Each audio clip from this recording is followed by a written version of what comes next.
We finished Satisfactory just a minute ago, and Satisfactory, like, that's our second playthrough of 1.0, and we do have the DLC for Factorio is dropping tomorrow, to get ourselves into space. I was not fortunate enough to be able to get a hold of a key ahead of time to be able to get into that early and do it in advance, otherwise I would be doing that now. So instead, we're going to do a little bit of warm-up because I haven't played Factorio in a good long while. And it is a game that I have well over 1,000 hours in. I very much enjoy it. I have literally every achievement the game has, and I am really excited for there being more content. That said, I'm super rusty. So I do want to warm up a little bit that way when we get the DLC tomorrow. We can get to the new content as fast as possible. That said, I'm under the impression from what I've heard that with the DLC, it'll no longer be the very end of the game that you get to space. It'll be around blue science that you can get to space, which is honestly relatively early. If I remember correctly, I want to say it goes green. No, it's red science, green science, blue science. I might have blue and green backwards, but that's not far versus like there was like yellow and pink and a couple other different sciences. It's been a while. But yeah, so the idea being is it's honestly around early mid-game as it sounds like when that starts. For those not familiar with Factorio, but are familiar with Satisfactory, both of these are factory automation games. The big difference between the two games, in my opinion, boils down to this. When you're looking at Satisfactory, it is obviously a 3D game, there is depth, and it is a handcrafted world. As a handcrafted world, they have secrets to find, exploration feels meaningful, and that side of things. However, as a negative of being a three-dimensional world, being able to like grid things out and scale things up is a lot more difficult, and there's a lot more wiggle and fuzziness to it, whereas Factorio as a 2D has a very strict grid to it, which makes it a lot more interesting for being able to scale out these giant factories and all that. Satisfactory, the blueprinting system, while powerful in that game, is far more limited, versus Factorio, I can kind of like literally run out there and just be like, I like this, copy, paste, and then, you know, I'll take the resources to build stuff. Some other differences you have is, if I remember correctly, with Factorio, a lot of your buildings, you don't just carry a bunch of screws in your pocket and everything and then slap down a building with it. It actually has to assemble the building, and you can build them in your pocket, but you actually have to assemble the building, which means to place a building using drones and all that, you don't just say, I'm building a constructor, here's the plates and all that. You actually have to build a constructor and then put it down. So there are some differences there. The other big difference is Factorio on its default settings, you've got the biters. So in Satisfactory, while the enemies will defend themselves, and if you get too close, they'll fight back and those kind of things.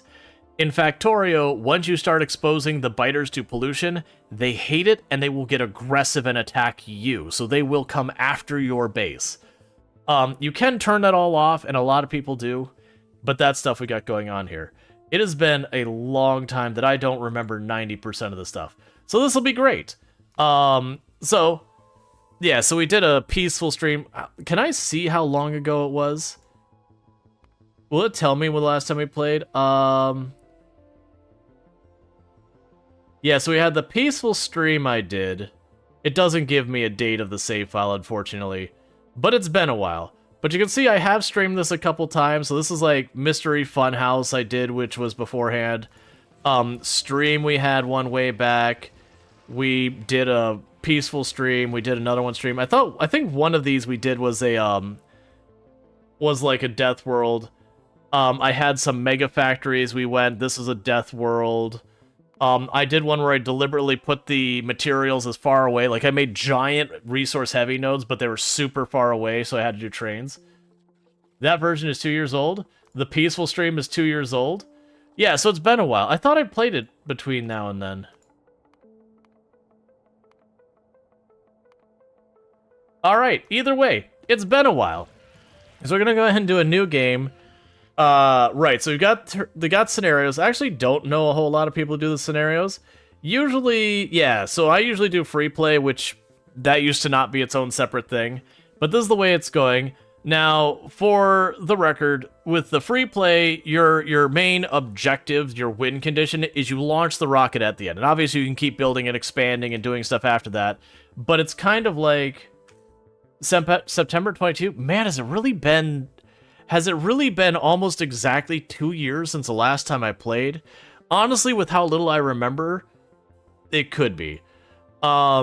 So you can go in here and you can change all these. Now, one of the nice things is, for the most part, there's only 1 or 2 settings that will disable achievements. This is one of the only ones here. Peaceful mode will disable achievements. Everything else here... Oh, actually, no, they've changed that. I'm lying. It used to be as long as you didn't turn it down to 0, it didn't disable achievements. But now they're saying, basically, if you turn anything to the easier settings, it'll disable achievements. I'm actually not a big fan of that. I understand that people are like, oh, but you're playing it on an easier difficulty. And you can make things slower and all that. I'm going to leave it on its default settings. And for the record, I'm not doing it because of achievements, because I have them all. But yeah. You can turn up the starting area size.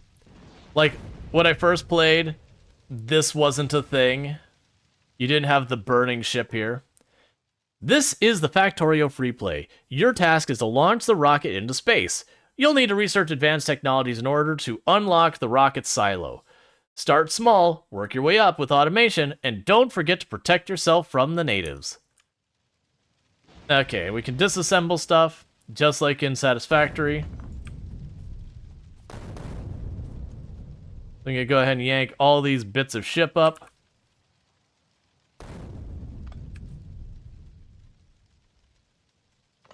Because all of those will be iron plates and all that kind of stuff. Which I do remember when they added this. Press Alt. Oh, gotcha.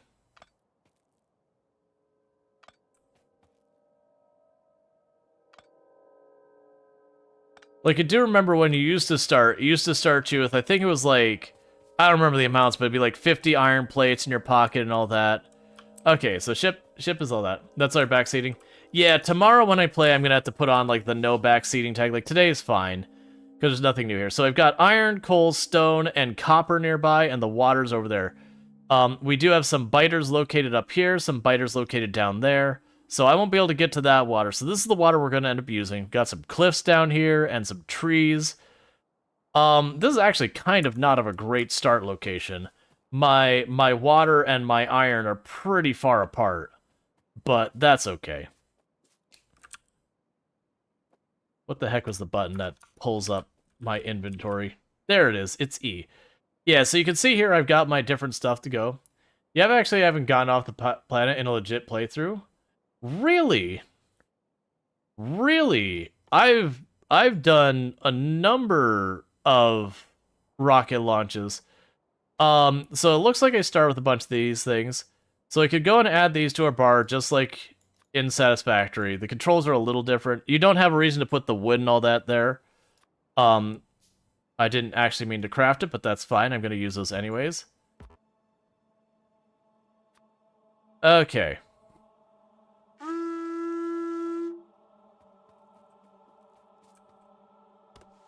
Oh, I have all the achievements.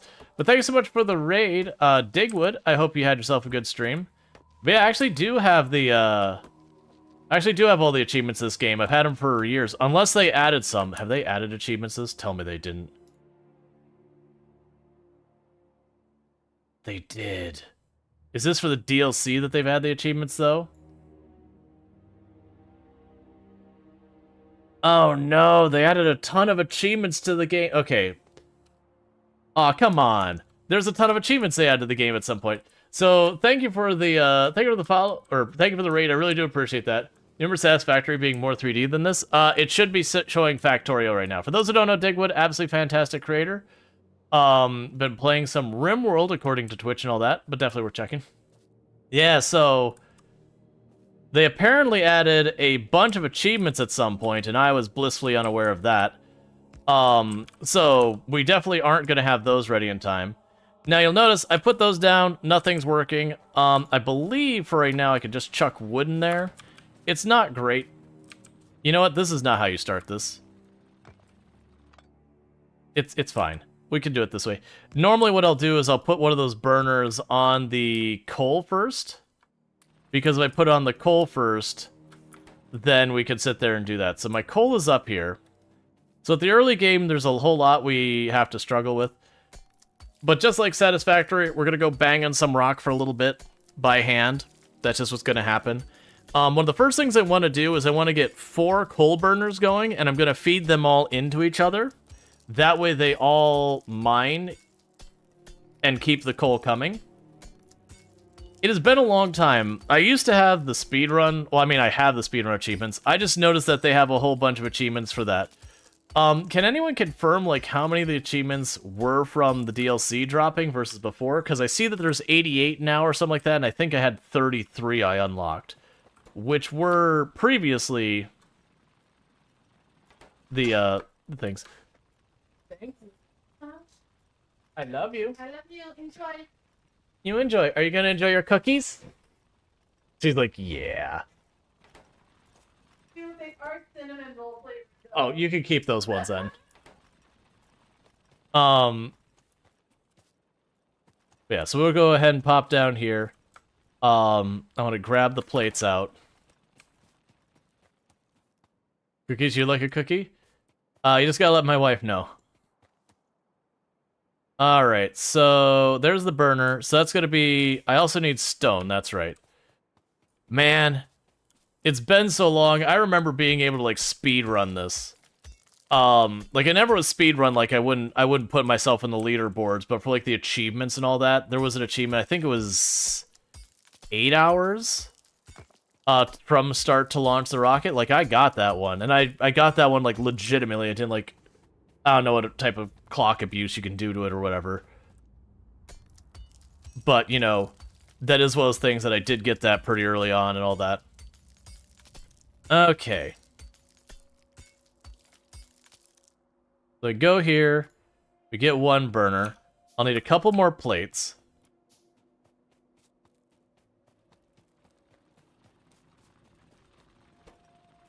Yeah, so you're still doing fine for the moment. We could drop you in here. Give me those plates. And then we're going to go up here. Make 2 of those.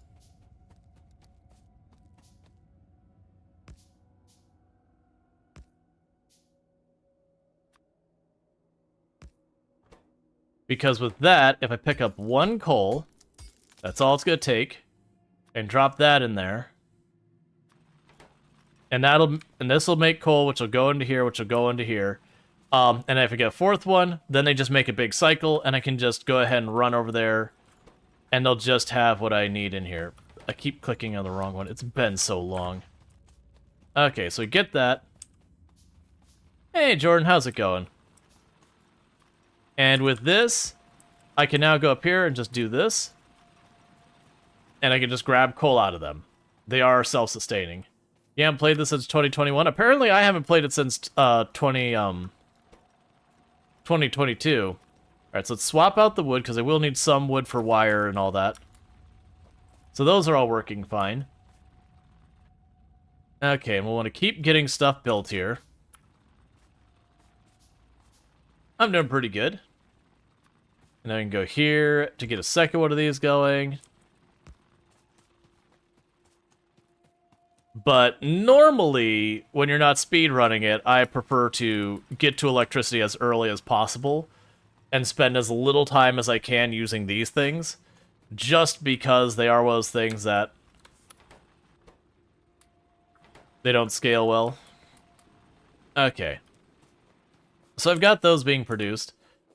The next ones we'll want to get online is I will want to get a couple of them online over here. For the copper. And then with that, I've got everything but the basic stone set up at the beginning. But when you start the game, they do guarantee you'll have an area that has the basic materials of, you know, copper, stone, iron, and coal inside your area. But once you go to anything outside that, you have to go out there. Now, another difference between this and Satisfactory, for those who have only seen me playing the Satisfactory side of things, is that, again, this is this is a procedurally generated world versus Satisfactory is a handcrafted world. So every time you play, your world will be a little bit different. And that's got its pros and cons. One of the big cons is exploring the world does not feel very meaningful. That's just not the point. The big draw for this game is make Factory bigger. Because, like, Satisfactory, for me, once I got the main objective done, it's like, what am I going to do now? Oh, maybe I'll work on the achievements or whatever. One of the big takeaways that I find is that I found, like, just expanding the factory was less interesting. And that might just be me from this. Versus this one, because of how good the blueprinting works. Because, like, literally the blueprinting can say, I want that again, create blueprint, and now I can stamp it out. So that's, like, way, way, way better than the blueprinting in Satisfactory for that part. Now, the downside being... if I can remember how to get this off my cursor. Now, downside of that being... it's fine. The downside of that being is just a whole thing. Let's say they've done a lot of world generation with 2.0. Things should be more exciting to explore. Okay, that's cool. That's the thing, like, half the stuff that, like, I'm used to in the game, I am gonna have to adjust my expectations, because I don't necessarily know if it's true anymore. Okay, so we've got those set up, so that's good news. I'm trying to remember how I delete these. There you are. Weirdly, I still have that one until I do some with it. That's fine. Inventory space isn't that big of an issue in this game. Okay, so with that, I've got my basic production set up there. The thing I'm going to want to do here is I do want to try and get ourselves to not be dependent on these little miners any longer than possible, where I have to manually move stuff. I think it's middle mouse button to remove it? Oh, from down there, yeah, but I got the blueprint up here. Okay, so it's shift right-click to destroy. Alright, whatever. It's fine. So grab the copper plates, but basically I want to get electricity set up as early as possible, because once I get electricity set up for these things, I don't gotta deal with it anymore. Okay, you clearly don't have coal in you. Because as you can see, I'm stuck running around, topping off the coal. And so when you see people who've, like, speedrun this game a lot, and how fast they could do this, like, it could get pretty absurd. Why are you mad? What's going on? Oh! There wasn't much iron there, so it's already run out of iron. But yeah, so another difference is, in Satisfactory, when you put a drill on a node, it's just good. You're going to get material out of that node. You don't have to worry about it running out. Whereas in this one, that's not the case. It feels like this is running out way faster.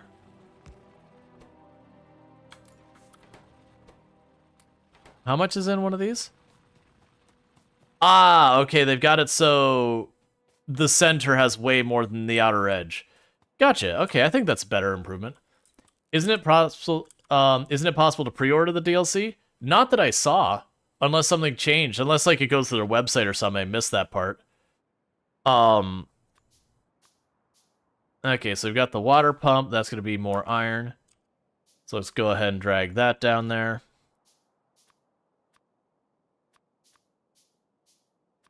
Yeah, no, I didn't see a way to, like, pre-order anything like that.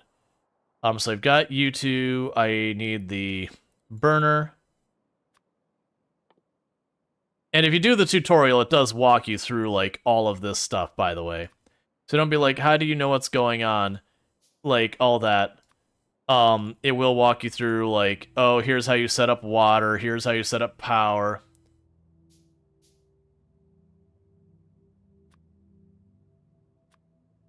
Okay. So we've got our stuff to set up basic electricity. So I want to get that online. So we go ahead and we put down this pump near the shore. Simple enough. Now what I'm going to go ahead and do here is I'm going to go ahead and plunk that down. That's a boiler.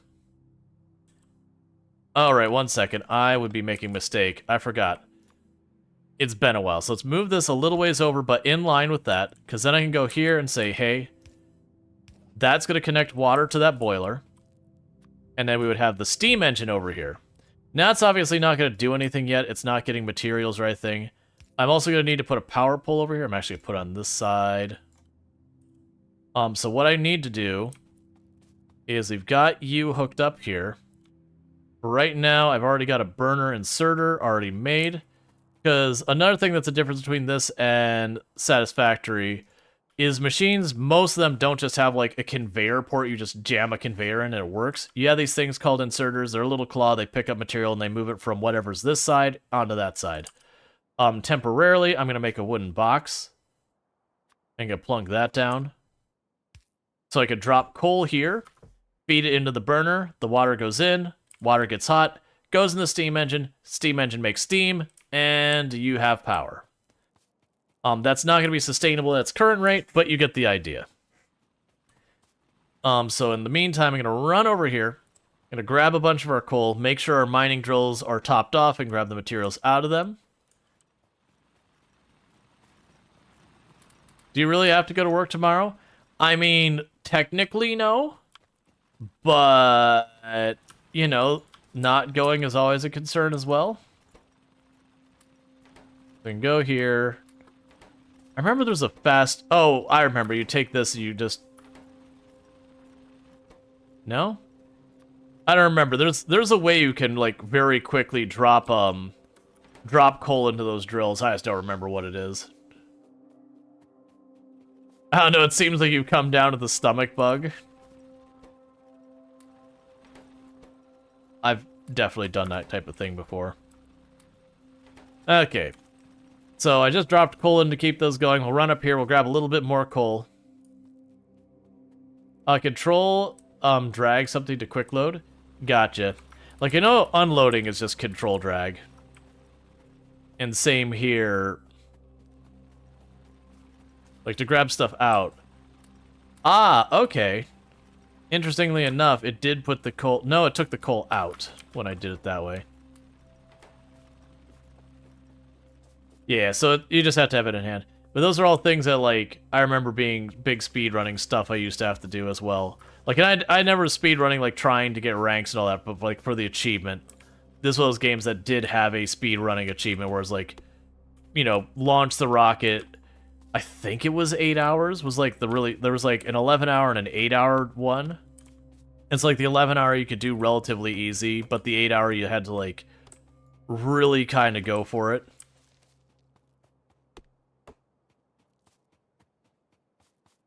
Yeah, there is no spoon. Yep. We got a bunch of stone we can deal with when I need more stone. Alright, so. I'm not going to put any fuel in there yet. But another trick that's nice about this one is I can click and hold to do the power cables. So I'm going to bring that straight across here, because I'm going to be moving all these anyways. And straight right on over here.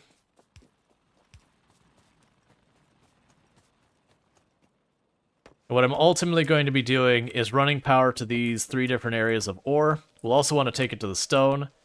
And then we're going to start working on swapping out our burner drills here for the electric drills. I do know, at least the last time I played this, the strategy for going fast was not to switch your drills right away. You would start with just a ton of burner drills, and then just scale that up a lot. You'd eventually switch them over to electric, but it was just, to get those early materials really fast, it was important to do that way versus... the electric drills had a decent cost to them. Okay.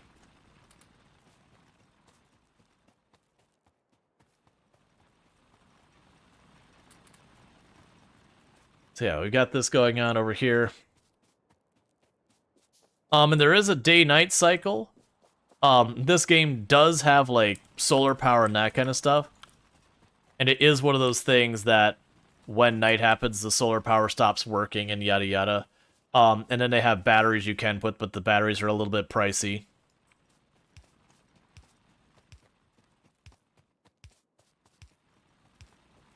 So you did the 8-hour run and the no crafting run. More than 111 items by hand in the same run. Yeesh. Okay, so I've now got power run to all these ones. The first one I'm going to want to bring online this way is I'm going to go here. And so for now, I'm just going to go ahead and say, hey, make myself a bunch of electric mining drills. But I want to go ahead and get these online because what we're ultimately going to want to do is try to, as quickly as possible, get ourselves so that the coal is going down towards the iron and the copper so that I can go ahead and I don't have to drag materials anymore. So this is more for practicality than kind of speed running thing. The situation, I just don't want to have to run back and forth constantly doing this by hand. But once we get that first electric drill up, then it'll be time to mess with this stuff. We can go here, and I'll need another electric, another one here. Now, another thing that happens in this game that's different from Satisfactory is when Satisfactory, when your power you're using more than is available, it just shuts off. You blow a fuse and the whole thing goes offline. This one doesn't do that. What ends up happening is when you exceed your power use, it just decreases the efficiency. So if you're only giving 80% of the power it needs, then you only get 80% of the output. Okay. So I need to go here. We're going to not be using any more burner drills. So I can grab these drills and put those there. But for right now, I'm not going to need a bunch of these.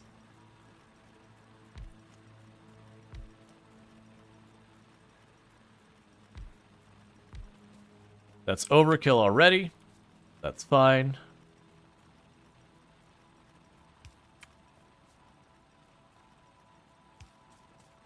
Okay, so those all have everything. And for the moment, I'm going to make a couple of conveyor belts. Oh, those aren't on my bar yet either.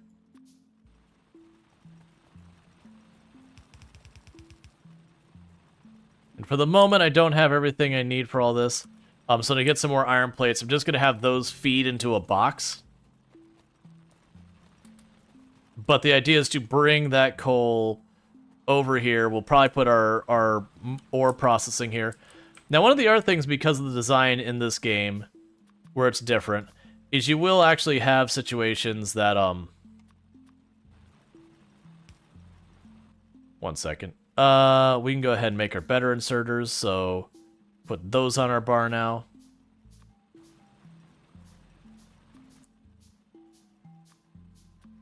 Been so long. Of course, the way I've lined that up, it won't work.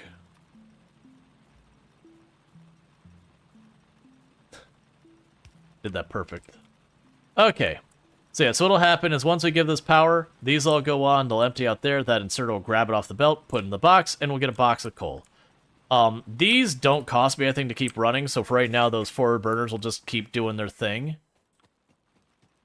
What's happening is your lasers stop killing biters, and then everything goes bad very quickly. Yeah, no, your weapons don't keep up anymore, and you just get overrun. Because we don't have, like, we have this here. I can go ahead and mark pollution. So surprisingly, my pollution is already getting bad enough. I'm about to trigger the biters up here. That's concerning. I have a pistol and, like, no ammo. So yay me, I guess.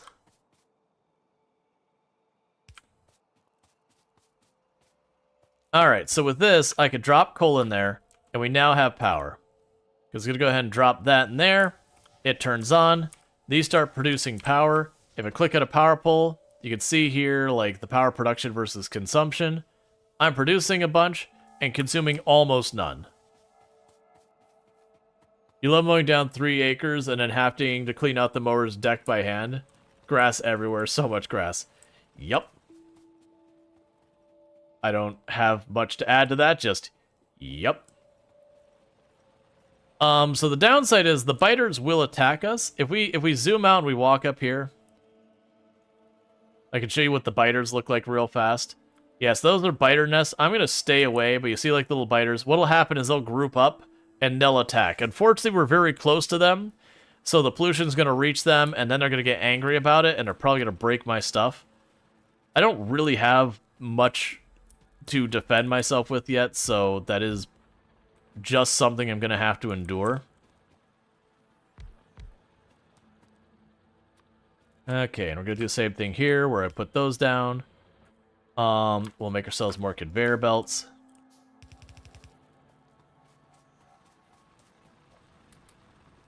Man, this is where I was mentioning earlier that people who speedrun this, they'll get a whole bunch of those burners going at the beginning. Just because they end up needing them. I'm honestly feeling like I am going to need to go out of my way to make more ammo pretty early on. But yeah, so you'll see here, actually, why aren't all of you running? Oh, no, it's just the inserters just grabbing from one side of the belt. That's fine. Yeah, so pretty soon I'll be shutting these down. Yeah, so you're still at 30. Pretty soon I'll be shutting those down because I just don't want to deal with it. And we will be able to walk faster in the future. The vehicles also in here are a lot easier to navigate the map because we don't have to deal with like terrain up and down. It's just, am I being blocked by rocks or trees or whatever? Alright. Let's make a couple more magazines of ammo. I'm getting pretty nervous about the biters. But the first thing is I want to bring the coal down here so we can go ahead and set up our refining. I also want to bring coal over to our power production. Alright, so let's go here. 30 belts. That's fine. We'll also want to make red science pretty early on. The red science will let us unlock technology. So this is like our research tree. So you have like a list of stuff here. Automation is one of your big first goes. Like automation and logistics tend to be like one of the first things you want. So I'm gonna go ahead and queue up automation. Yeah, and I can queue up multiple. So I'll have automation, then we'll do logistics. In this particular case, I'm actually gonna make the guns next. I normally don't do them that early, but I feel like I'm gonna have to hold things down myself. We'll go ahead and grab the turret. Optics is basically just sort of free. I'm just going to go through and queue up a whole bunch of these. Yeah, and research queue is full. Okay. So with all this, we should be getting our conveyor belts. Because you want to get the automation going as early as possible so you're not crafting stuff in your pocket. Because your pocket has a very limited speed at which it does stuff. Okay. So the plan will be, I'm going to make a path down here for this to combine. And for right now, we'll make this up here. And where these two meet, it'll be half coal, half iron, because you could do that. This also has where, unlike Satisfactory, in Satisfactory a belt carries one item, that's just how it works. In Factorio, your belts have two sides to them. And each side has their own stuff they can carry. Alright, so with this, let's go here, and I need more stone. I'm going to go ahead and put stone over here. And what'll happen is we'll feed stuff in and feed stuff out. For right now, I'm just going to plunk down a box. And that'll be where our plates go.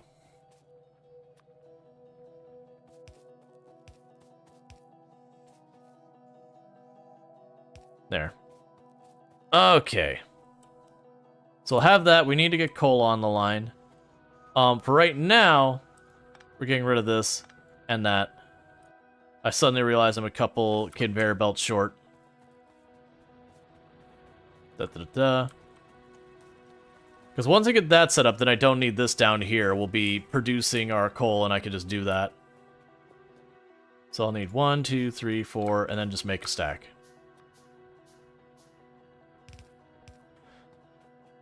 Okay, so with that, I will technically have the iron plates fully automated, where I won't need to manually do that stuff anymore. Obviously, the throughput on that is going to be absolutely horrendously bad, so that needs to be fixed. There was a bunch of stone up there I can grab to assist with that. I do want to bring the coal all the way down this way eventually, because that'll just make my life easier. But with that setup, I now no longer have any need for these burners down here, because I'm just going to put their smelters up there. I could put them on copper. I could also put them to be more up there for more stuff to move around. I don't really care, honestly. So I can grab all of that, run up here, plunk you down.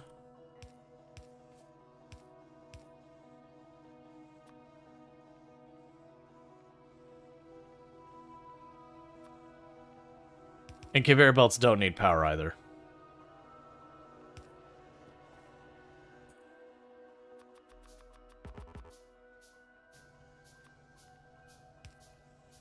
Yeah, so I have a box in the end here that I can just pick up stuff from. We can drop the ore in there. Okay, so we now have some production that's definitely nowhere near optimal. But it is what it is. I am going to need more drills. We can worry about that in a minute, though. What I think we're going to do here is I'm going to go ahead and grab this and handcraft a bunch of red science. And I'm going to need a lab, which is going to be more.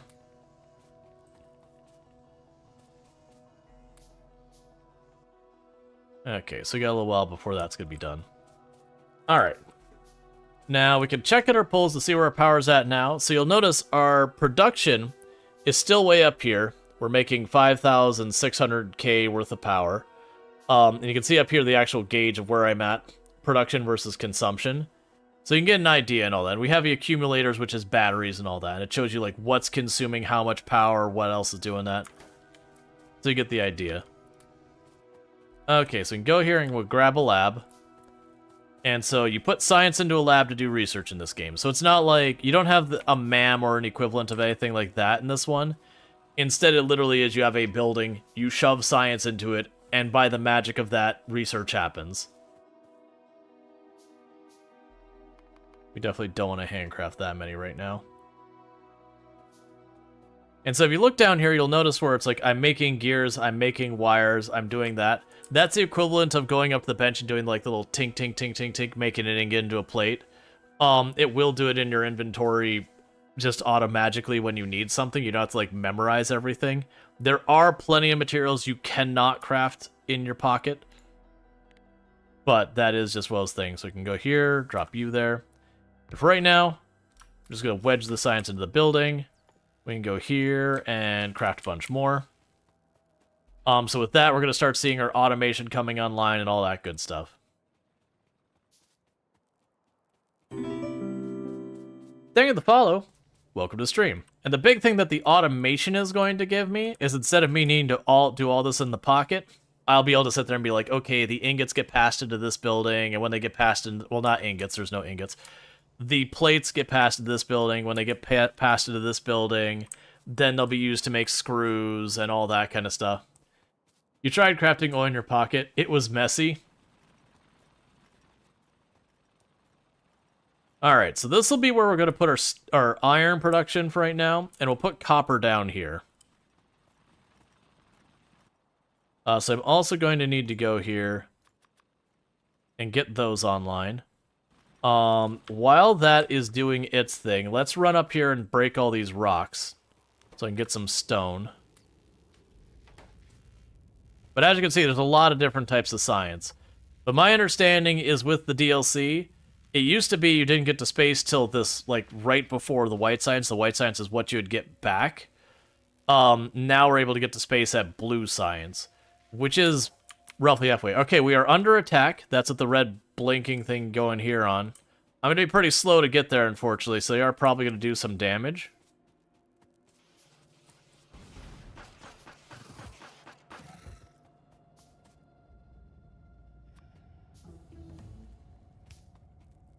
So they did do a little bit of damage. We have finished automation research. Yes, they did manage to successfully break 2 of my belts. Which is unfortunate. Normally I haven't had it where I'm that much in danger of biters right on the get-go, without doing like a dead world or death world or something like that. But I also haven't played since 2.0, so that could just be changes. Biters actually aren't really that bad to deal with, even the Death World ones. It just kind of forces you to build defenses and to make sure those defenses are handled, whether it's you're using lasers and you're feeding a bunch of power into the infrastructure, or, you know, you're using the machine gun, Gatling gun things, and, you know, putting what you need to defend that. So what I'm gonna do is, we are working on getting the guns up and all that. We'll get there. Okay, so we've got you. We are gonna need a lot more of these. I'm gonna go ahead and say, like, make 10 of these.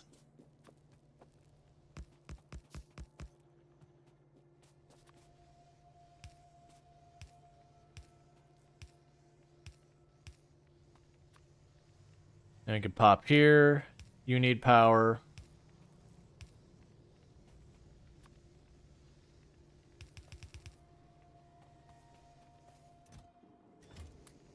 Cool. And then we'll need more inserters. I saw the repair tool. Where'd that go? Yeah, so basically I'm trying to scale up our iron production real quick, just because I am going to need that to keep things going. Oh, missed one down here. And we'll blueprint that all later so I don't have to deal with that. Okay, so I've got a ton of that set up. We are starting to run low on you. And this also is one of those games that the higher your power utilization is, the faster it burns materials, if I remember correctly.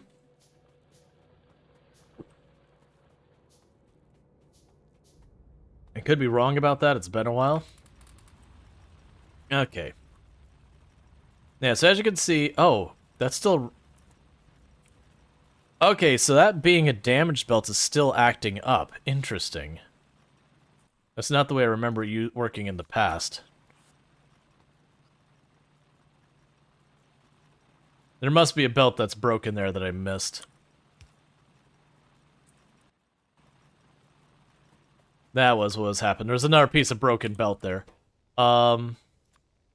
Okay. So with that, we've got our iron plates being produced. So that's a start. Next up, I want to get copper dealt with. That way we can get that online. We are making more science, so we definitely want to automate our science as early as possible. The less handcrafting you gotta do, the better. So drop all that in, so you're full now. Let's get another drill going. Then we can start doing this. So my plan is for the copper smelters to be down here. It's the same kind of thing as with like Satisfactory. However much space you think you're going to need to do something, assume you need like 3, 4, 5, 6, 7, 8, 9 times that. Just assume any estimate you've made for the space you need is just off by like a factor of 4. Now granted, this one, it's much easier to tear stuff down, move it, whatever you need to do than the other, but it's still a chore. So you want to avoid it if you can. Okay, so we do have enough drills, or we do have enough stuff going there, that we're going to need more drills to keep up, because we want to keep those running. We'll need these going as well. I don't need to grab this. I will need conveyor belts. And pretty early on, we want to get what's built what a lot of people refer to as a mall. In Factorio, the term mall is a section of your factory that's only job is to make the buildings you use to run your factory. So like where I'm handcrafting these drills, you would build a thing that would make the drills so that you could just run over and plug them in kind of thing and not have to deal. This is also a game that you can sit down there and do all of the math for everything and be like, okay, I'm going to need exactly this many drills to power this many smelters, to power this many this. You can do that, but I'm still of the mindset of I'm just going to add more. Because with these being a finite, like we look at this on, like right above my head, it says there's 576 ore in that particular tile. this will eventually be exhausted, and I'll have to go out, get more, and just plug it in. You'll end up needing to do that kind of stuff a lot, and that'll mess with some of the balances of a lot of stuff. I just realized that's going to be a problem. Okay, so we can grab the power cable and run that over, and we're good. Okay. So we've got some more drills online, and we're doing good there. Got a bunch more conveyor belts made, so we're going to run over here. It's better just to make modules in this game and blueprint the module, say smelters, down when needed. Oh yeah, and I'll usually have an area like this is what a row of smelters is like for my factory, and I'll just slap them all right there. Okay, so that should be good for the copper.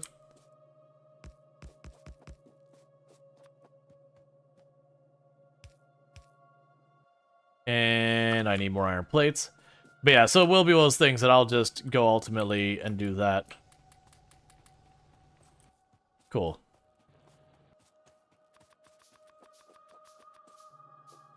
Yeah, so pretty soon, one of the first things we're going to want to automate is just the production of belts. Okay, so the first things you want to automate in the game, because you are going to be making a completely obnoxious amount of belts, and you really don't want to be making those yourself if you can help it.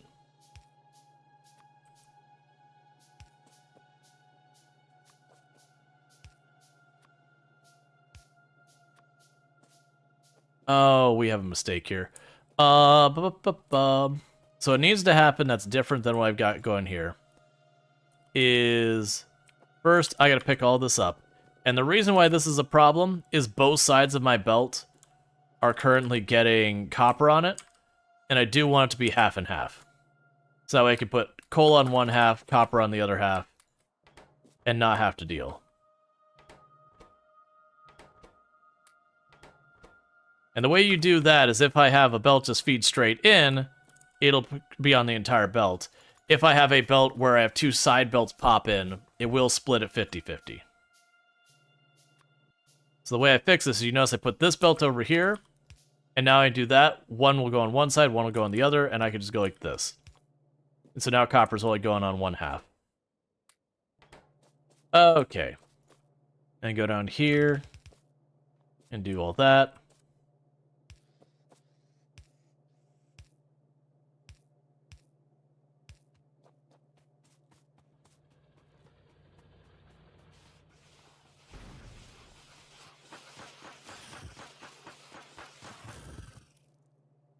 Okay, they're breaking my stuff again.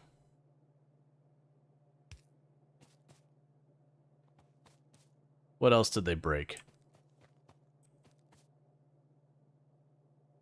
I think that conveyor there got broken as well. I feel like they used to not really target the belts very much.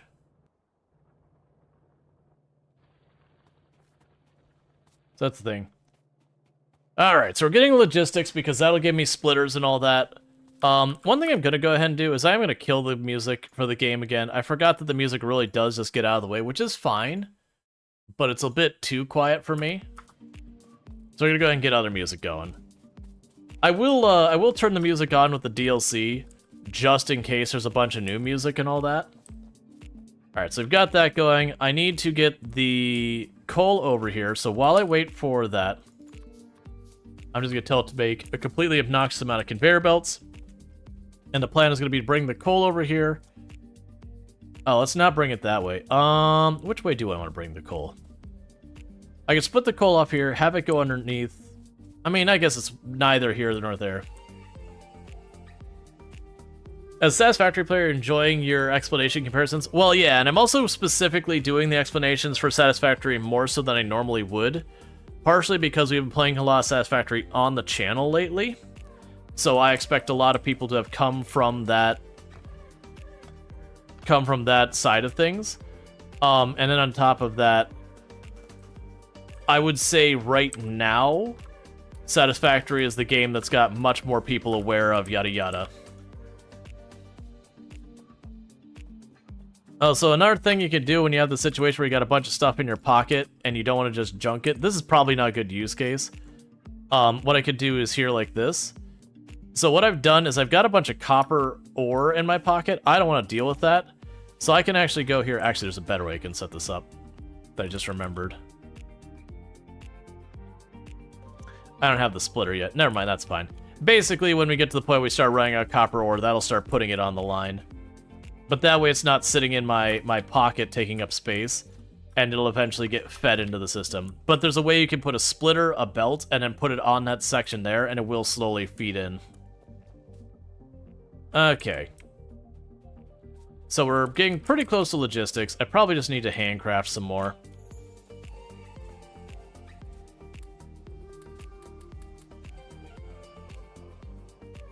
And then once we get logistics, then I can start automating this automating this all properly.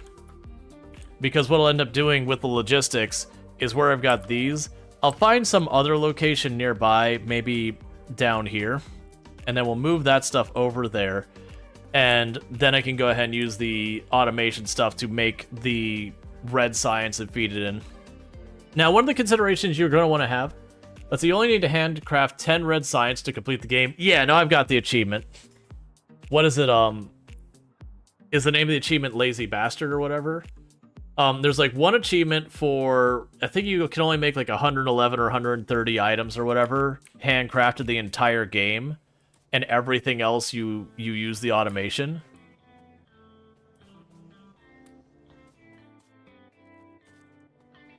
Okay, so what I wanted to do here is, for right now, yeah, there's not a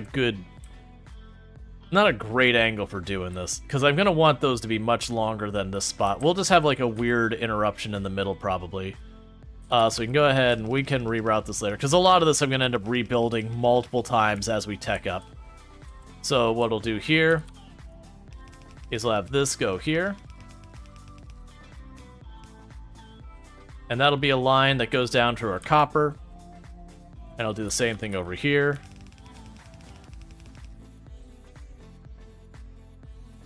Yeah, we'll go past it. And as we expand our factory, the pollution is just going to get worse and worse, which is just going to make the biters more and more aggressive. The biters also do evolve as the game goes on. And, you know, if you don't deal with your defenses as it goes, you will get overrun. There we go. So when I get my logic stuff set up with the splitters, I can swap that out, and we can get all this going. Meanwhile, drop the science in there that we've got made. And then for the future belts, we're going to start working on getting those to over here. We're probably due for another attack pretty soon, so this time I'm going to try and intercept them. I don't believe I'm going to be able to push them with what I've got weapon-wise. I can go ahead and craft this, craft myself some armor. Yeah, so you see how they're grouping up there? They're getting ready for an attack.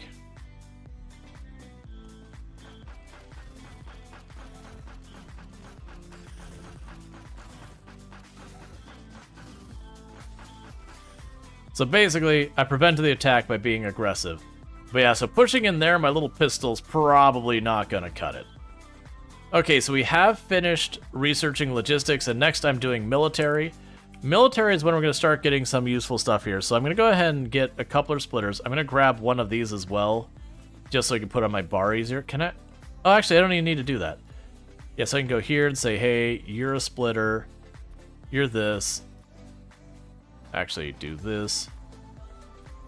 So basically what I'm doing is I'm putting these on my bar before I've even made them, because then we can do that. And this is one of those games that you do have your bars here, that you can have a ton of them. So if you're working on power, you can have your bar for all of your power stuff. You can have your bar for all your water stuff. I'm not the best in any of these games about actually switching between the bars. Oh, that was a power pole they destroyed. That's fine. Yeah, so we're making a little extra ammo and all that. We can drop off the red research, because with the military, I can get myself a submachine gun. And that'll just make it a lot easier for me to potentially go in and cause some trouble. So we'll deal with that. So where was I? Oh yeah, it's the science. Okay, so just a moment, we're going to be able to no longer have to drag coal anywhere on the map for the time being, because what I'm going to do is I got a couple of splitters here. So what I could do here is I could plop down a splitter right there, and then change that belt to go straight through, and do the exact same thing here. And so with that, now the coal is going to go down this line. It'll get split off here. So it is the same kind of thing where 50% or 100% ore goes in here, 50 goes this way, 50 goes this way, 50 goes in here, 25 goes that way, 25 goes this way. You get the idea. Normally, I don't like putting the I don't like putting my power generation like last on the line if I'm doing like a manifold design. I much prefer having it first, or like you do that very first split and one of those split goes to your power generation. That way you know your power is always getting fed well. But with that now, our copper should just come back online. So we are now producing everything but the stone, which is down here. I probably should just go ahead and get stone going. Like, even if I'm not doing so at a meaningful quantity or anything. I could just chuck it into a box for now.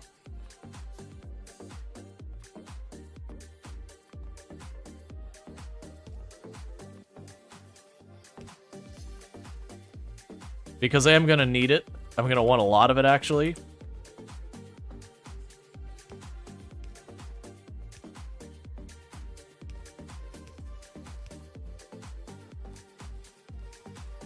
Okay. So that means all the materials I have in range I am getting. Now, you are noticing these conveyor belts. They're pretty sparsely filled. That's not necessarily... That's usually a pretty bad sign. They'll take a little while to catch up. But especially coal, which is my form of electricity, I want to be very careful to make sure that's producing enough. Now, we are noticing we're getting pretty close to hitting our production of power. So pretty soon I am going to need to increase my power production. Some of the power production in Factorio is much easier to set up than Satisfactory. Most of it, in fact. You still do run into, like, scaling problems, and then some power starts to get pretty complicated. Like, nuclear has a bit more of a setup and all that kind of stuff. Like, that still is an issue. But not to the same degree that, like, setting up more nuclear and Satisfactory when you start maxing out is a real big undertaking versus much more, like, much smaller on that end. Okay, so we did get our military tech unlocked. We've got that. Gonna handcraft a couple more red science to get the gun turret online. But we need to get automation on. I definitely don't want to be still handcrafting as far in as we are. And right now, this belt isn't actually being fed in the machine. I'm just letting this machine do its thing. We are going to want to go here and get rid of that and put you in there. So we're using electricity here. You can get by for a long time using your burner inserters for a lot of stuff. And that's, I believe, another one of those things that's a speed run thing is to do that for a long time. Where did that...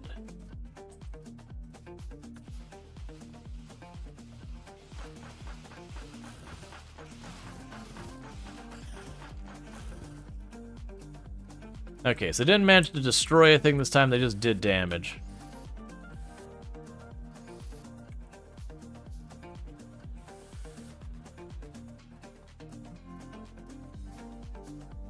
What was the button to switch my weapons? Oh, it's because there's no ammo there.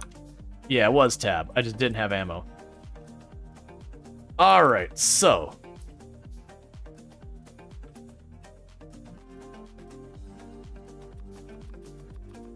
I'm just gonna say make all of it. What I'm probably gonna do is, because these biters are already a nuisance... One of your coal miners is at red health? Yep. Thank you.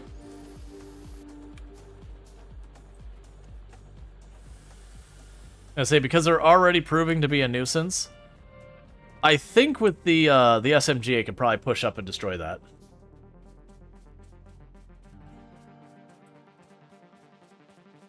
Because if we can get that nest out of here, that means I don't have to worry about being attacked quite as aggressively. Because it's only biters being exposed to pollution that will attack you. So if we look at our map right now and I turn on the pollution filter, those ones are going to attack us and these ones are going to attack us soon. Once I destroy those nests, they will stop until our pollution reaches the next nearest biter nest. Now, the nests do spread gradually, so they will come back into your areas. And you can, like, it is a thing that when you get to, like, mid-game of going in, like, taking a tank and then clearing out all the nearby biter nests from time to time.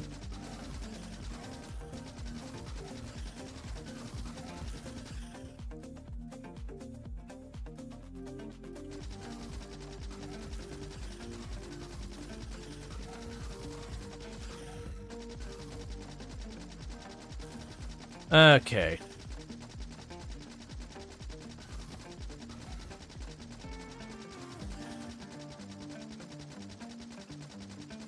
I'm going through these bullets way too fast.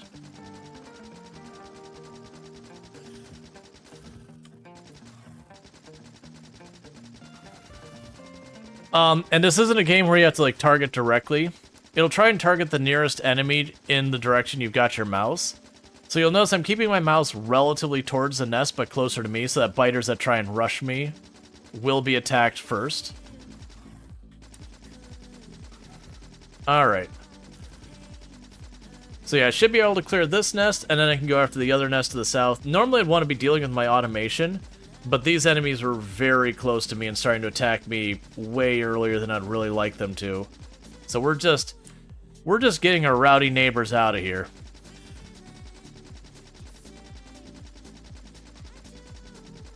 They came over, they took a dump in our yard and everything, and we decided they don't belong here. You know, just because we're being obnoxious neighbors nearby and we keep spreading smog into their neighborhood, doesn't mean they get to be jerks about it.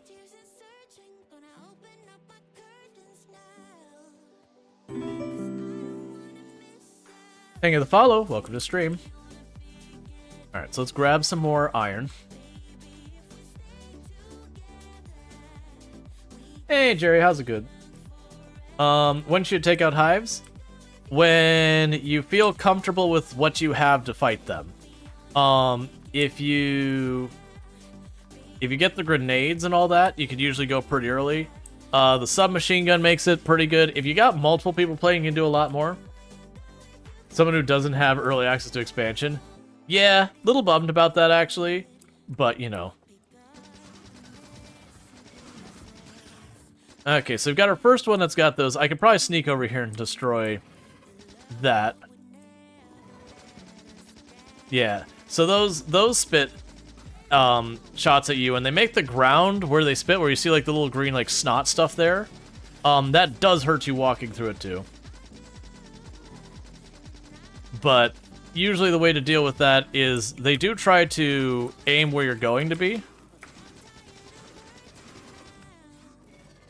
So you can kind of maneuver around them a little bit. They do hurt like heck, though.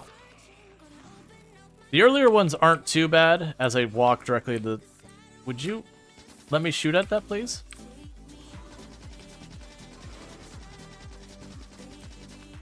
The earlier ones aren't super painful. The later ones will really wreck you if you don't have armor. Okay. So I cleared out the two sets of biters nearby us. And we did automatically put on armor we made, so good. You've heard you can't turn biters off in 2.0? That would surprise me as a setting. I'd actually be, honestly, pretty heavily against that. Because it is fine that you can be like, hey, this is how you're expected to play. Sure, whatever. But, you know, like... For example, there's times when I play the game that I'm like, yeah, you know what, bring on the biters, let's do this. And that's fine. And there's times I play where I'm like, you know what, I just want to make a mega factory. Especially since the biters can be absolute CPU hogs. Alright, so we are on to the point of automation. Just as a precaution, let's put up, say, 6 guns. You can turn them off now. It was changed recently. Gotcha. So it was probably one of those ones that they were, while they were doing like their early testing, they wanted people to have the biters on, would be my guess. But yeah, no, that would That to me would be a major, major misstep. Because I definitely am someone who very much promotes accessibility in games heavily. And honestly, just for the nature of the game, it would be a weird decision. Alright, so you got a bunch of ammo. You got a bunch of ammo. So I'm just trying to put some turrets down where I suspect we would get attacked more. So kind of going to the edges where we potentially have pollution. Right now we don't know where any other biters are nearby. So I don't really have a thing. I'll put one here. That probably won't be enough to actually stop a proper attack. But it might buy me some time. I'll need more bullets. And I'll put one over here by my power.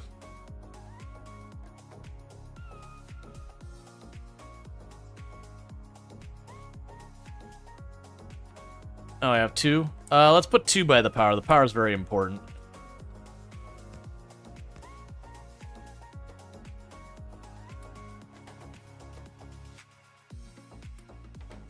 Okay, and put some ammo over there. Alright, so now we need to get our automation set up.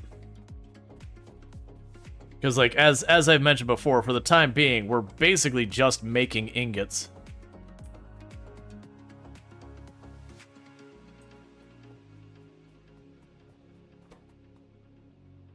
Cool. Alright. So, my intention is, I think we're going to go ahead and plan for our initial production to be down here. I am debating what style of factory I'm making. There's lots of different strategies you have in Factorio of how to design your factories. One of the popular ones is you can have what's known as main bus. So main bus is where you have like a series of conveyor belts that are all like central to your factory and you just run them down. And that the idea is you put each and every material gets its own dedicated belt on it. When you start running out of material, you have like a new place you put material into it. I used to do that a lot before I got into the trains. And nowadays, mostly I do train factories where I name my stops and do all that. I haven't decided which way we're going to go with this one. One thing I am going to need to do, though, is let's... Right, I still need to get those online, too, and then I need to get these. All right, let's get two more of the steam engines going. Because I already know we're pushing our luck with our power we have, if I'm not mistaken. I mean, we're doing okay. We still probably need to get that online, though. If chat gets the vote, chat votes trains. Yeah, I can't say from personal experience. I have played Factorio on the channel a couple of times. But most of my playing was well before my streaming. And then the few times I have played on the channel, for the most part, it didn't land. Today's doing really well. But I think that's partly because there hadn't been any major updates or anything interesting happening in the category. It was basically first-time players and speed running is what people were looking for in the category, of which I was doing neither, nor honestly particularly interested in proper speed running this game. It's a good game for speed running, but I'm just not the kind of person who plays one game ad nauseum to get to the point where you can actually be competitive speed running. Okay, and we're gonna do a trick here, because there's gonna be lots of times I'm gonna accidentally pick up the coal, and I don't want to deal with that.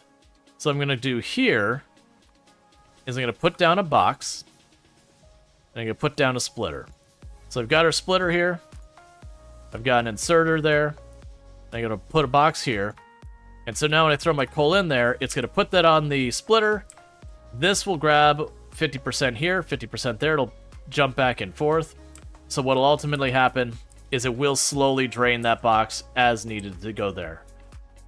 But yeah. Now I also feel like with your factories, when you are doing main bus, there's a lot of overhead in setting it up because you just need so much more conveyor belts. And that's the whole thing. Now, I don't remember the game nearly well enough to know, like, oh, I need this many of this building to do this and this and this. Like, I used to... Do I actually still have my blueprint library? No. I used to actually have blueprints I put together where I could, like, literally just stamp out my early game mall and then put all the things down. And that kind of stuff, but that's been a very long time. We'll put you there for right now. Okay. So. Let's give ourselves plenty of space, because that is the one thing I cannot stress enough. However much space you think you need more than that. So for the conveyor belts, we're going to need plates, and we're going to need gears. So I can grab the gears. That'll be our first building. And so plan for the gears to pop out this side, the ore to go in this side, and then we can go over here, and we will plan for the belts to be here. Let's see, you can have an inserter drop the coal onto the splitter, and also have the input priority coal that empties the chest first. Yeah, that's right. I forgot about that. Yeah, because I remember I used to do that all the time with the priority outputs and inputs for a bunch of different things. To make sure, let's actually deal with that right now. Actually, yeah, so this is going to be conveyors before I forget. So that'll be conveyors. And then we would pop over here. Probably for right now, I'll just make some boxes.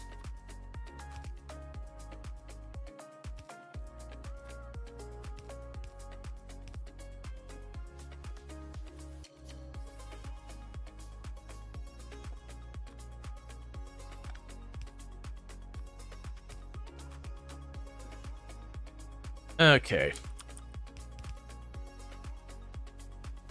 Yeah, so that'll be the input that basically iron comes in here, and that's going to make me conveyor belts.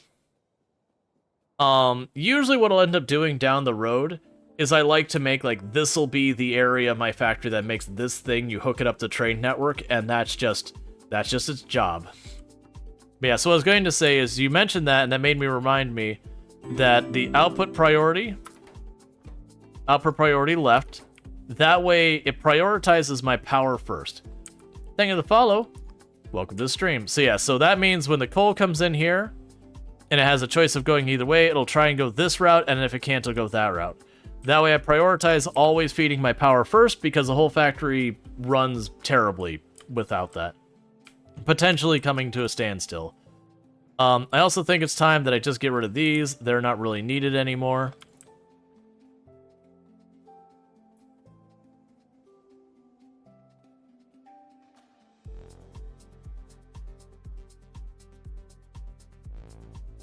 Alright.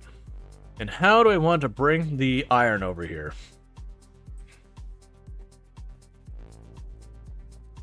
Right, I want to drop the coal in here. Yeah, so as the person was saying, Mr.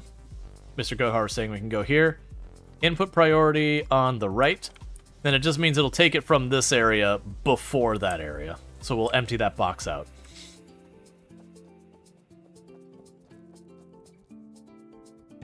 Okay, so the plan here is this is going to ultimately expand that way, and this is going to expand that way as well. So we definitely don't want to have our routes for this go down here, but we also are going to have our power go up here. So I think for right now, I'm going to bring the iron over here and right around this area, so it's just going to get around that copper. We're going to bring that belt down and bring it over. All of this stuff. This is the exact same thing as Satisfactory, where you go, this is a temporary solution. Except in Satisfactory, or sorry, in Factorio, no, really, it's going to be a temporary solution. We'll do it this way, since I'm going to pick that up sooner. Because you will get more technology that eventually you're going to need to move and change stuff anyways. Because it just won't be sufficient. Give you a little bit more space, and then right on down.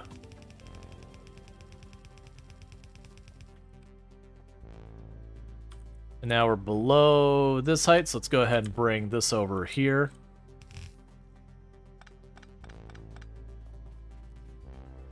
Yeah, the starter base, exactly. You do have the idea of this starter base that you set up. And then you need to set up, like, more stuff later. Because what'll end up happening is these smelters here that require later ones, you'll get better ones that are electric later, but the problem is the electric ones you get later is they're a different size, so you can't just swap them out. And when that happens, you're like your entire setup there just doesn't work anymore. Meanwhile, you're gone and you're gone. And we'll go ahead and start queuing up a bunch of these.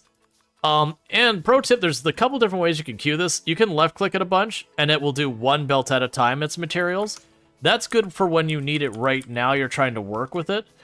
You can also go here and like control click and shift click, and it'll queue up like 5, and I think it's like 5 and 100. There's a couple different amounts. So it's good to have those little bits of knowledge. That way when you're like, oh, I'm just trying to get a handful of belts, you don't want to shift click 100 belts on there because you're going to make 100 gears before you make a single belt. And so you're just going to be stuck waiting. Versus if you do it one by one, you can get that going. Now you'll notice this also, they have indicators. Yellow means it's blocked, green means it's going, red means there's no more ore underneath it. So same idea as Satisfactory with that, where you can at a glance see what's going on. Okay. And then the reason why these ones are emptying one side, not the other, is just the way I'm handling this over here. Yeah, and that's fine, because it's also feeding copper in there. Alright. So, we need to get power down there. And then we now have the iron ingots going down here. And then with this, our very first thing of production is going to be set up, which is the conveyor belts.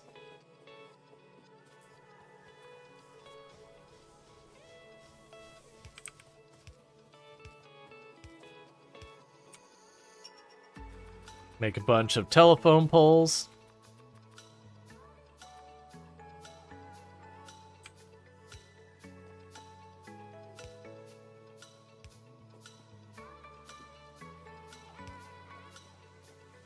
All right, and with that, we are officially... Oh, wait, no, never mind. I have that wrong. That's fine. We can fix that very easily. I forgot they require the iron plates as well. So this is going to be a bit of spaghetti because I don't remember a lot of stuff. Loving the streams? Well, thank you. I appreciate it. Yeah, so with that, we officially have conveyor belts automated where I no longer need to sit there and handcraft it myself. The next will be the inserters. That's going to be electronic circuit boards, gears, and iron plates. So we're going to need to make the electronic circuit boards. So we'll have to look at that. And electronic circuit boards take copper wire. So what's going to end up happening here is I'll need to bring a copper line down this area and get that sorted out.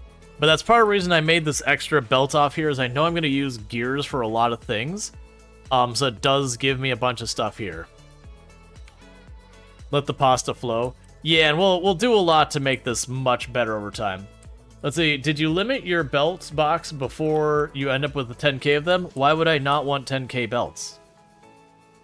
Like, don't get wrong, I agree there's definitely times we want to limit it. But belts, why would I ever want anything more than as much as I can make? Okay.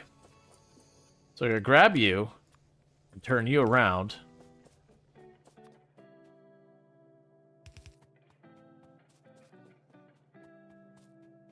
First time seeing Factorio? Yeah, no, it's good.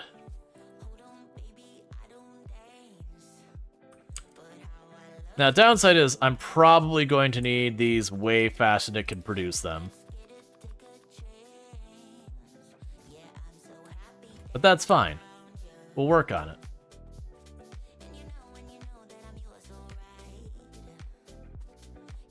Limits, no. Buffers, yes. Yeah.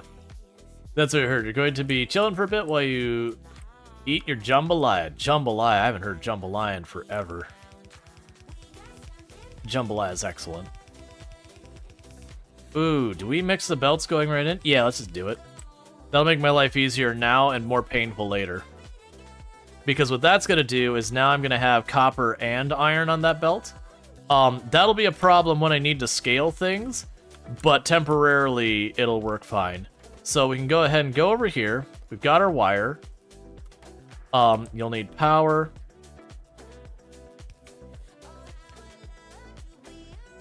That's a problem for future roll. And yes, it is a problem for future roll. Let's see. Did it not copy a Minecraft mod? Factorio defined the genre to survival factory games? Yeah, no, it definitely did. No, I actually... Didn't the Minecraft mod come later? Like, inspired by factory games? I could be wrong. I don't know one way or another. Like, it's not the first game that came up with the idea of automation. Like, that's not its claim of fame. But it definitely took it from, like, this kind of little niche thing as, like, what if this is just a bigger thing now? Okay, so, we also need to make the circuit boards, which is what we got here. So I need the iron plates, and I need the copper wire. So what's going to end up over here is we'll have the copper wire there, and then we're going to need the iron plates from up here. And go ahead and get power dropped in here. And this will be another case where we just need another splitter.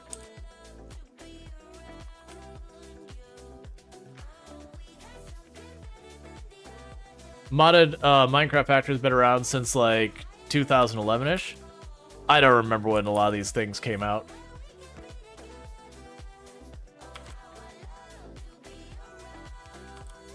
But yeah, no, the idea of a factory game has been around for pretty much ever. But yeah. So I can pop over here. I'll need another iron chest.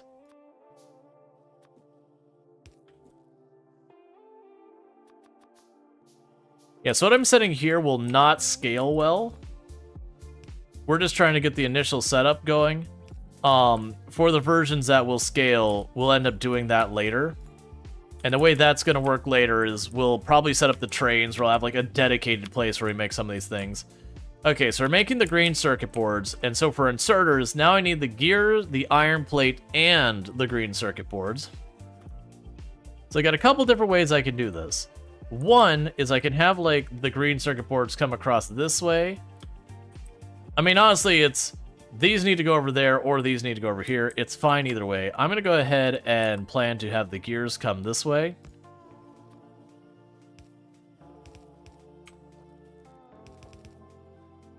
I'm going to go ahead and run this all the way over.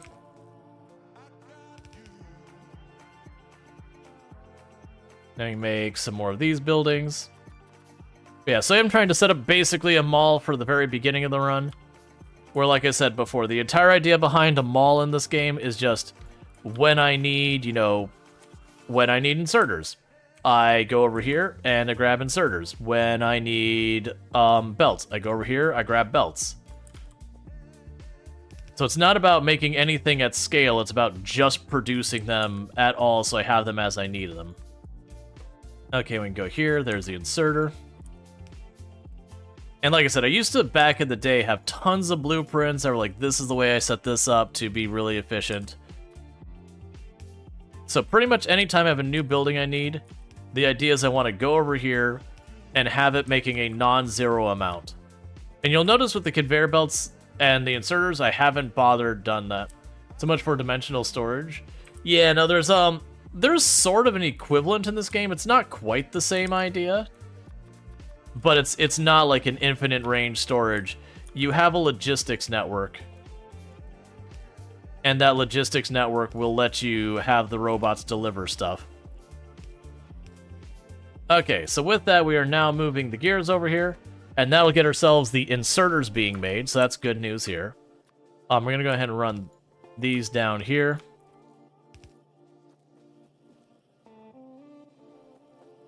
Cool. Alright, so we've got inserters, and we've got conveyor belts are being produced automatically. You'll notice a lot of these are not going to keep up at all. We are going to want to get red science going here soon. I want to say the red science, I believe, was just copper sheet and gears. So, just as a scuffed temporary solution, we can go down here. And we'll keep running that this way and this way.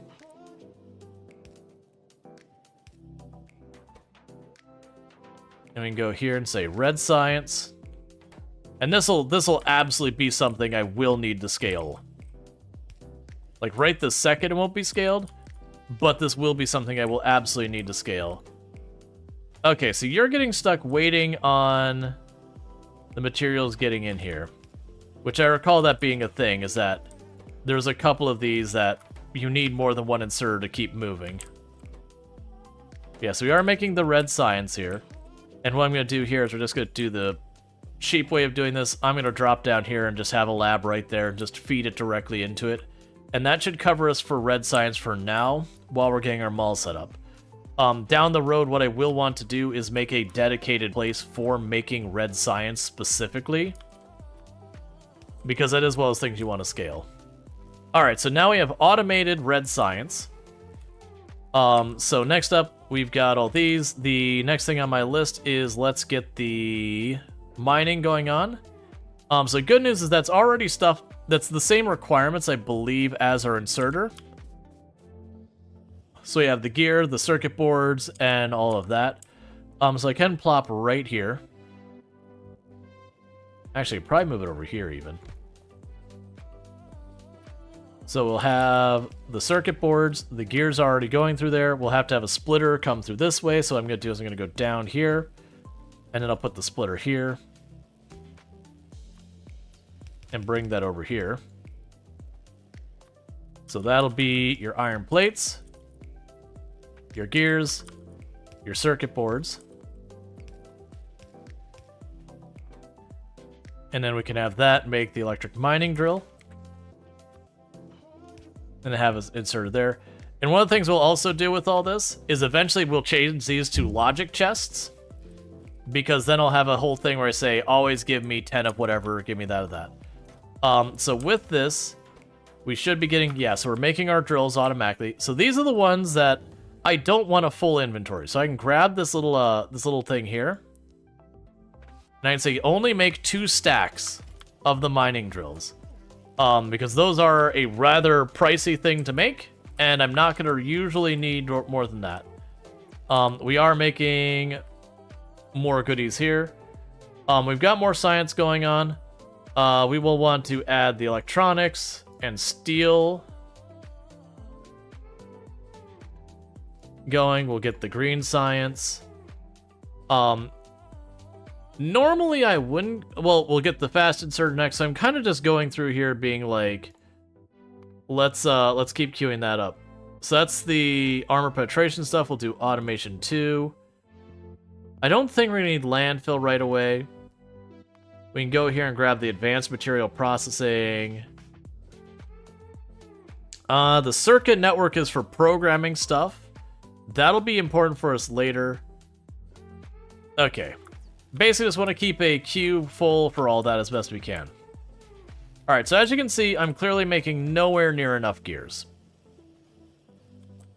That is going to be a problem, but this is the thing. Let's see, it does interest me how modern audience thing of belts as the most basic kind of factory movement, when in real life, they're pretty advanced and rare thing when you need massive quantities over a short distance. Yeah. Well, like, a lot of these games don't follow the way a lot of actual factories would work. Okay, so next up on our list, because they're trying to get all these, let's worry about trying to get these going. So, I want the underground belt recipe. That's going to be one we're going to need. I'm also going to need the splitter. So what's going to end up happening here is I'm going to be putting a belt down here, and it'll feed that. And that'll be for where our splitters are going to get set up. I'm going to put a factory here, and you're going to be for our underground one. So as you can see here, it is just a belt and iron. Nice, easy peasy, lemon squeezy. You just bring this belt right here. And then I could drop a pole here and there. And do that, not this.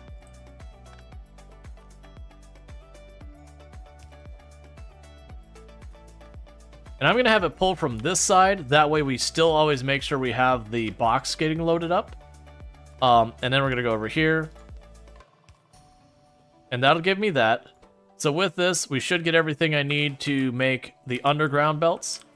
The next thing I'm going to want to do is I'm going to need to set up a couple more of these. But as you can see, as I'm making these, when I start running out of belts, I can just go up to this box, control click, and I can grab a stack of belts.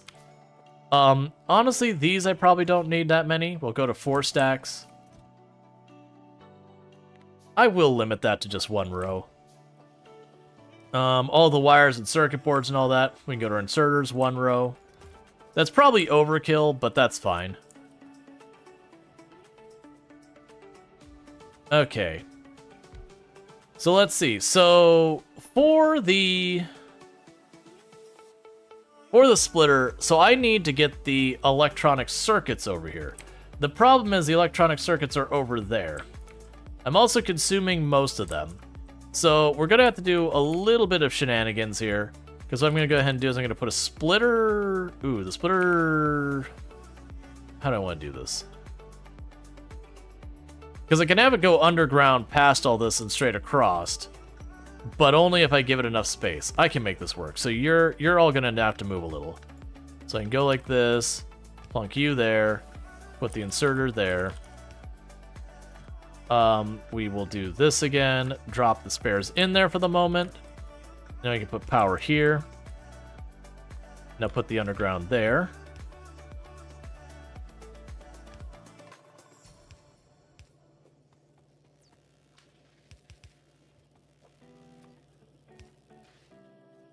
So can't quite get across all of that, so we're going to just go ahead and shimmy the power pole one over.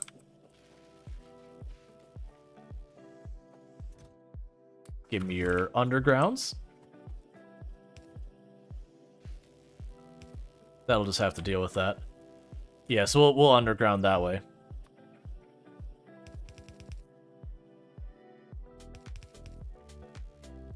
Okay, and in this particular case, I will put a splitter up here.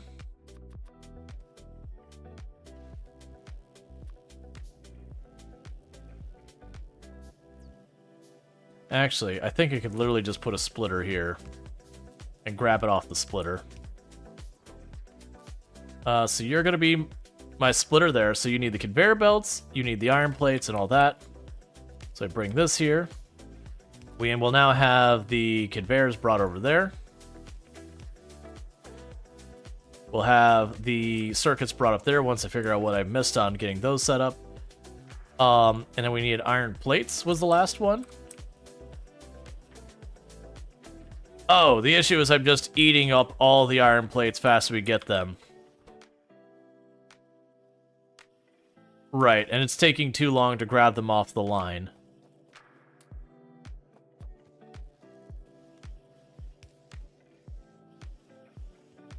There we go. And that's a throughput issue. Let's see, easier conceptually maybe, but actually easier... Let's see, belts seem to be easier than trucks, trains, and drones. So coders built the game that way.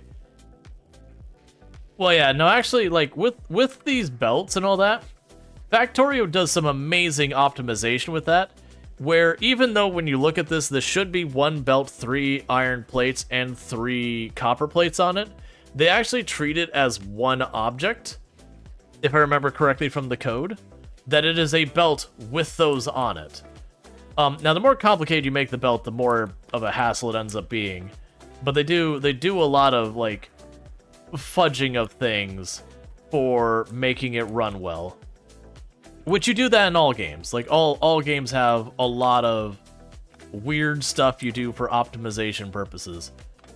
That's not gonna work the way I was hoping it was gonna work.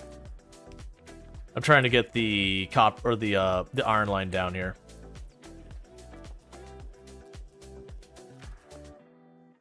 Yeah, that's fine. That'll get itself sorted. It's not even that. It's one entire conveyor line, start to finish, moves along.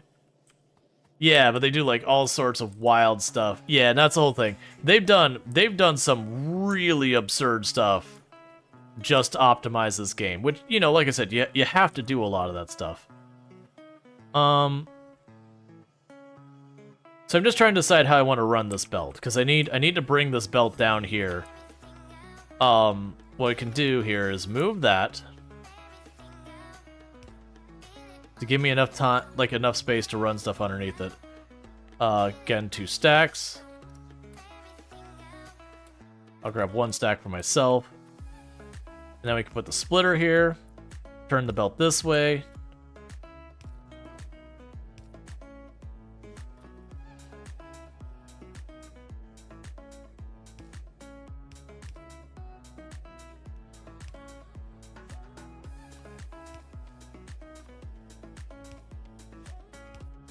I'm immediately missing a lot of my old blueprints that I took the time to figure out. I didn't take them from other people. Okay, so that'll get us the splitters. The problem is right now is that we are consuming so many of the circuit boards here that they're just not getting the resource. We have been just unlocking one technology after the other after the other. I do need to probably... Oh, one thing we're going to do is we're going to actually cancel this research. And that research. And the reason I'm canceling those ones is we aren't making green science, and I don't expect to do that soon. So let's just keep queuing up all the red science we have for right now. Until we don't have more available. While I go to figure that out. Okay, so the good news is we've got steel production going on, we've got all this stuff producing. We are starting to see that my iron is not keeping up. Because keep in mind, games with workers or trucks carrying resources are a lot older than random style factory games.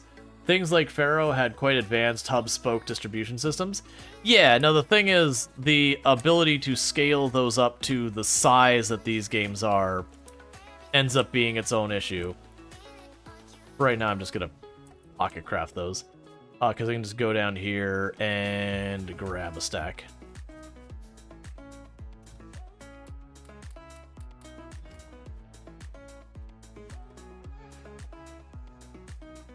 Okay, so basically, we aren't producing enough iron yet to saturate the belt.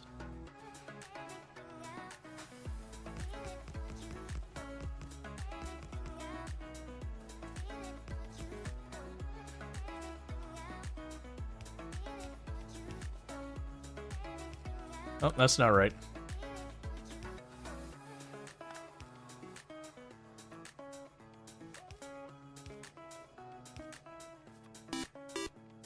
Thank you B_type13x2 for subscribing for 26 months. Thank you B-type for the tier... factory must always grow. Oh, the factory will always grow. For the tier 1 sub, I really do appreciate that. It's 26 months you've been subbed to the channel, and I really do appreciate that continued support. It means a heck of a lot. So thank you again so much for that support. Thank you to Bridge for subscribing for 1 month. And thank you to Bridge for the Prime Gaming sub. Hype train is go. Choo choo. I really do appreciate that support. It means a heck of a lot. And welcome to the stream with all that kind of good stuff. Alright, so we still need to go here and make this belt. But thank you also for kicking off the hype train and all that. I really do appreciate it. And all that good stuff. So thank you so much. Thank you NoGoodNick_ for subscribing for 1 month. And thank you for the follow, and thank you for the Prime Gaming sub, No Good Nick. I really do appreciate it. Everyone is being ridiculous out of nowhere and just being super supportive, so thank you so much for all that. Means a heck of a lot. Yay. What is happening right now? Ooh, woo. This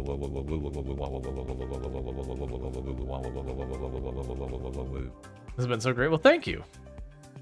Alright, so what needs to happen here, and let's make sure this works the way I want it to. We'll get it set like that. So I can put the splitter there. That puts coal on the line. Now I need to bring iron ore up this way. I could make it look nice and all that, but I'm not going to bother with that.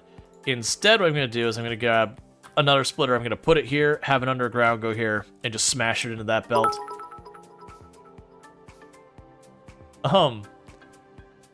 Guess you have to rush train research? Yes.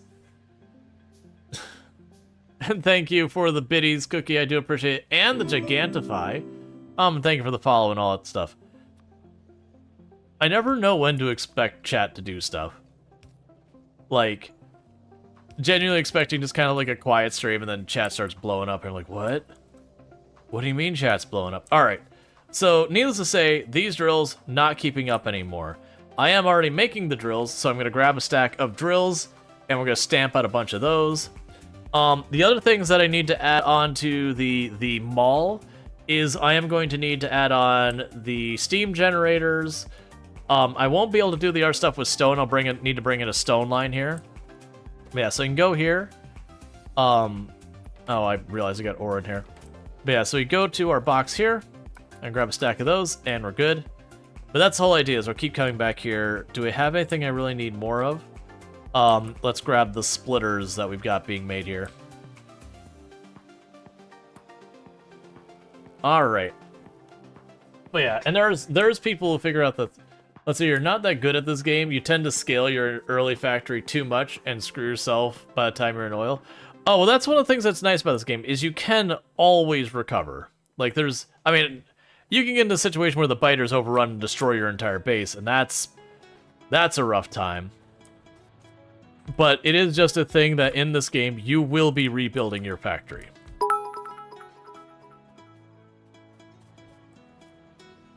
There's one particular train in your factory that has killed me 11 times.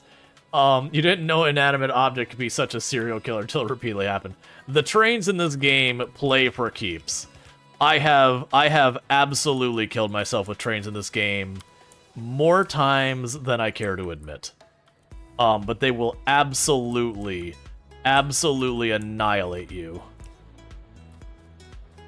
Okay, so we got more drills on there. You have belt contamination? Where do I have belt contamination?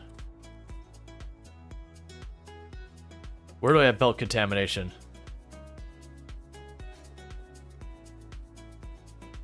Oh no!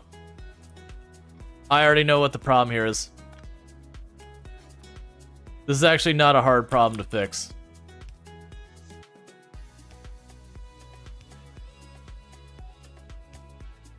There. Now it won't happen again.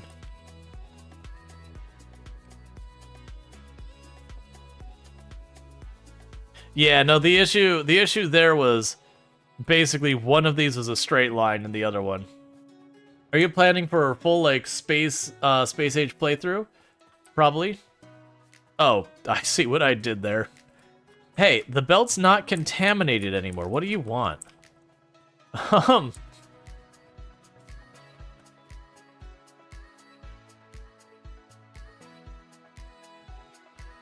Look, man, I fixed the contamination.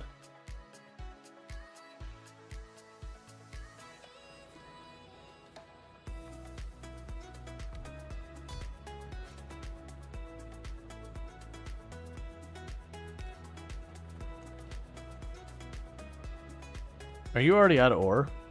That lasted no time at all. That's fine.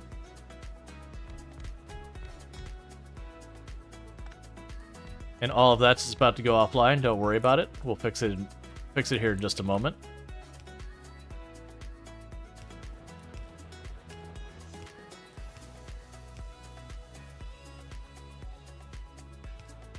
Oh, not like that.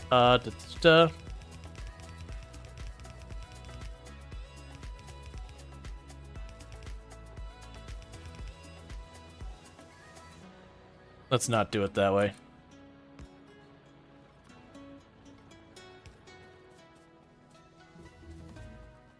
Alright, and thanks so much for the hype train. Future Rual, disappointing. So we can hit a level 2 hype train at 4% with a total of 3 gifted subs and 107 biddies. I really do appreciate that. I also saw we had an on-screen celebration for... Sorry, I meant to mention that as well. I did set it up so I'd notice those a little bit better by making it play like the bit sound. I want to do more with that. I was even wanting to play Satisfactory. Is it just like 3D Factorio? They are very different. While they are both factory automation games that do have a lot of overlap in what they do, Satisfactory, you are dealing with a handcrafted world, so exploration is far more interesting and meaningful, whereas Factorio isn't that. Like, and that's not me bad-mouthing Factorio. I think it's they have different strengths and weaknesses is the way I would phrase it. But the factory scaling in Satisfactory is a lot more different. So we definitely say that, like, as people are saying, that Factorio is a lot more about make factory bigger, the game. Satisfactory, there is a bit of story to it and everything that's going on. It's not like a super overarching story or whatever, but there's a bit of story going on to it. And you don't actually produce the buildings like this, you just produce the materials, and just a building appears when you set it up. And whatnot. But there's a lot that goes into that. Like, you liked the procedural world most of the time. Once you were stuck on an island. Yeah, well, no, the thing that's different about it is, like, exploration in Factorio honestly doesn't feel the best. It's usually just, oh, I'm low on this, where can I find more of it? Is pretty much what the exploration in the game has been for me in the past. Okay, so we're hitting our power pretty hard. The Citizen Factory is more about making the most of the resources you have and all that. Yes. So there are only a couple of things in all of Satisfactory that are a finite quantity. Most things in Satisfactory, like you get an iron node, you put a drill on it, that's forever. Like, it just produces at a set rate, and you can only get it to go so fast.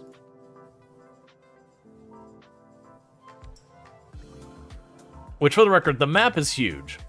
Like, don't expect to, like, overwhelm and run out of map to work with. Okay, so I'm going to need to bring in stone so I can make the smelter over here. And then we can get our stuff going on. So let's plan to have another insertion point here for that. So we can go ahead and just plan, so the belt will be there. But then I can bring stone in, we can make the smelters in there, we'll be able to make the boilers and all that. So I'm just basically trying to get it to make every building we want, little by little.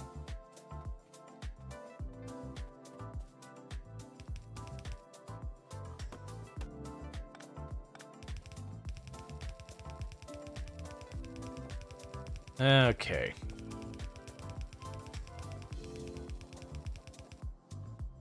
Let's see, procedural generation factor has changed a lot in the DLC.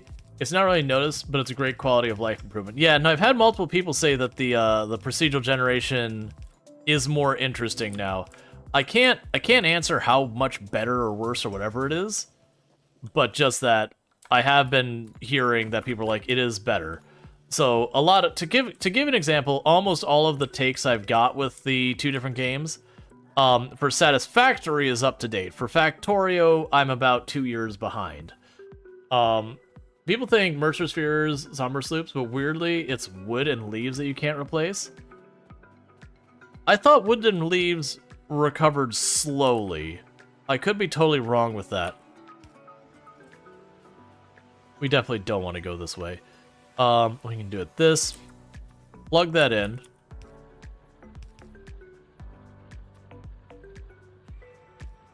And then we'll do the same thing over here, where we take all that stone I've got.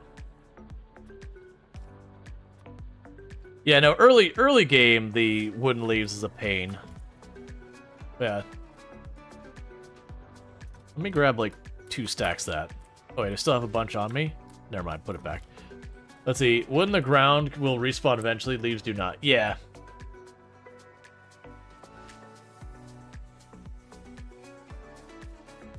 Sorry. The issue is more in Satisfactory. The rate they come back is nowhere near fast enough. I don't know what else I'm going to want to bring in here, but let's plan to have the other side of that be something. So this is going to roll through. We're going to have our inserters there. So what I'm going to do here is I'll put one of these right there.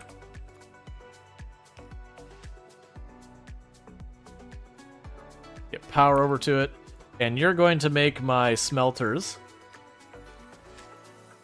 Where are you at? Cool. And then from there, we'll have a box. We're gonna need more power poles.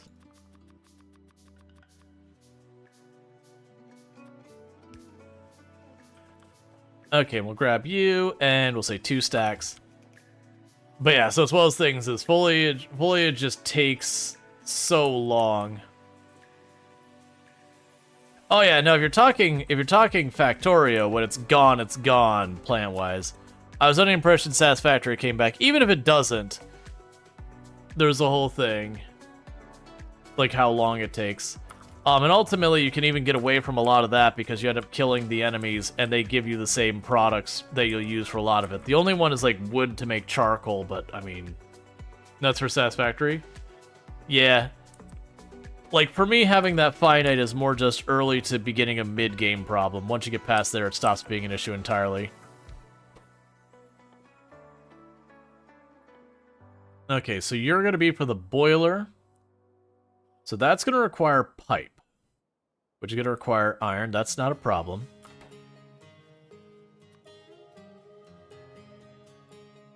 I don't remember if I think I do end up needing that for another thing. So right now, we can bring that across. Bring that across to a box over here as well.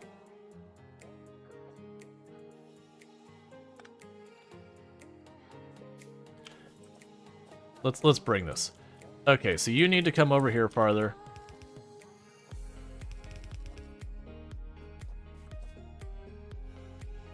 Actually, you know what we're gonna do? You're not gonna sit there. You are gonna put a belt down here. I need to make more of these. So you'll be for the boiler. Sorry, you're not gonna be for the boiler. You're gonna be for the pipe.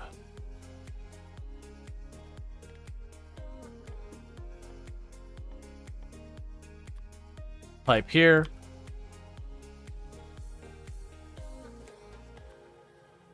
So we can do the same thing here.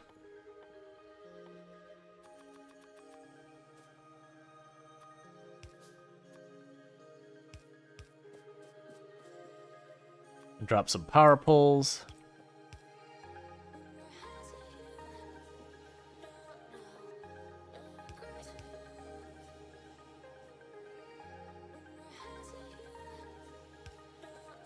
Okay. So with that, we've got these going. We'll need to have an inserter there. The next one of these needs to be down. Sorry, the next one of these.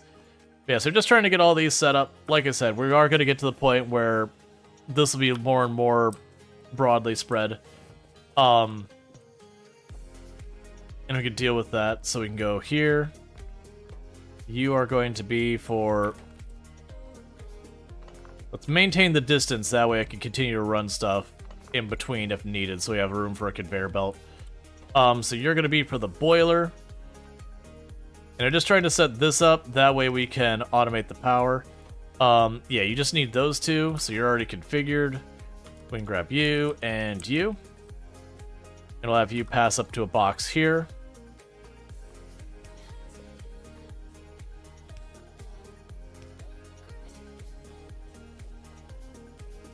Alright, so we got 2 stacks of that. We'll plan for four stacks of this. For the boiler, I only gonna have 2 stacks of that. And that's all I'm doing is I'm grabbing this X and then bringing it up here, and that means it'll only fill up to this point. When it hits that, it'll stop accepting new stuff, so it'll stop the production. Okay. So the next thing to consider is the things here. So that's pipe, gear, and plates.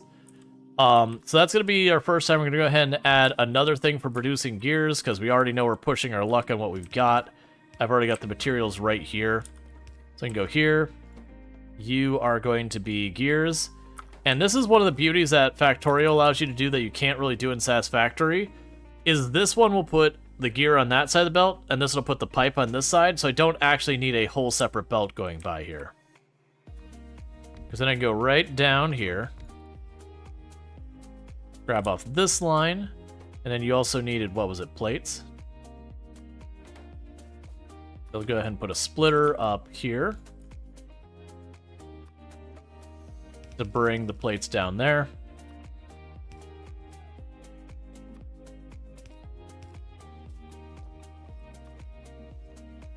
And because of that phenomena that you could do down there, in addition to some other stuff you could do where you can have what people call, what is it, belt weaving, where you use different belts of different tiers, you could do some absolutely absurd stuff where you can technically have 2 different belts weaving over top and underneath each other.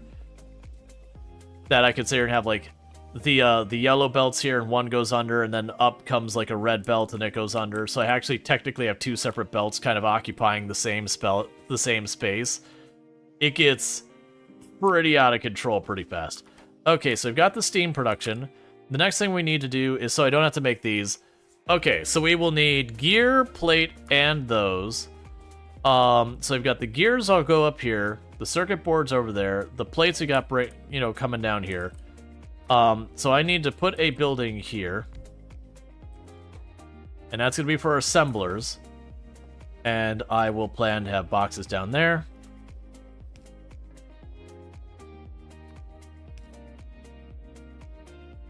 Let's see, it's got to be your biggest demand for blue belts with the red ones. All right, we got logic science being made. That's the green science. We'll end up doing more of that. So there's this. This is the gears. And then we are going to need the iron plates. I should be able to make this happen here. What we could do is do an underground there to there, there to here, here to here. And that brings plates through here. And for you, we only need 2 of that. What else do I still need to be producing? We will want the water pumps. So this is going to get pretty bad because that's where my circuits are over here. There's not a great way for me to bring those over. Unless we make pipes in multiple places. I really don't want to do that. Not that pipes are a pain, but other stuff is. Turbo belt soon, TM. Yeah. Alright, so we've got our pipes and our gears going here. If I bring the circuit boards over here, we can make that work. Because we can go...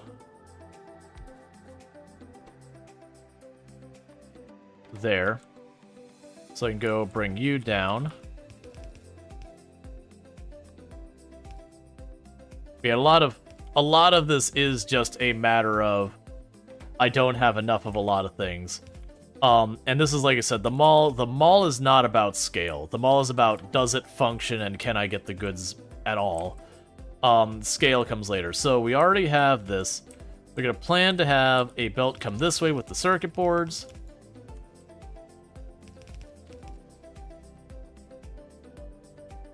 That's going to be another one that we don't have what we need. So I've run out of the splitters. We click that. Now I've got 22 splitters. And that's just the idea behind the mall, is I never have to pocket craft those in any meaningful capacity after the early game. So the pumps, I'm only going to need 1 stack of pumps. You really don't use many. So the circuit boards are proving to be an immediate problem. That, for anyone who's played Factorio, that should surprise literally no one. That's just normal Factorio is having difficulty with that. Honestly, I'm not going to need these to be in a box. Let's just put that there. Shove these in here real fast. And shove those in here. And in there. I don't need a box of these.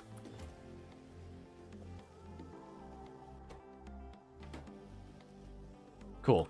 So that should help get those online and running. What was it for the lights as well? The lights are also circuit boards. Those are wire circuit board and iron plate. We can put them down here. So I can put an inserter here for that. The iron plates will be there. Circuit boards will be here. And then you'll have a box there. And that's the other ones I won't need many of. So it sets you to lights. Get power into the area.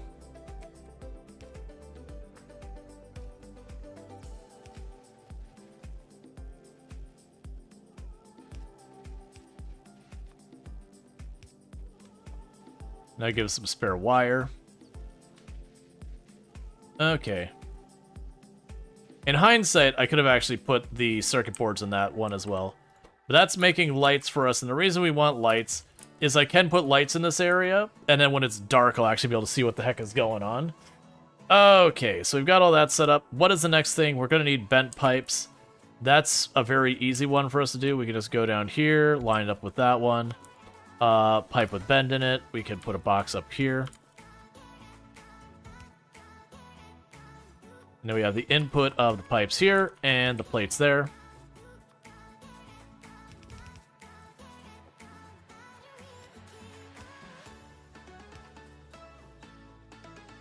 Okay. Oh, you'll be that way. That's a big thing. Having those capacities set will all help a lot to avoid problems later. And another thing we're going to want is we can put it right here because I know what the materials are and it's next to nothing. Make the boxes for me.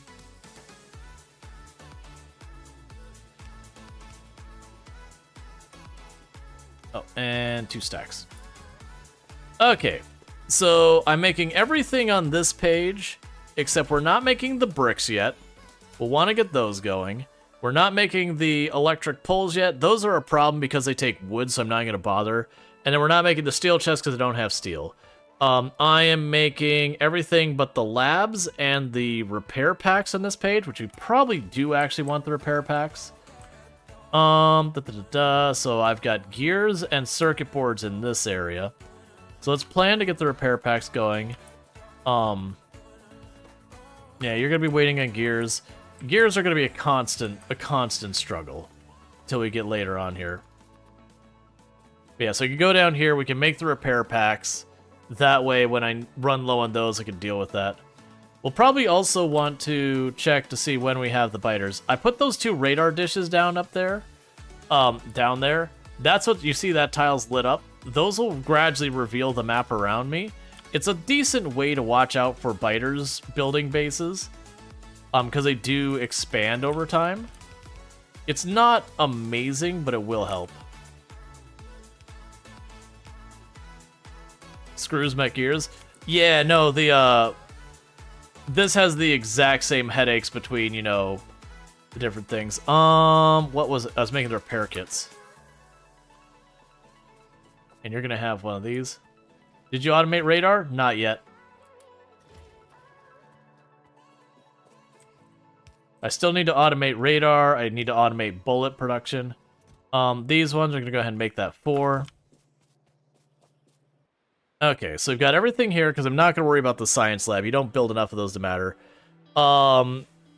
For the green science to have a non-zero amount, I would need to get the belts and the inserters into position. Let's plan to do that. I'm not... This is the band-aid. We're just making a non-zero amount part of the factory. This is not something we want to be doing long-term. I literally don't have anything in here because gears. Alright, let's just increase gear production. Let's change you, just like we did on the other side.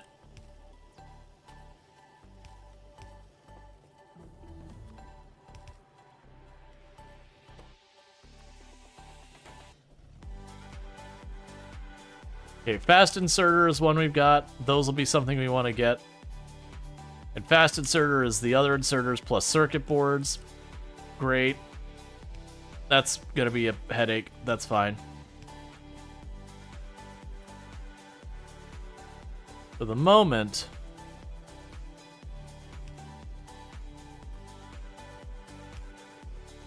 that'll solve that problem temporarily. Well, we are covering both sides of the belt. Let's just lean in on this.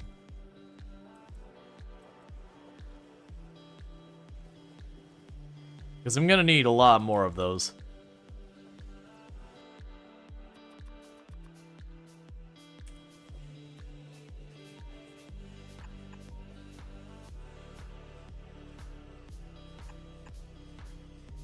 Oh, that's putting those down as ghosts. Which is a way of going, I'm going to build something here, but I don't have what I need for it yet.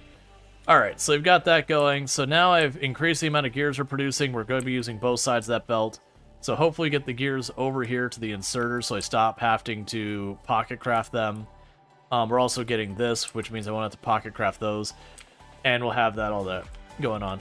Alright, so we still have on the list. Right, so that is the inserters and the belts, which are unfortunately kind of on opposite sides here. But I am going to bring them over. We'll have the green science here, which will be fed into that machine there. And we go ahead and put power poles there and there. So the belts will be not the worst. I've already got a belt line here. So we can probably take the... No, don't. Okay, got ahead of it.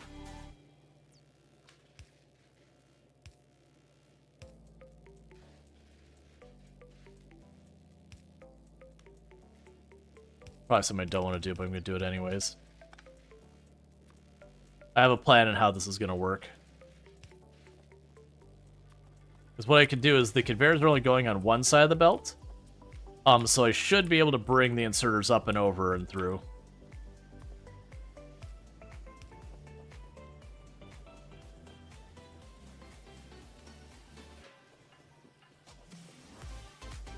So what I could do here is use a long arm.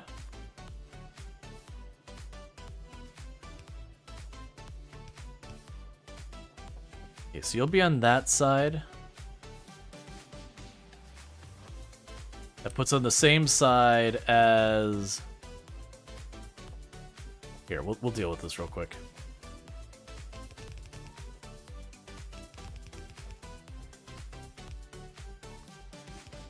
And this isn't the reason I wouldn't be doing this. So that should put it on the inside. As we missed the start, is this on default settings? Yes. So yeah, so that should put the inserters on this side of the belt, the belts on the other side of the belt. Those get fed into green science and fed into here. It's going to be, like I said, this is not set up to be efficient at all. This is just kind of a mall type setup. Normally I don't do any science in the mall. But in this particular case, I feel like it. Alright, so that gives us everything here being made except for the iron sticks, which I don't even remember what we used with that. The other things I need to make is I still need to make bullets. I don't need to worry about armor. And it would be good to make the gun turrets and the walls, which are going to require stone brick. I'll probably also want to make radar. So we've got plate, gears, and circuit boards. I hate it. Yeah, so I can put that right here. Because the good news, I have the plate, gears, and all that. Sorry. It was plate, gears, and circuit boards? Is that what I said? Oh, well... Okay, it's going down here. So you can go right here. And you'll go underground there.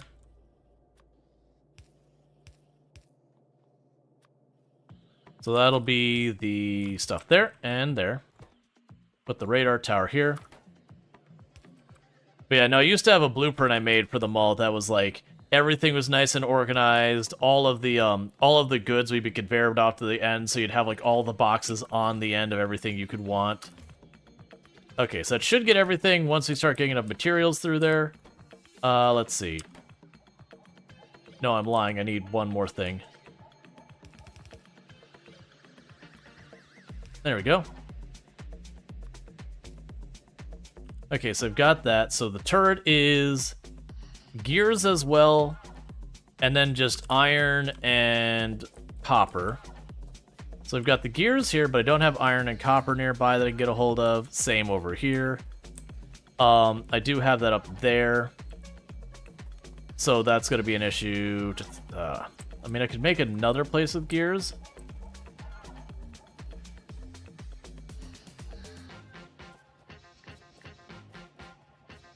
I mean, we've got it so close. You know, I could just bring this down farther.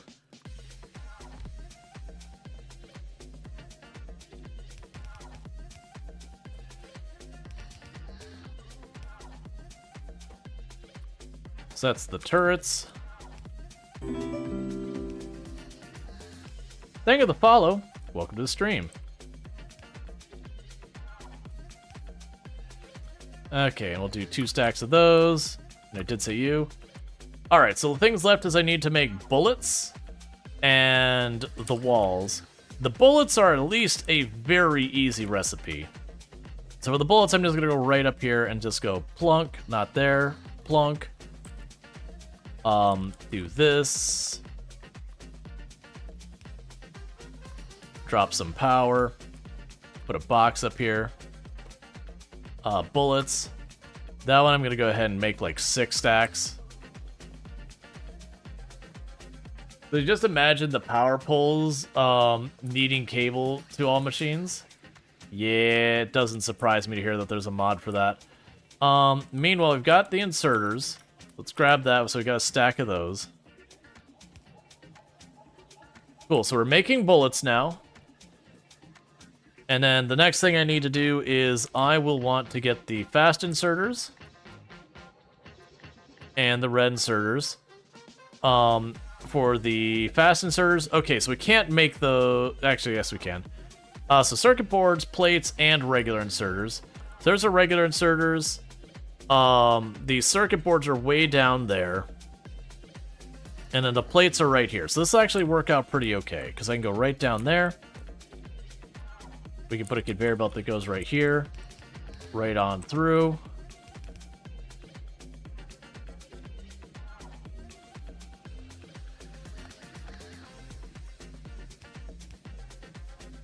So this will be the plates, the inserters, and grab the circuit boards up here.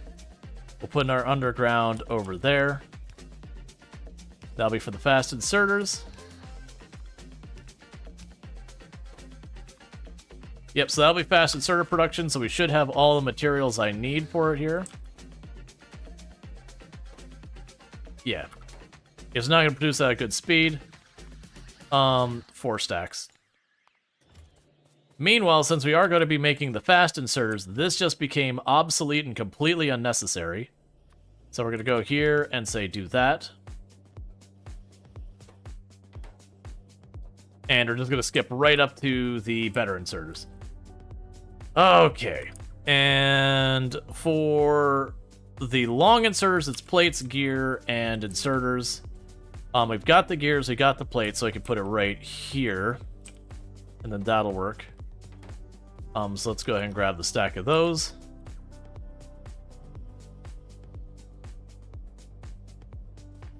I have that stone coming in, and I'm immediately going to need to... That's fine. I want to keep things mostly in line.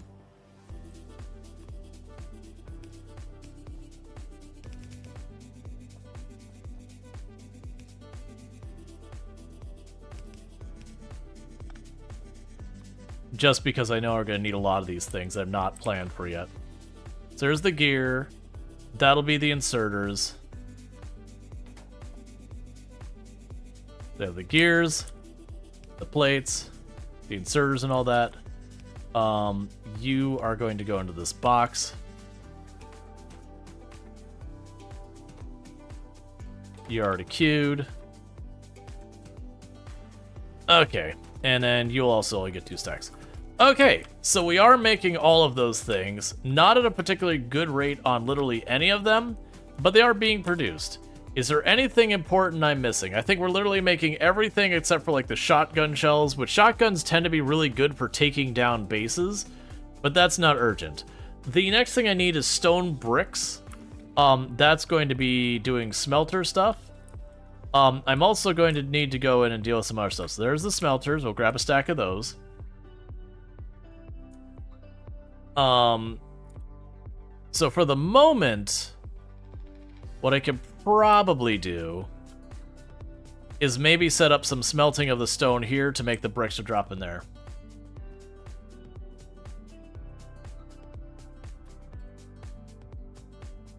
Oh wait, I'll need a coal line, won't I? Where can I bring the coal line down in a meaningful way? Because I feel like that's one of those things I don't want to have right there with the rest of it. So let's plan on putting it down here. So we're going to have a branch off of our stuff here. And we'll make a coal, like, we'll make some stone brick production. Because that's those things that a lot of runs I sleep on, but it ends up being really good for a lot of reasons.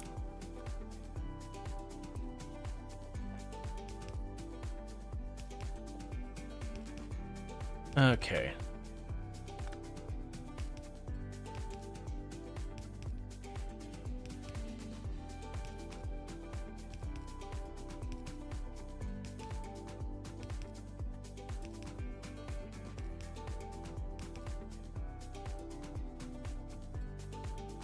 Flamethrower achievement disagrees.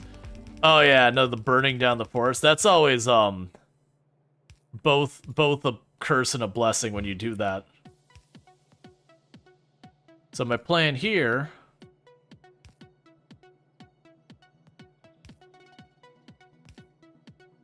is to put the stone on one side and the brick on the other.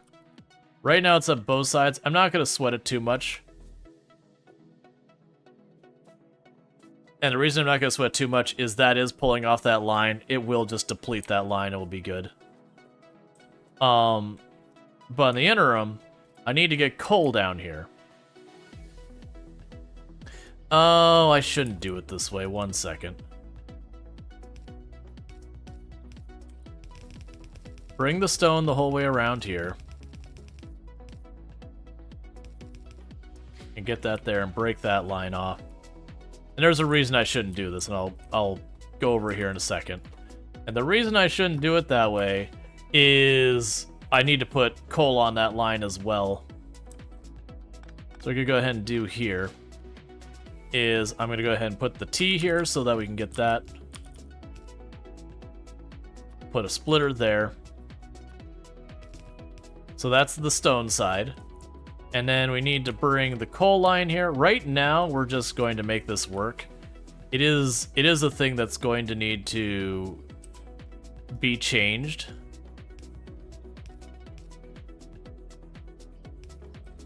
But that'll be another thing for down the road.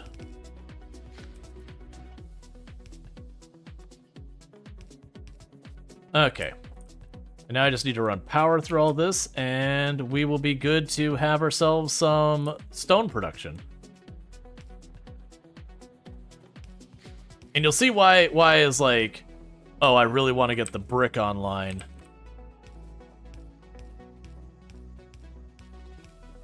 Brick ends up being very important. Okay. So I've got that set up, and then the next thing we would set up with the brick would be our stone block walls. So this is going to run in here. They've got that cutting through, so we can go ahead and just add right down here. That'll be where we make our stone block walls. Ooh, can I get this the whole way across? Yeah. So that's going to be the in for our stone block walls.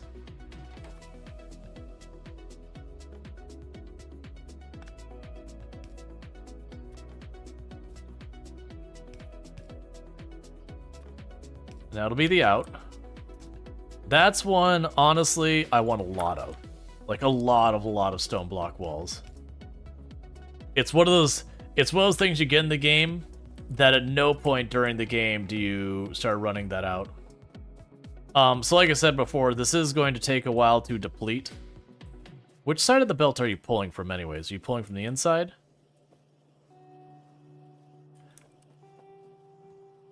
Okay, I'm gonna have to intervene on that.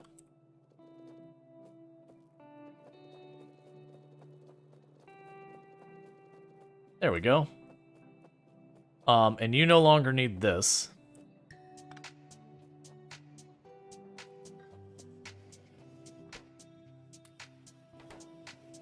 Okay.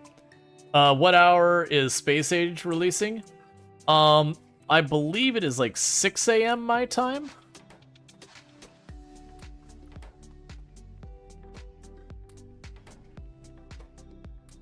So it's one of those ones that for me personally, I'm not going to be able to jump into it immediately at the start because that's while I'm asleep. But it does mean our next stream we're going to be doing that. We're just doing a little practice here. You know, reminding ourselves of the game because I haven't played in an age. Okay. So with that, we've got it all set up. How is our power doing, by the way? Ah, it's totally maxed out. Perfect. Oh yeah, but for those who are coming from the Satisfactory side, so you'll see what happens here is instead of like you have a circuit blow and the whole thing goes offline, you'll notice the satisfaction keeps dropping into the red and yellow. What that means is the rate that the things are working dips. So it starts running at like 60, 70, 80% production rate as opposed to 100%. So that's just the difference there. So meanwhile, let's go down here and grab stuff. Oh, did I make the pump? No, we did make the pump. So we've got those guns here. That's good news.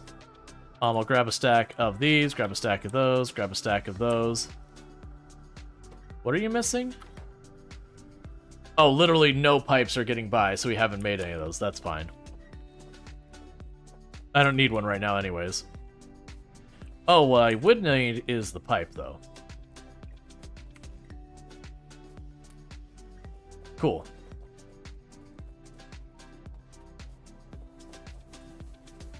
Alright, so for this, what I'm going to need is I'm going to need a pipe there. Then I get 2 more boilers. 2 more steam engines.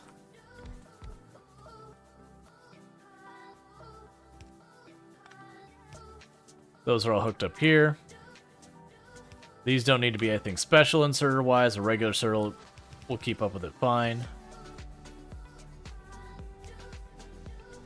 Okay, just like that, we have doubled our power production. It'll take a moment to actually wind up. We'll get there.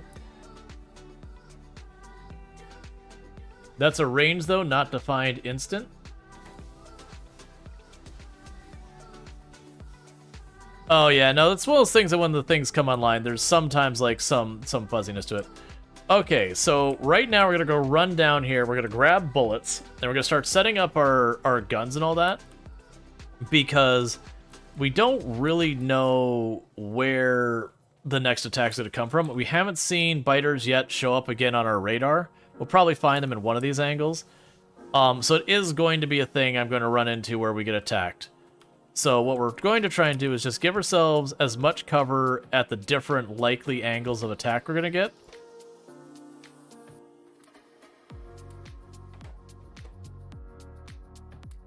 Okay. So I've got 3 guns over here because they might come around this water and hit from this side. We'll want to go over to our mall and probably put some over here. Yeah, we'll put some coverage on the mall area on this end. Want to make sure it covers enough to reach that water.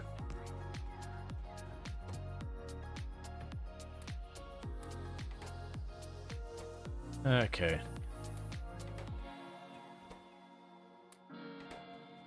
Put one more gun down here.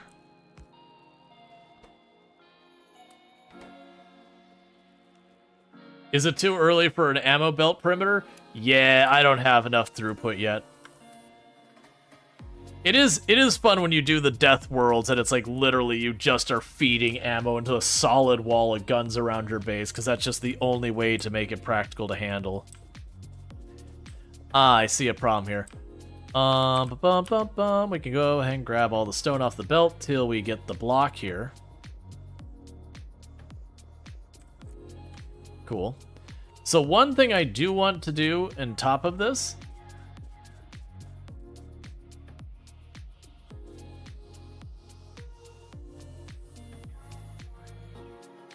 is I'm going to want to pull a bunch of that off the belt as well for myself. And we'll say 1 whole row. Alright, the next thing I need to do is I'm clearly not getting enough stone to power all this. No, don't do that.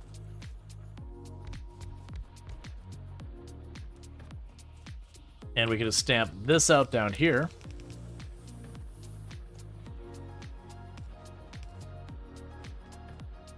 Yes, this is one of the things I do like that this offers versus Satisfactory.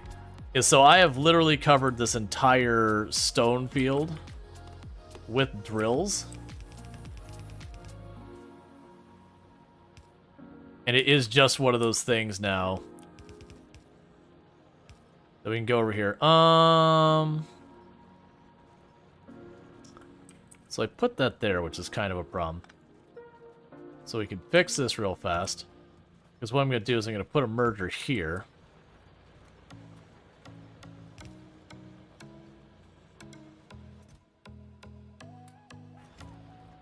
Alright, we can go down here. Yeah, so the entire stone area, I fully covered it. So basically, I can just leave that there until the stone's all gone and do that. So at this stage, what I'd want to do is go, okay, my next stone source would probably be up there. And ultimately, I want to plug that in there to take over when this one runs out. And you do the same thing with, like, the iron and all that. Right now, we don't have belts fast enough to take advantage of any of that. And I'd need to reroute the coal around that. Most likely, when this runs out, we'll run the coal this side and then feed it in this way versus just cutting through the middle. But I'm nowhere near that spot.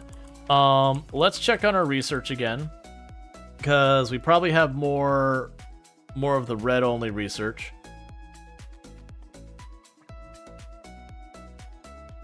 Okay. Yeah, so once we finish these ones, we've got all our red-only research done. So we're going to let those process. To let ourselves get the red, green, and all that.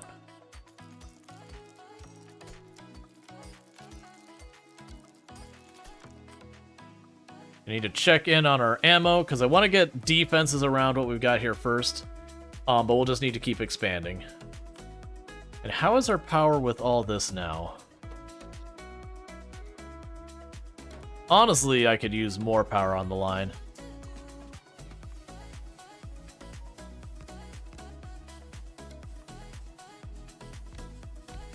And one of the downsides of doing this, though, is as I'm expanding our power like this more and more, I am also expanding the rate we pollute the planet. And that's just a matter of a concern because more biters. And if I remember correctly with the way it works, is the pollution makes the biters... I want to say it was the pollution makes the biters aggressive, and then killing the biters makes them evolve. So they will get tougher. I could be wrong in that one. It's been a long time. Okay, so we can also go down here. We're going to start probably getting rid of the regular inserters in favor of the other ones. Let's put some lights down here so I can actually see what the heck is going on in this area.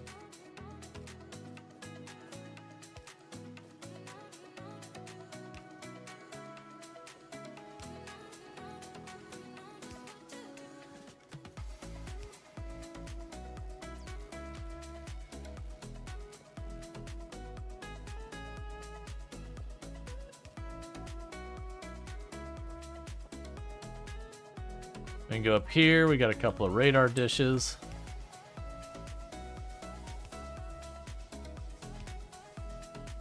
We've got that. Okay. Evolution is driving by many, many things, but pollution impacts a little while killing bases a lot. Yeah, gotcha. Makes sense. Okay, so I've got more ammo. So the next thing I want to do is let's run over here, because the coal mine's likely to be another target, because it is on this front. And while I do have 2 weapons over here, I'm going to put a third.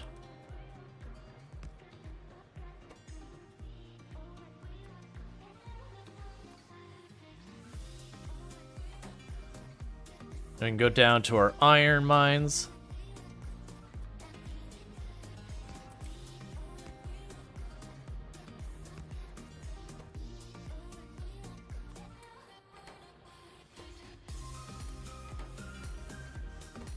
Okay.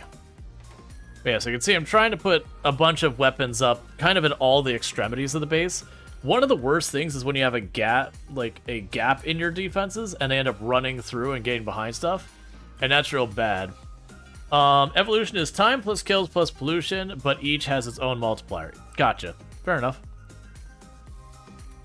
Grab more of the guns.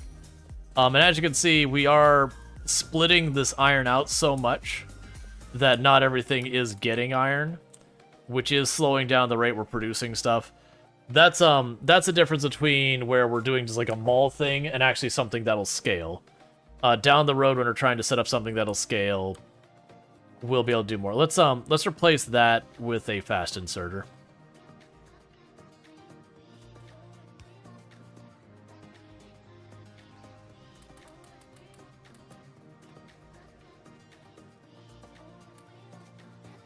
Meanwhile, let's go to another one. Now you're placing those at a frequency. Okay. So I'll put a couple of guns down here.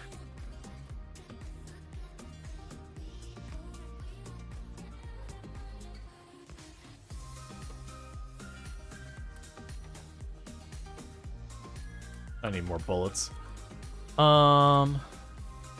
Let's craft them. As you can't remember, I think kills pertains to nests as well. Yeah, no, I remember it being a thing that they will continue to escalate until they hit whatever their extremities are. Yeah, so if you see here, we've got all that set up. One of the other things I should also do is we'll want to put down those radar dish things. If you look at this, if I go down here to where we have these biters, I can't zoom in. I see there's biter nests there, but if I go up here, I can actually zoom in and see the factory. That's because it's under radar. Pollution-wise, we are going to run into those biters in not too long with our pollution, so that's going to be our next threat to the south there that we've just revealed. I also can't see off to the west and the north yet, so there's a possibility we'll trigger attacks from that angle, but I'm just not going to be able to see what, when, or where until we get to that point. You know, barring if I go and run out and check, which is something you do often do. Yeah, you can start in the desert as well, that's harder. Yeah. It's fine.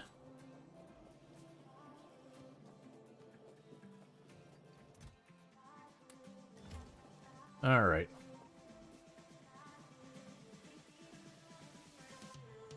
So some of these will probably be turning off. Actually, let's run over here, grab more iron plate.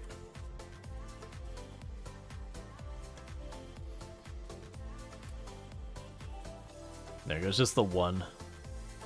And this also gets to where we see that belt is going through it and the other one's not. There's tricks called belt balancing that you can do to equal out the stuff on the belts.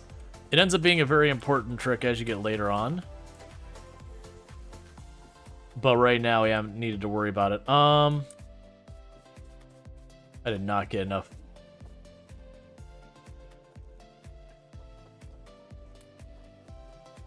Because I'm also nowhere near enough materials to hold this off. But since we are recognizing that likely we're going to get attacked from the south, I'm going to start trying to focus on that. As far as where to put our defenses. Okay. So I think we got a little bit for now. We'll want walls and all that later. Right now, that's just not a concern. We got a little bit of defense on all sides. Yeah, good call. You should make sure to have belt balancers. Yeah, so like to give you an idea of how belt balance, let's see if I can go by memory. It's been a long time. So we have a 4-to-4 belt balancer. If I remember correctly on the design, I want to say it was something like this. So I'd have my 4 belts coming in and my 4 belts coming out. If I remember correctly, you want to do this.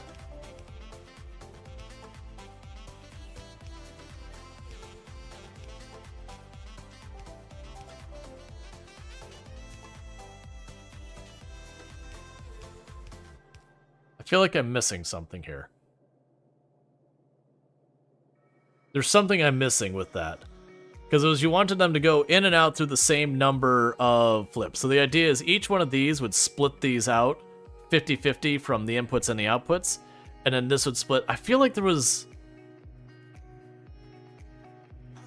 I'm missing something here. There should be... I want to say there was supposed to be another splitter here. But the idea is what you're trying to do is balance out the inputs to have the same number on either side. Splitter before the underneath. Splitter before the underneath. Oh, I see what you're saying. Well... Oh, so you're saying instead of... One sec, we have an attack. So you're saying put it there. You'd have those go through... Right, because then these two go through that one, these two go through this one, and then they get split in that one. You'd have up here, you'd probably have splitters as well. Yep. Alright, so we did get an attack at the far left side. I didn't get any red marks, though. But yeah, so that's a belt balancer. So the idea is, and that's honestly trying to go by memory, so that's like 2 years ago is the last time I built one of those. But, you can do the same thing where you can literally have it so you have like one input, 4 outputs with the right things. It didn't blueprint it? Yeah, no, it's no problem. I'll deal with a bunch of that later. Yeah, so I got a couple got killed here. So that tells me I've got a nest to the west here that is getting hit. I don't have literally any ammo on me, so I probably shouldn't go attack, because I don't think giving them a stern stare, waggling of the finger is going to quite cut it here.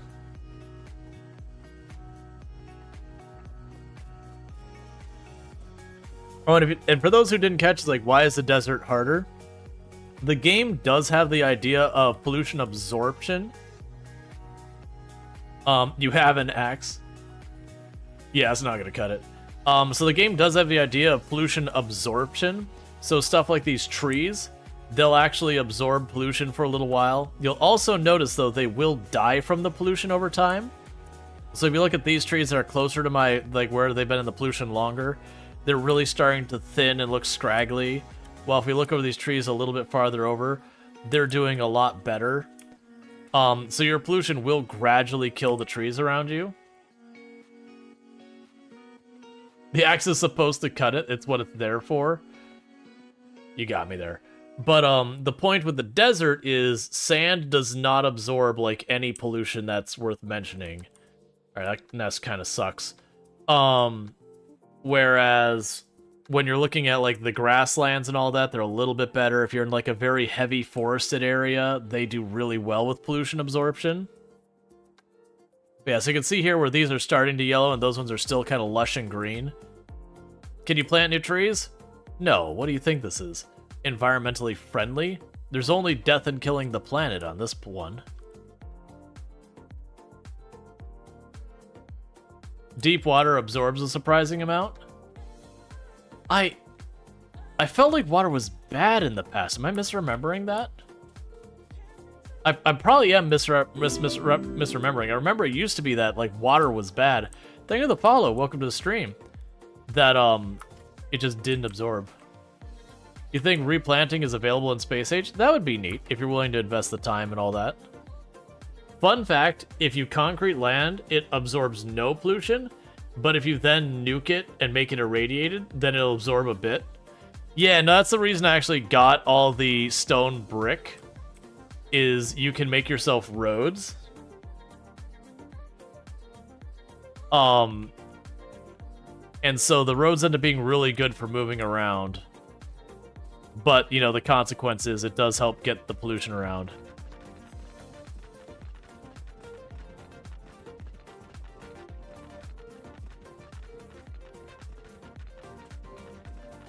Most of my factories, I end up literally paving the world. Just pave it all.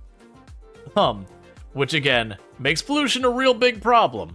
But that's usually around the point that you're sitting there, you've got artillery all around your base and all that anyway, so who cares?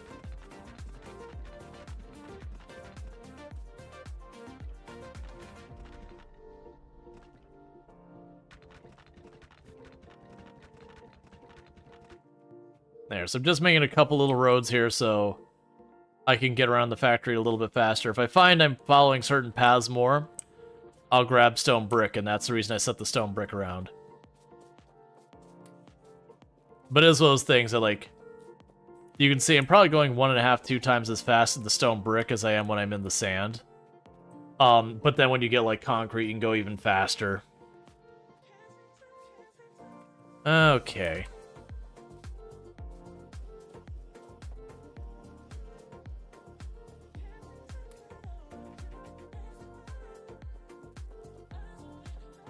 New DLC hype? Yeah, the DLC won't be out till tomorrow. Some people have early access. I'm not one of them. That's fine. Oh, let's grab the radar dishes, like I said. Radar dishes is over here on the left. I literally have none here because circuit boards, which I am producing up here, but nowhere near a sufficient amount to handle the amount of greedy consuming of materials I have going on right now. 6 hours till DLC? Yeah, and unfortunately my stream only goes on for 4 more hours. But, and like, it'd be one of those things, I get the DLC and I wouldn't want to start right then. But, it will be my next stream. We'll get right in on it. That's the plan. Okay. So I've got 90-something bullets. We do have some of the upgrades for our weapons. Actually, I'm lying. We don't have the upgrades for our weapons. So we'll want the automation too. We'll want this. The circuit network we'll want to do. We'll have this. The better power poles. The logistics too. Solar panels are nice. Solar panels are if you want to be a little bit more environmentally friendly.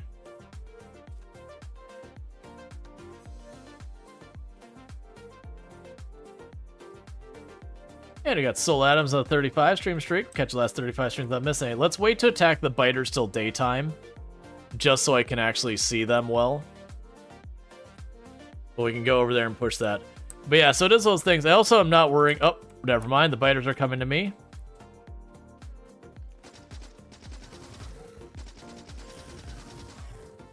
Okay.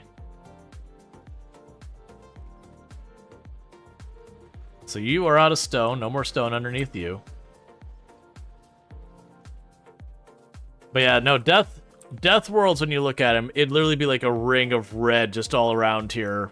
Like, just the occasional gap in there. So yeah, we got two biter expansions are right inside of our pollution that I am going to need to deal with. So the moment it hits daylight, we're going to go over there. We're going to deal with that nonsense and continue to expand.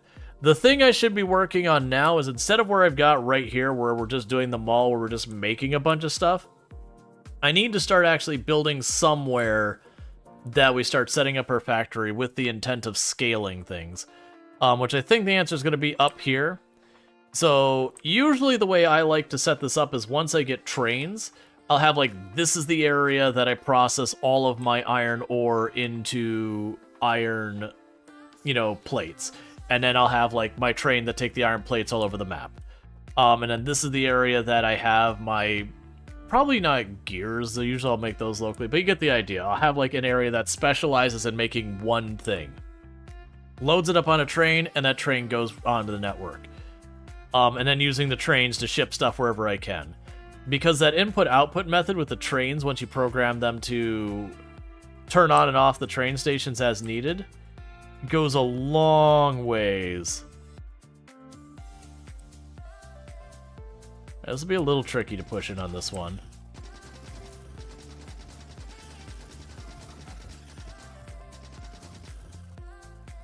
So if we hit from this bottom right, I could get that spawner out of here and probably stay out of range of those spitters.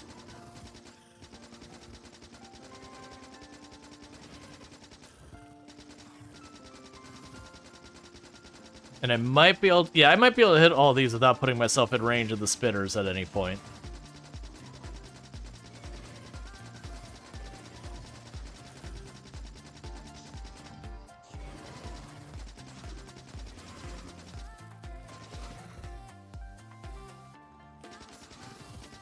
Yeah, no, I can't.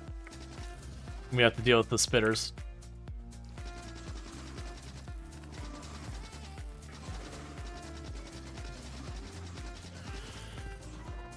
Okay, one spitter down.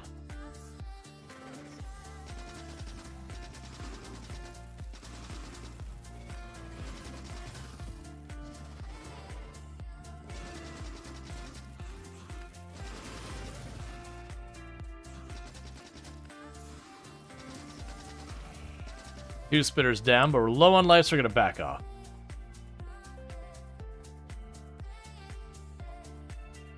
Spitters run around, those are worms.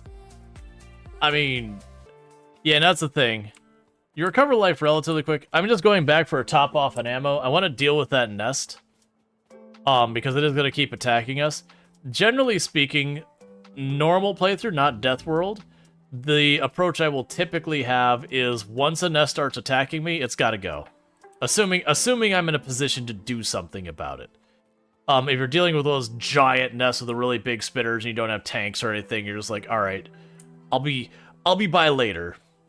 But right now, I got the little nests that are closer. We can just knock them out as they start being a problem.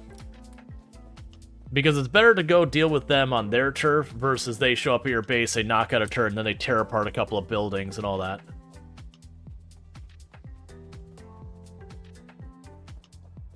But there is a little bit of balance in this game between, I am currently working on getting my supplies. That's another drill that's all exhausted.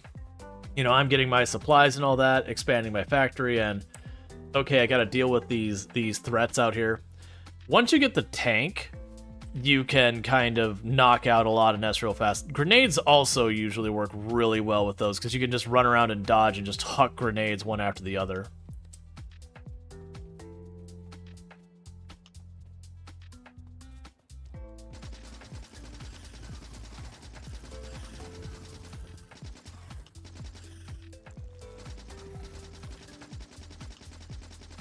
Okay, so now I can reach this nest without being picked on, and I can probably deal with the top nest in the same way. And then we can clear out the spitters. But yeah, one of the go-to strategies for these in the past is just grab like a stack of 100 grenades and just run and just keep clicking the grenades in the area. The only risk there is if you misclick and you can have problems where you end up grenading yourself on accident, and that goes real bad.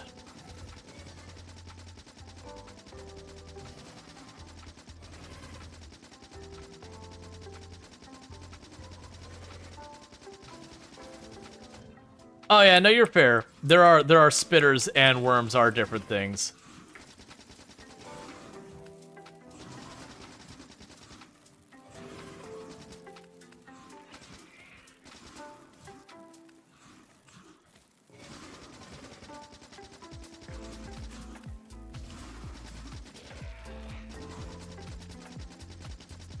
We don't have spitters yet. Those are a little bit higher evolution-wise. Okay, so we cleared out that nest, so that won't be bothering us again.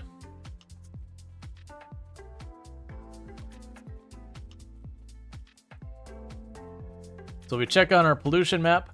So these ones will be a problem soon. We do have area up here I can't see, and area over there I can't see yet, which I can run over there and reveal. I'm gonna go peek just to make sure there's not a nest like right here real quick.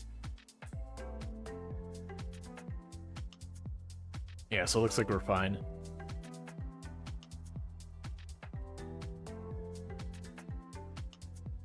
Yeah, so we don't have another nest like right there.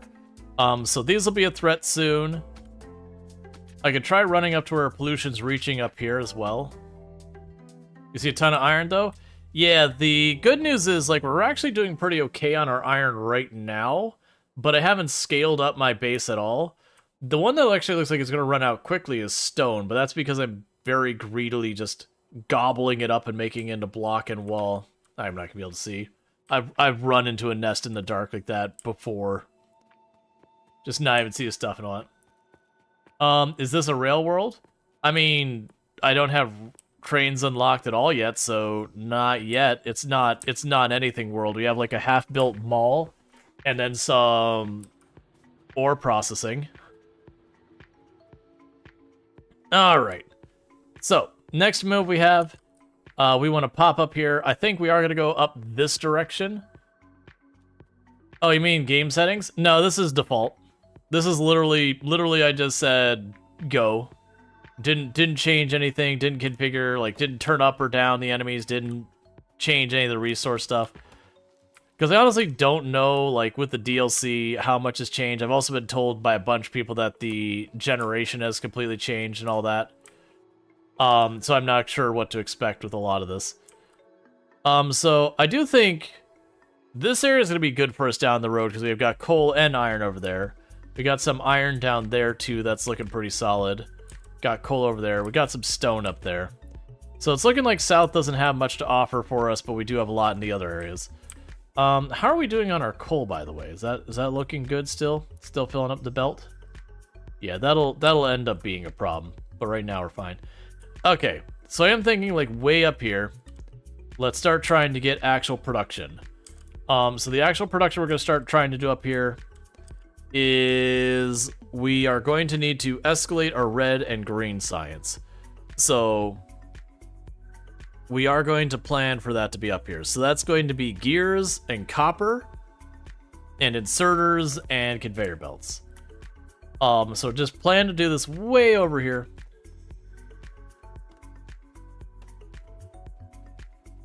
Take care of the coal? But the coal's fine. I mean, I can take care of it. That's like, it'll be really fast. Let's grab a stack of miners and just cover it up. That's the reason I was looking at it, is like the coal's fine. I was just checking to make sure the coal wasn't getting low, but I mean, it's fine either way. It doesn't take me but 2 seconds to grab. That's why I made them all down here. Well, I mean, everything will be a problem eventually. Like, this mall will be a problem eventually. It won't do what it needs to do. Let's grab... Do I have conveyor belt stacks? No, let's grab the conveyor belts. Cool. Yeah, I mean, I'm down to put the drills on it. They'll just go idle until they're needed. but at least then I don't have to worry about it, so I don't really have a problem doing that. But yeah, so as you can see, we're getting plenty of all of these buildings made. But the thing we're going to need to do is actually get ourselves where we can scale that.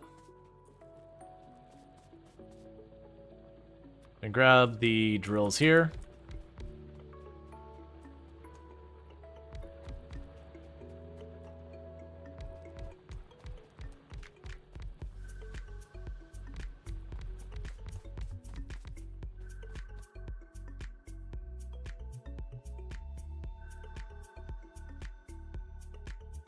Alright, this is going to be slightly off, otherwise it won't pick up all the stuff.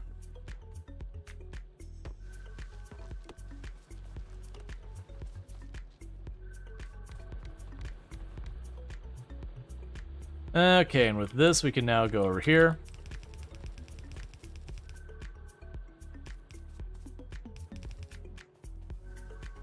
I'll deal with that in a moment.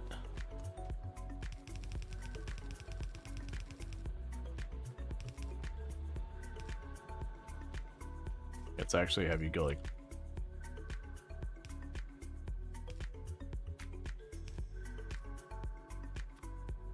Merger. Merge that. Merge that.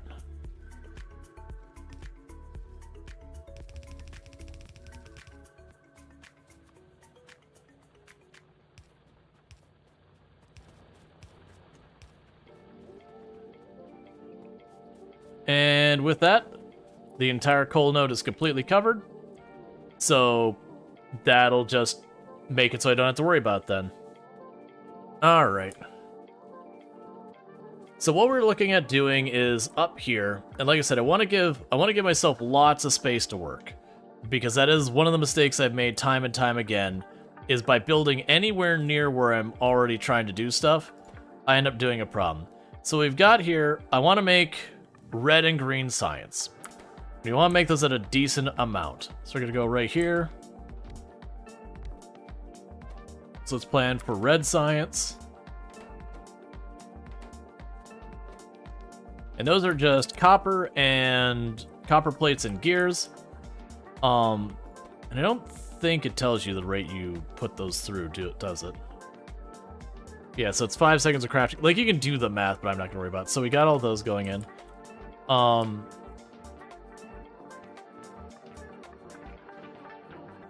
So just the same, we can go over here, we'll skip a line. This will be our gear production.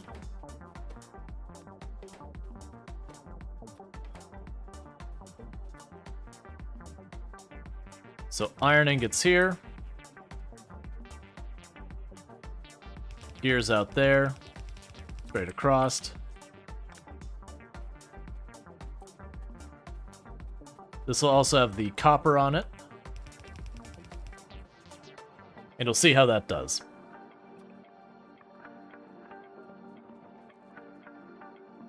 And that's the reason that I much like having the trains. It'll be a lot easier to do this.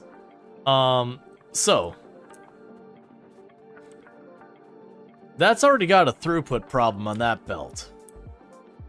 So I'm going to need to separate this out higher. Why are you only getting... Oh, we also need to fix this copper line. We can fix that right now, so it's on both sides of the belt. Because being on one side of the belt causes problems later.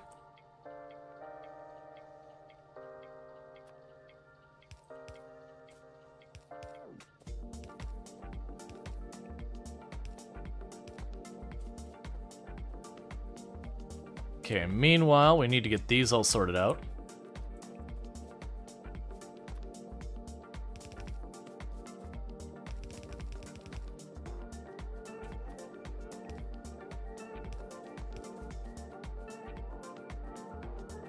Okay, so for here, we can splitter there.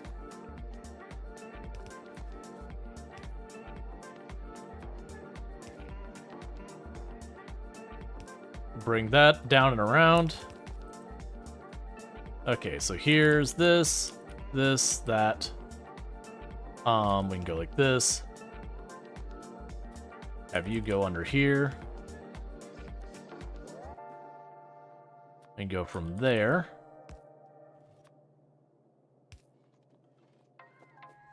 Okay. That'll help out a lot. Especially since it'll teach them not to mess with Super Earth? What? Okay. So that'll get it so we have the copper on both sides, because right now that's filling one side and the other, so I should be able to split both of these off, and as long as we're saturating that belt, I'll have enough to put stuff up this way. So we can go here, we'll put a splitter there, and I'll get that over there. This one will be a little bit more annoying. I put a splitter there. So I'm going to bring that across, and I'm going to bring this across. Yeah, this will work. So we can go ahead and bring this up.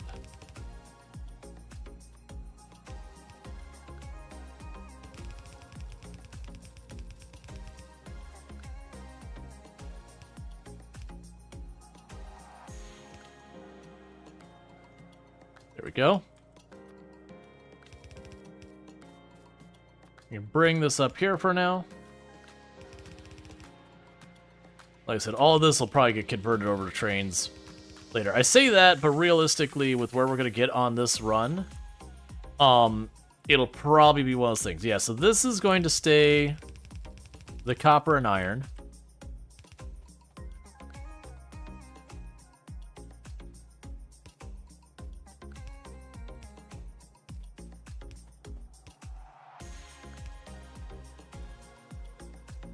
And this will all improve. Let's see. By the way, if you drag the belt over something, it'll allow to put it underneath. Yeah, I keep forgetting that because I know that wasn't a thing at first, and then they added that later, which was a great change.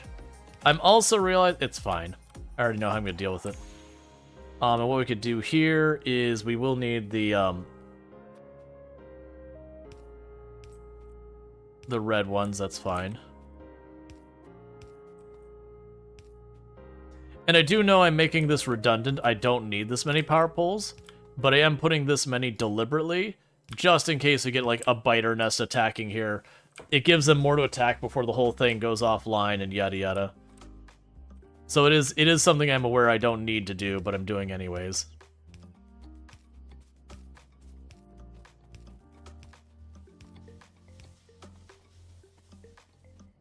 Alright.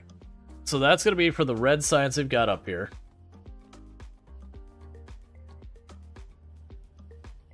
And so the next thing I'm going to do is I'm going to run down and grab the long inserters so we can put those on. And I guess I'll put our labs around here for right now. Those will have to move as well. So the long inserters are over here. And we can grab those. Grab the underneath belts, we've got them over here. And we should be good for this. How's power looking? We are right at the fence of maxing out power yet again.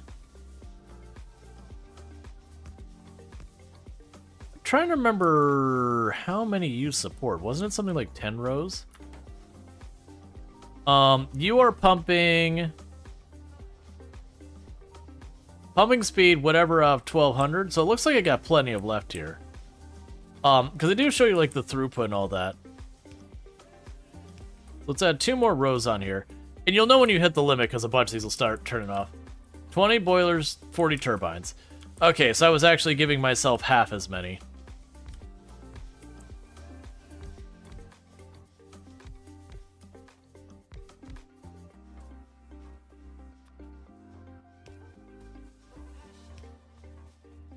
And we have this.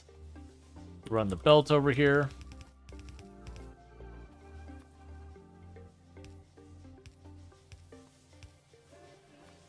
Grab the power poles. Okay. So I put on 2 more rows of boilers. Let's go over here and grab the ammo we've been making, because I'm going to need tons of that. We can go down here and grab the guns. Okay, so we got plenty of those in our inventory for the time being.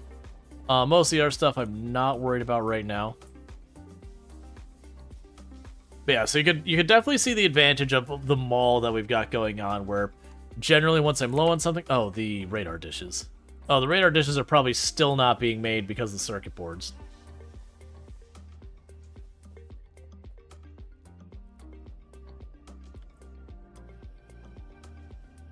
Yeah, so they're just not getting circuit boards through. I was hoping I had a couple in my inventory. Yeah, so that's stuff you'd want to fix later on anyways as well. So you're actually struggling because of wire.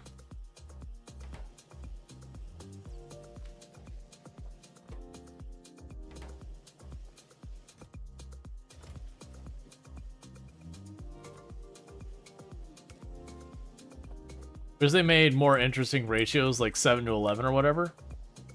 Oh, I don't sweat the ratios at all. Because, like, with the ratio kind of thing, to me, I find that's not even that big a deal.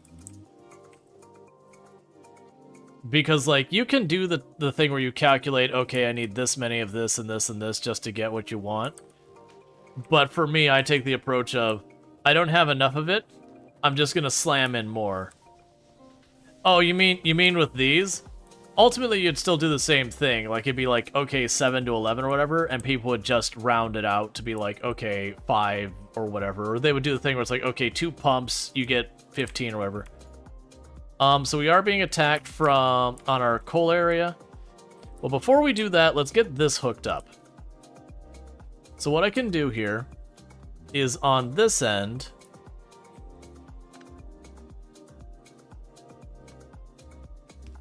there we go. I can go over here. And that's dropping our red science onto these belts. So we now have red science production going on. So for the moment, I'm going to run that over here to be to the left of wherever this is, and we'll have a run down. And just somewhere down here, I'm going to go ahead and plop down to science building. Put down 3.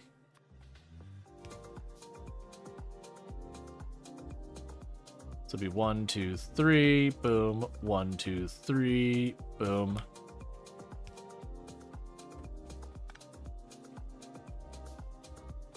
All right. Let's see, people will just find the most efficient number. It won't matter if they do the math. Yeah, and that's exactly what I was thinking, is it just would be one of those things like, yeah, you would just figure out what it is, and it being an odd number wouldn't really change anything other than make it more annoying.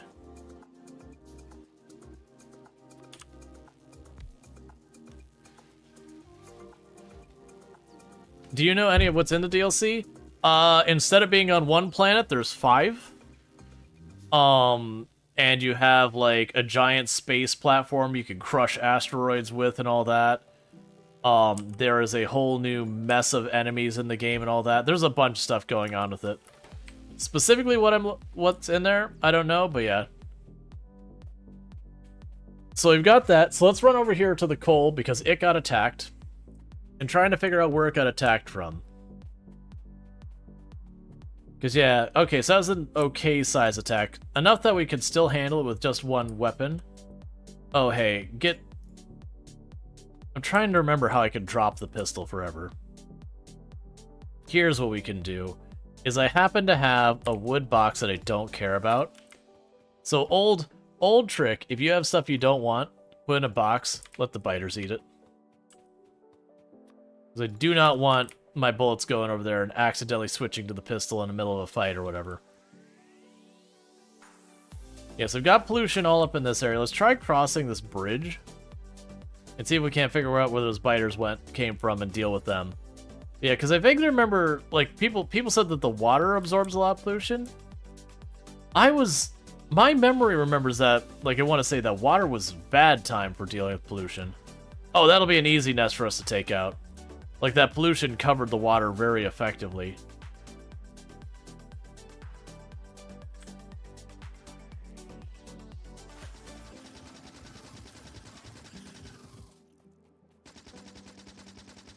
Okay.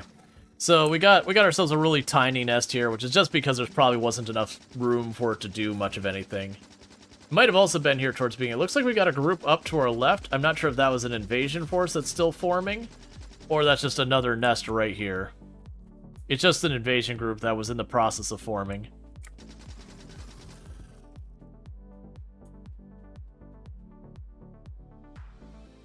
Okay, so let's take a quick peek over here. where the pollution's reaching on this one. Let's just check out the extremities of where the pollution can get to right now. And if we got a deal, I got to deal with them. Okay, so there's still a decent ways out of the pollution, so we're going to ignore that nest for right now.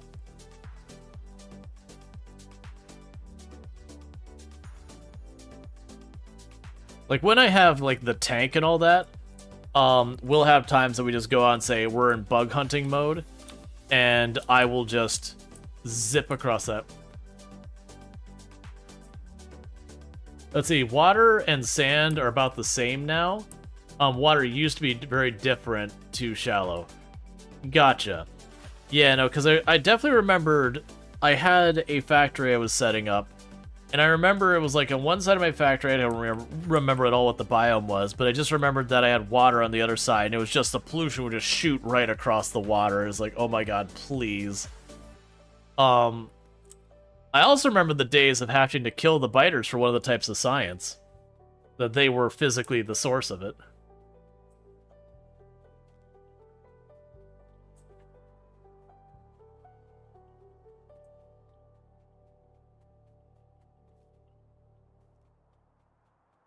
Alright, so let's go up here.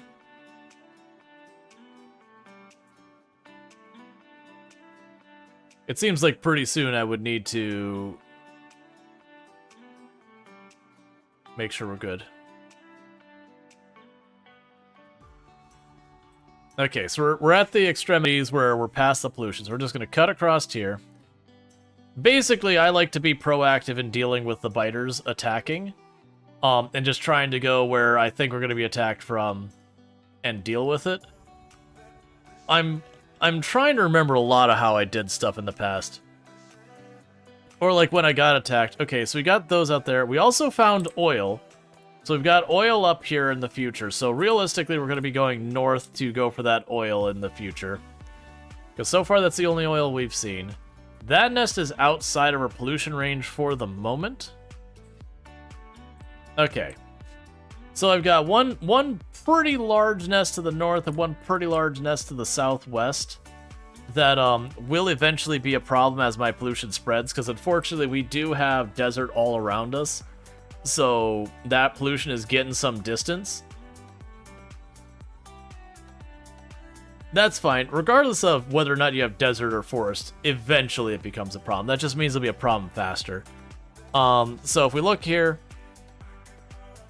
like, that nest will be the problem there. These two nests down here will be a problem before those ones, but they should be easy to knock out, comparatively speaking. They both look like they're 3 hives. Later on, you get artillery, and you could just give yourself a good defensive line and just artillery shell down anything you run into. Okay, so looking at this, we're handling that just fine. So let's go grab some iron plates. Okay, we are starting to see not enough... Oh no, that's fine. Yeah, it's running fine. We're getting enough through. How is our power doing with all the labs and that? We are nearly maxed out on power again. No, that's not right. Oh, right, this doesn't scale up. So actually, we have overkilled our power by almost a factor of 5. It's like we have almost 5 times as much power as we need. I am getting a little bit of green science produced down here. We'll want to make that better up top. So let's see here. We can go ahead and grab a stack of you. We haven't been making any lights because of circuit boards. We haven't been making any of the other stuff over there because of circuit boards. Basically, circuit boards are the bane of our existence. I've got plenty of sentry guns. The radar dish is the ones I would like to get more of. And those are a problem because of circuit boards. What can I do to fix the circuit boards, at least as a band-aid fix? One thing I could probably do...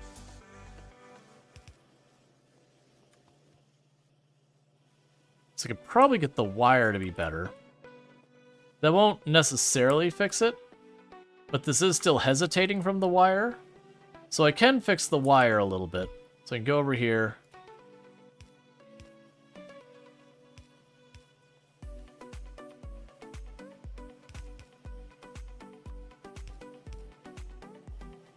You're just watching a video and fell asleep and woke up watching? Anyways, you'd like to sub? Nice meeting you. Well, thank you. I appreciate that. Okay, so we can go ahead and get some wire going here. So what this should do is it should get more wire onto the line. We could also start replacing some of these. I remember a lot of these buildings, for the earlier ones, you actually wanted the fast inserters and a pair of them.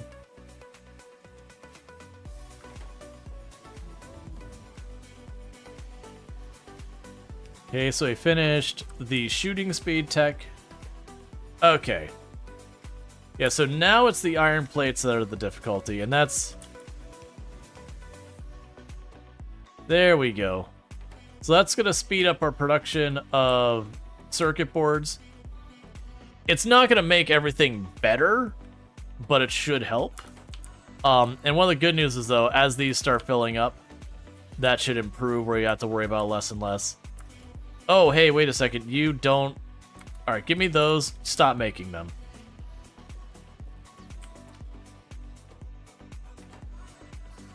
Yeah, so we got limiters on a bunch of these boxes.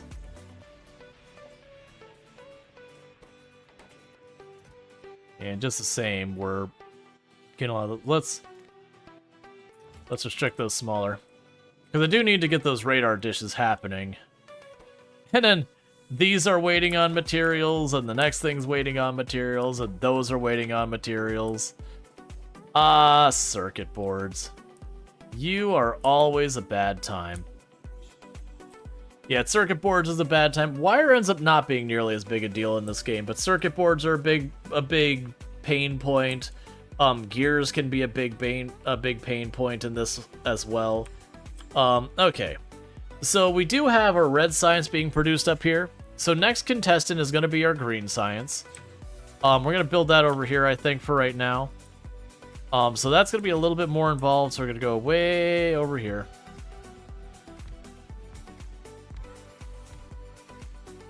Okay, so for green science, I need inserters and transport belts. So let's get those going. So we're going to start off by having gears.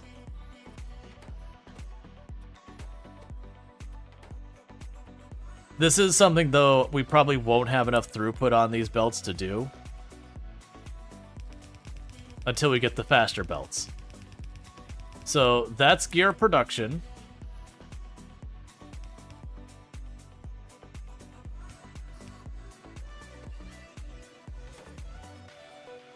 And so then the gears will pop out the other side.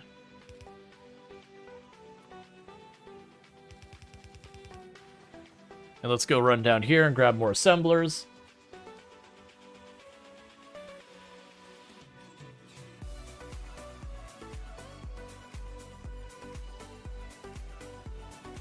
Okay.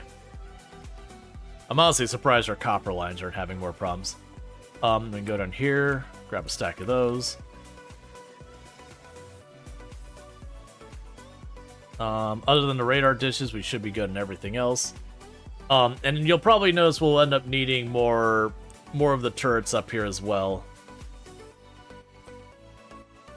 Like, actually, I should not wait on that. So for the moment...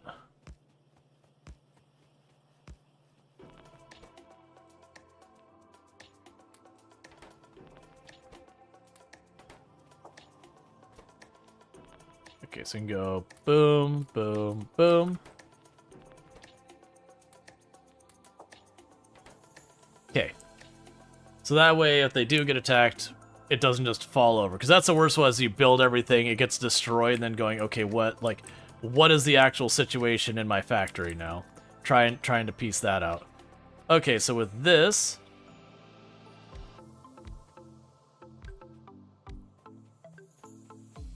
You can go ahead and put these belts here.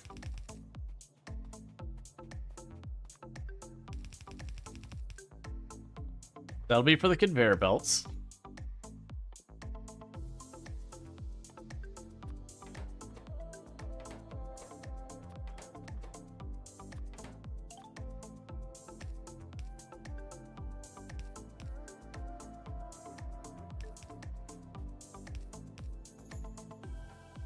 Cool. So give me all the materials I need for the conveyor belts. That's good news. Then I'll need to go up here for more gears. They'll need to be down the line from that.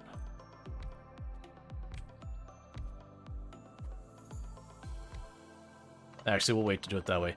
We'll drop down here and we'll do the wire.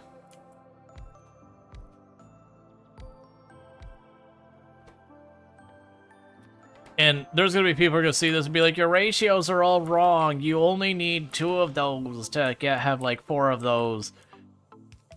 And hear me out. I actually don't care. But on top of that, I don't remember, man. It's been so long. I genuinely don't remember.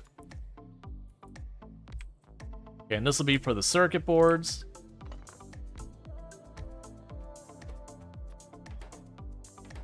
And again, to me, all of this is temporary.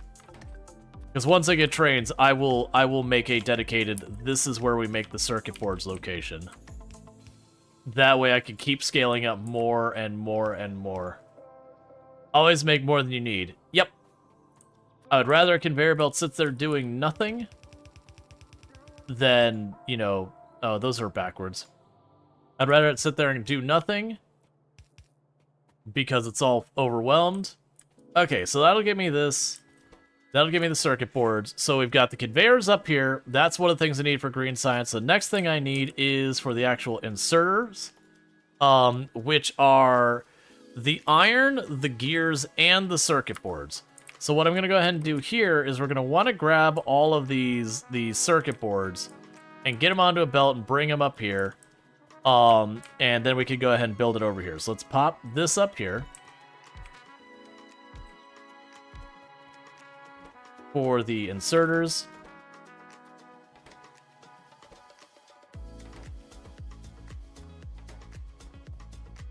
Green circuits are the bane of your factory.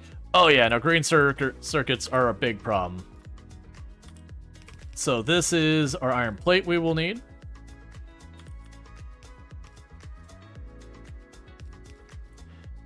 Because usually I don't like doing it this way, where they're in a series. Usually I have like, the gears will have a row, and then it'll feed onto the belt, and then we'll have the next thing, it'll feed on a belt. But that's main bus style. I'm not really worried about that right now. So this is the gear line, so we'll keep the gears going this way.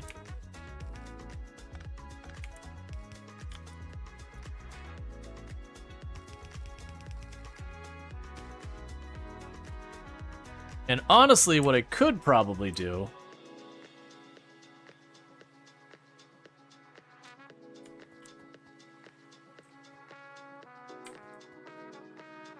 Oh, where are we under attack now?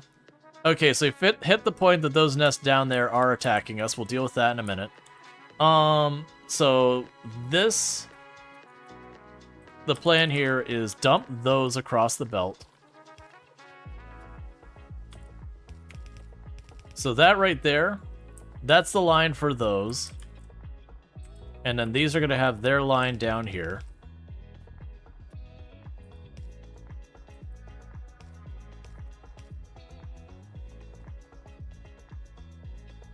Oh, actually, I could just bring this way. We don't need to make... I was trying to get them up to the gear line and be like, man, how am I going to get up there? I don't need to do that. We can make it easier than this. I can go right here.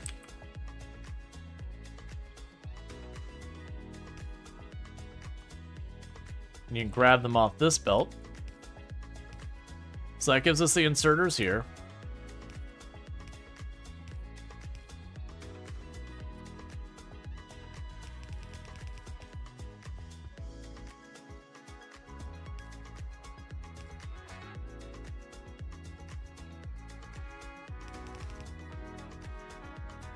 And then we can go 1, 2, 3, 4.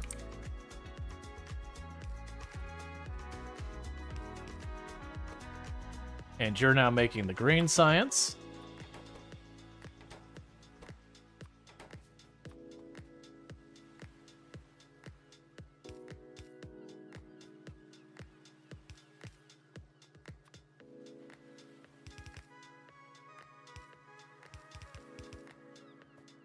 Okay, and we'll just do it this way.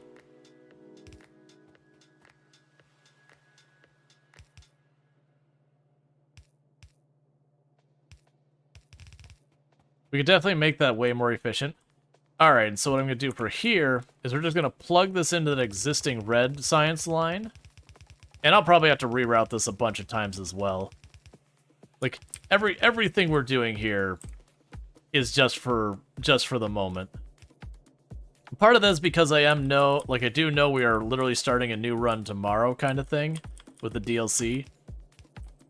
It's like, I could put the time in to, like, really put the work in on this, but eh. We get kind of a forced restart tomorrow.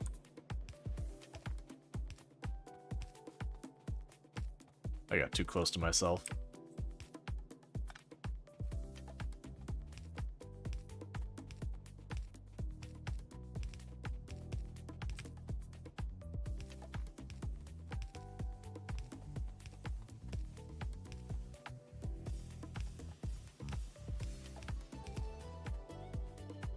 And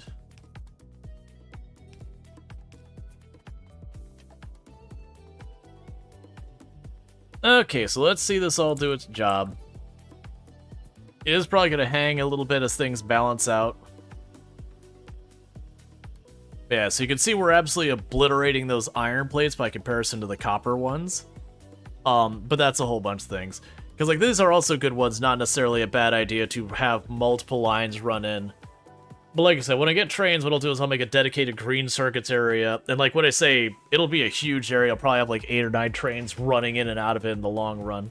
All depending on how big we go with our factory. But now we have 4 of these producing green science. And it looks like we're overproducing all that stuff, so we're just good. The issue we're going to run into now is I feel like that iron coming into the system is going to be inadequate. Okay, so now that we've got those automated up here, we can go down to our mall, and the red and green science is getting cut.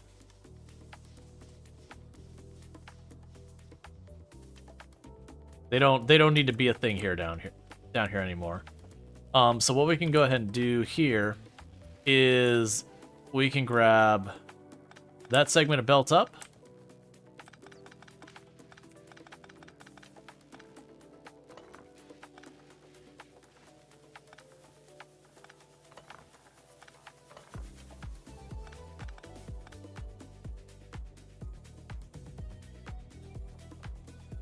And you don't need the inserters here.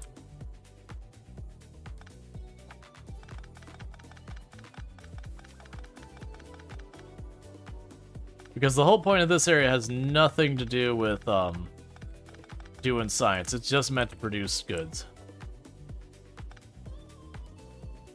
So if we do that, and that's down there.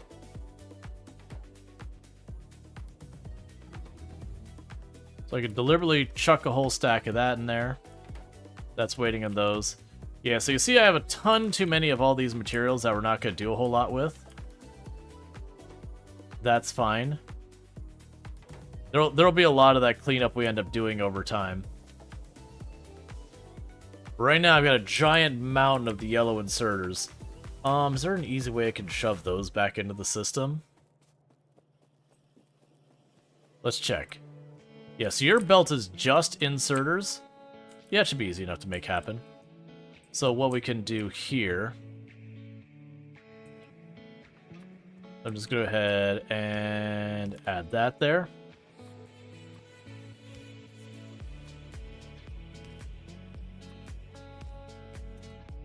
And yellow inserters. And now I don't have to worry about it. I need to remember to actually use these brick roads I'm building.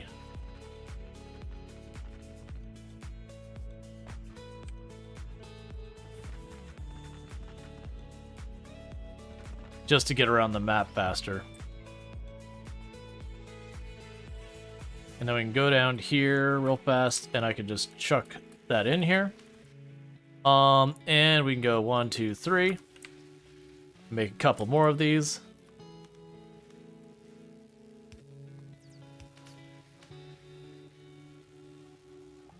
But yeah, so we've got our green and red science going, and they're actually going at a pretty okay speed.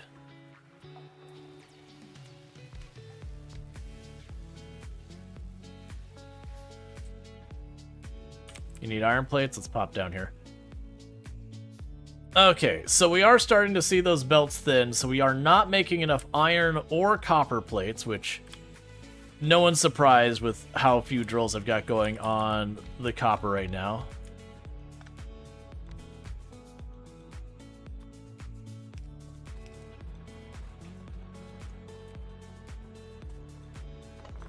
And those ran out.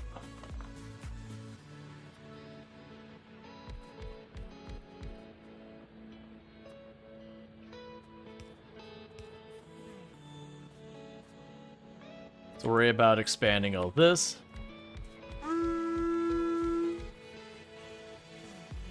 Hey, Emily Flambe, thank you so much for the raid. I really do appreciate that. I do hope you had yourself a good stream and all that. What were you streaming tonight, and how did it all go? We're just doing ourselves a little bit of Factorio because it's getting ready for the DLC dropping in a couple of hours because I haven't played in a long time, and warming up for Space Age, exact same thing I'm doing. Is I wasn't fortunate enough to get into the people who got a hold of the early copies and all that. So it's been a long time since I've played, and just trying to get where I need to go with it. They might be in the same boat? Exactly same situation. Alright, so we've just escalated the copper production on this end. We probably need more smelters and all that on this end as well. But yeah, so we're mostly just warming up. I was caught a little bit by surprise when I sat there and looked at the achievements. I was like, yeah, I used to have all the achievements. And then there was like 50 new achievements, like, oh, okay, I see you. Which I appreciate that there are new achievements and all that. But at the same time, some of the achievements, like it says like finish the game, which isn't clear that it's like for the DLC. I was like, but I did win the game. Back when winning the game was launching the rocket. Okay. So we've got our copper production sped up. Iron production is also not keeping up. Now this is where I mentioned it's going to have to reroute this coal. And it was going to be a problem. It's a problem. So it looks like all these drills have run out of ore underneath them. And these drills ran out of ore underneath them. And these ran out, and that ran out. Okay. Gotta run, no problem, Emily. You have a good one. Thank you again so much for the raid. And welcome in, Raiders. For those new to the channel and all that, I am Rual Storge. I do play a variety of games here on Twitch. I'm most known from exploits in Project Zomboid, where I used to hold a world record for highest kill count run ever streamed. That said, that record has been beaten. But with all that said, I do play a variety of games. We've been playing a lot of Satisfactory recently. We just literally earlier today did our second win since 1.0. I've done lots of like RimWorld's a big game on the channel. A lot of good stuff. So what I'm dealing with right now is figuring out how I want to reroute this coal, because I didn't really leave my space to work. You know, I can make this work. It's actually not that bad. This will honestly be pretty okay. Because what I could do is we'll just run this right along here.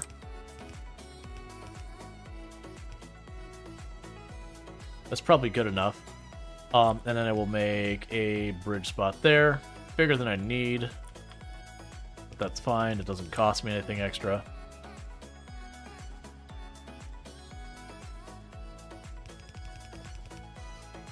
Move that power pole over one.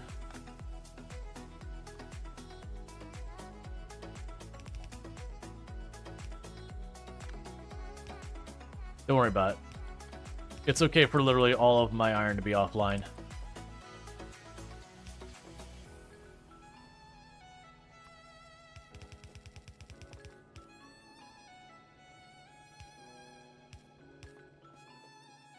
Okay, so now you're going to yank this from this side.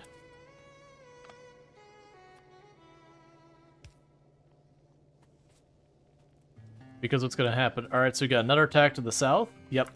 Okay, let's deal with where they're causing us grief to the south. Because I'm waiting for that belt to clear, but that'll give me room to expand the iron over that way. And that's fine. Man, it's been so long. It's funny to think, back when I played this all the time and like kind of speed run. When I say speed run, not like you're seeing on Twitch where like you're seeing who can set like records and all that, but doing like the really fast stuff for the achievement in the early game and all that. I would probably already be well into blue science normally, because well, no, that's actually not fair, because it was probably about 2 hours in Satisfactory, so 3-4 hours in the game. Yeah, we'd be creeping up on blue science pretty quick. So I'm sitting here thinking, it's like, man, at this point we'd be pretty well into things. So we did get bonus to our damage and fire rate on our guns since the last time we knocked out a nest. This nest looks like it'll be a nice easy one. There's only 2 worms right in the middle.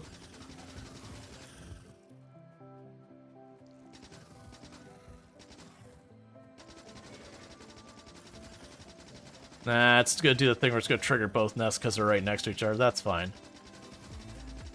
Does you finish your 8-hour run in 6.5 hours? So you'd be close to Rocket?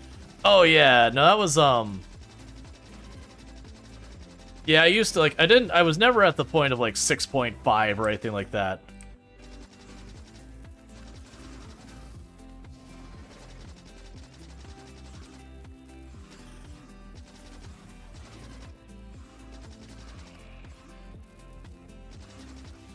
Oh, that's a problem. Kill it, kill it, kill it now. Let's back up for a minute, recover our health. Because I'm going to need to get rid of that worm to do the next set. No, kill this nest and we'll go after the other one. But yeah, now as the, I definitely, I did the 8-hour one. That took me 2-3 attempts. Like, don't get me wrong, I did lots of practicing of stuff up to it, and then I actually did my attempts. You know, then you do your attempt and then realize, oh, you know, I need to prioritize this earlier, or you'd get a map and it just, you weren't ready to deal with its shortcomings.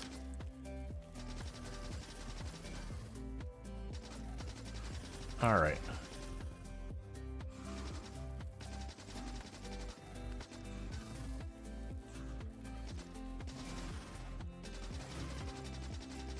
Push it. There we go. Alright, so now I can go and kill the nests. The next one I'm not looking forward to, because that is a lot of worms on that other one. That's definitely the kind of one you want the grenades, you can just, like, spray grenades into it and not have to worry nearly as much.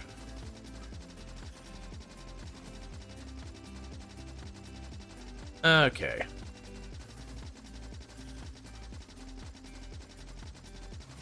I can't remember if you heal when you're out of combat or you stop taking damage. I think it was out of combat. So like if I shoot or take damage. Hey, where do you think you two are going? Oh, that's another attack going. Come on. Heal up. Okay, I can probably get rid of that nest before going after the worms to reduce the spawn rate. But the worms are going to be just necessary to deal with the nest in the middle of them. Let's first aggro the biters. Clear them out. I want to be at the absolute max range. Okay, so I can.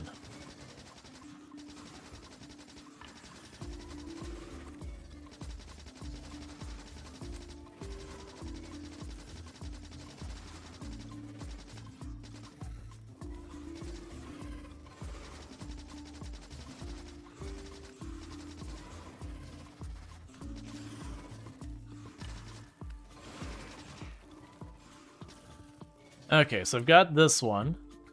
We hit this one on the left here.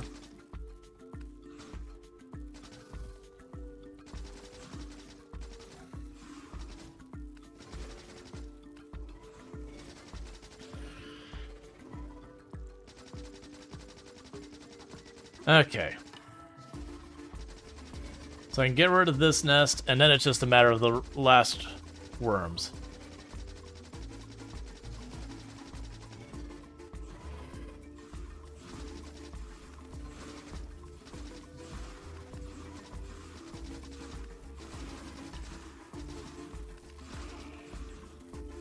Okay, let's get out of here and recover up again. We did get one of them, and we injured the other. But yeah, they hit hard when you get peppered with them a lot. Okay. So that's the last one in range of pollution. And the other nests aren't in range. The top nest will probably be our next threat, but it'll be a little bit of time. I want to say that the biters, if you left them in the pollution, I want to say they do absorb the pollution, and I can't remember if that makes them spawn faster, or like that contributes to evolution.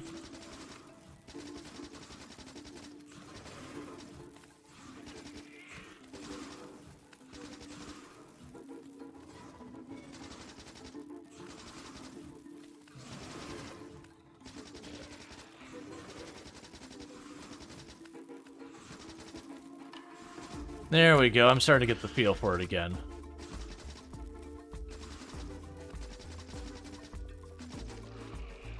There we go. You forgot how good base worms were at leading targets? Well, that's the idea, is you want to be moving, and then when they go to spit, you stop firing and go a different direction. It's the same thing you do in Satisfactory when the things that spit their shots at you, they're pretty good at solidly hitting it.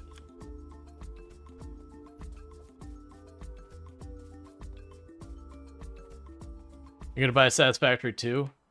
Yeah. There's just always more. Okay, so get ourselves some more lights so that's not dark.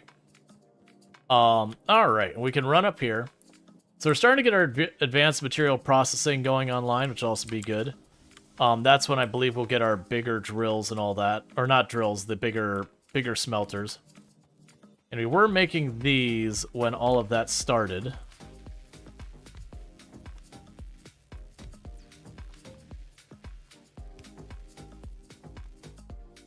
And I need more iron plates. Right, and we're waiting for that belt to clear.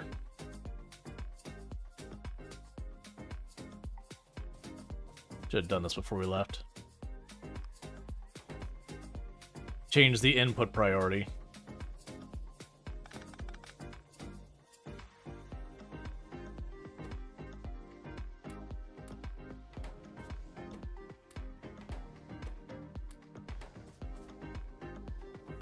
Okay.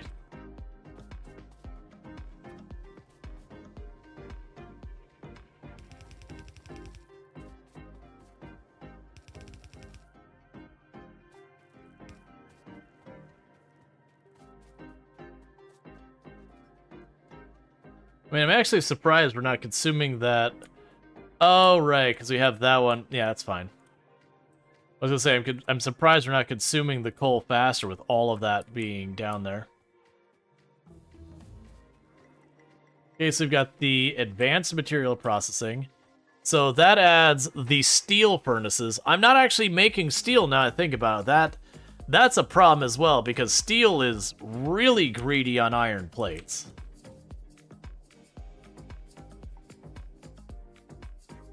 Because that's the big one here, is we'll get those.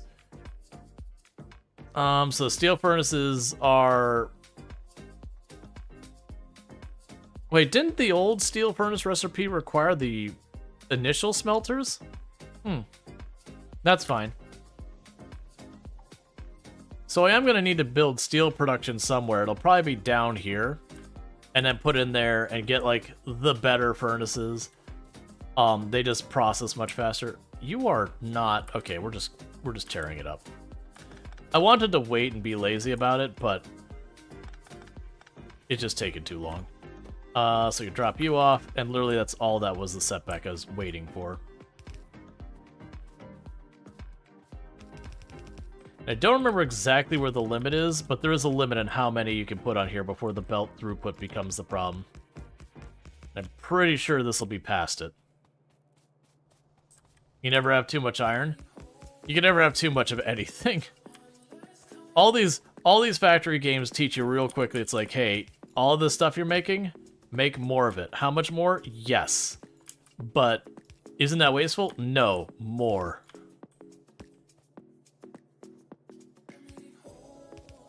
The worst case is you have a machine sit there and go idle, which is not that big a deal. Oh, I need to make more fast inserters.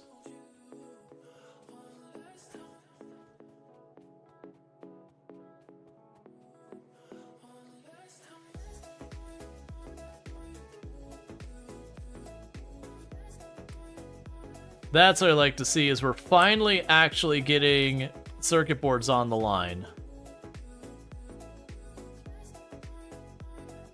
So one of those things we'll do is we'll start going around, and as we have parts of our factory that we don't have in range of one of them, we'll plunk down another. Because there's two things those do that help us. The first thing is they give us visibility in areas that we put them. You know, that's just kind of nice for, okay, let me check on this part of my factory. Let me just point my camera at that. Cool. And the other thing is they will scan the surrounding area, you know, relatively quickly. And so that could be a big thing as well.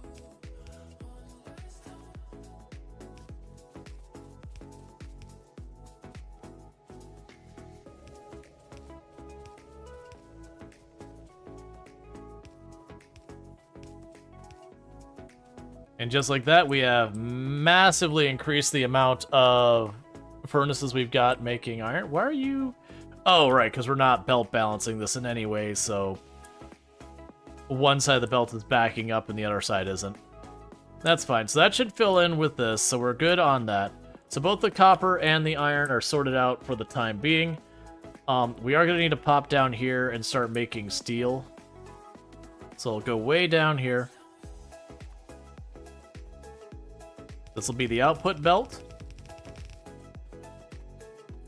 And for right now, we'll put like 10 or so. We'll go 12 since I put too many.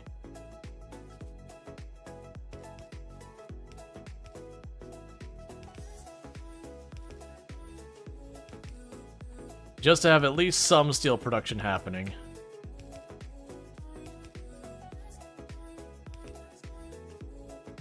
Let's see, if your basic resources are slow to dry up, yes. If you make all of something rare into something you only need 100 of, if not, you're so good. Well, that's the thing. Usually you don't need to worry too much in this game about exhausting a material. Like, because if I start running out of iron, I just gotta go and run iron from farther away. And if you do manage to run yourself actually out of iron, that still is a manageable thing. I'm trying to deal with how I want to deal with this. We're gonna keep these facing this way. It's gonna be a little bit out of the way route for us. But I've got the coal already running down here. I'd rather just hook off my the coal I've already got running this way. And if I have to run something else around, that's fine.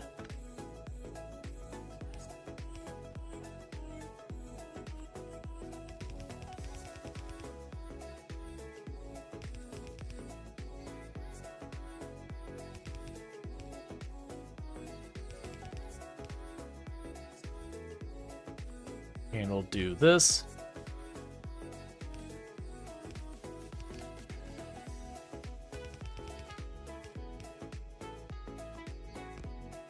And I know some of these connections I'm doing are sloppy and all that.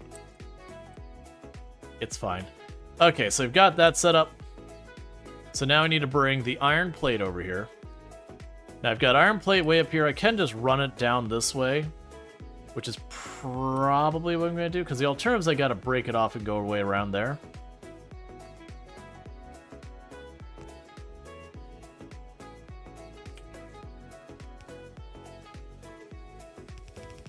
That's not what I wanted to do.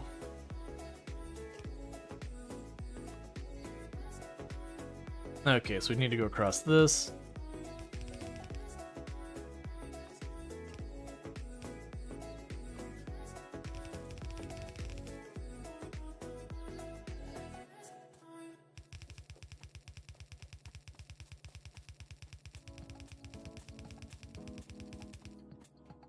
Of course, it'll line up in the one spot that makes it a little bit of a trick. How do I want to do this? It's fine. So what I'm gonna do is like this.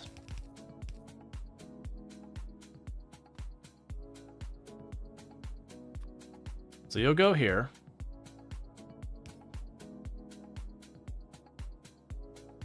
Like that. So just put a splitter.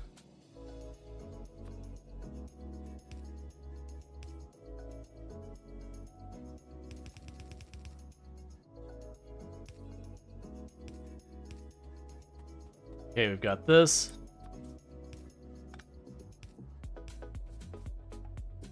Alright, so that should work for this right now. We can go up here to the next nearest power and just run that down. I think, honestly, the next move I need to do... do I have what I need for more pulse? Cool. The next move I need to do is I need to go and expand our defenses. I don't have defenses out enough to deal with these, so if we get attacked, they'll just start shredding parts of my base. So I'll need some defenses down here. In the meantime, I can run this coal line, or the steel line over here. Where are we taking that steel, by the way? Because I've got these two inputs over here. And I want to get the... So I'll have the stone lines going down this... Yeah, stone lines going here.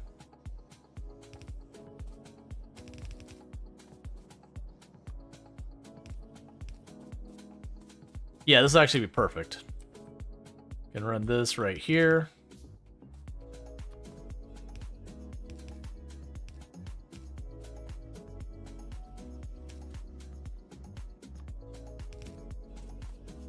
And now let me put you there. And with that, we can make our smelter furnace, which is an upgrade from what we already had. So boom, and boom, and boom, and box. And we can go here and do that.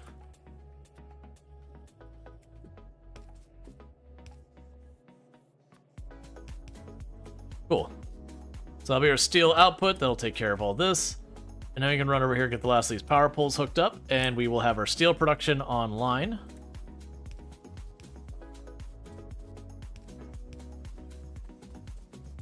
Alright, so time for more defenses. And eventually the way I'm doing these defenses will no longer be adequate. We're fine for now, but very quickly we'll get to the point where they'll start sending, you know, like spitters, and there's biters that are a little bit more tanky. And when we get up to that phase, they can overrun just a couple of scattered turrets like that pretty easily. The way you get with that is you start not leaving gaps in between them, or very little gaps, and then putting walls so they can't run up and actually get hits on the guns themselves immediately. That's a bit more difficult to do as you start trying to sprawl a base like I'm doing here.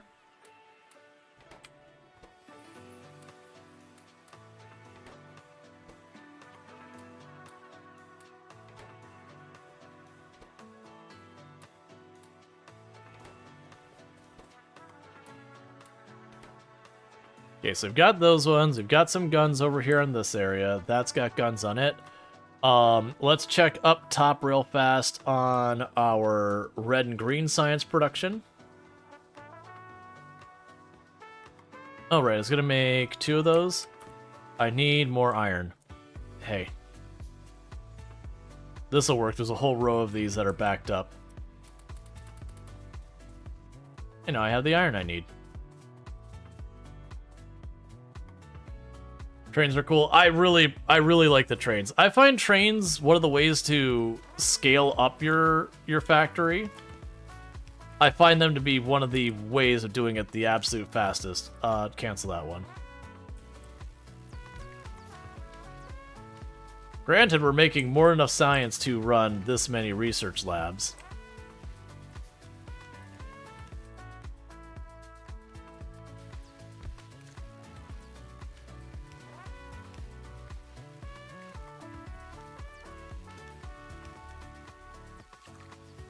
Yep, so we're running 9 research labs, and so far, both the green and the red science seem to be holding up just fine. Stop walking in a long lawn, use the path. I know.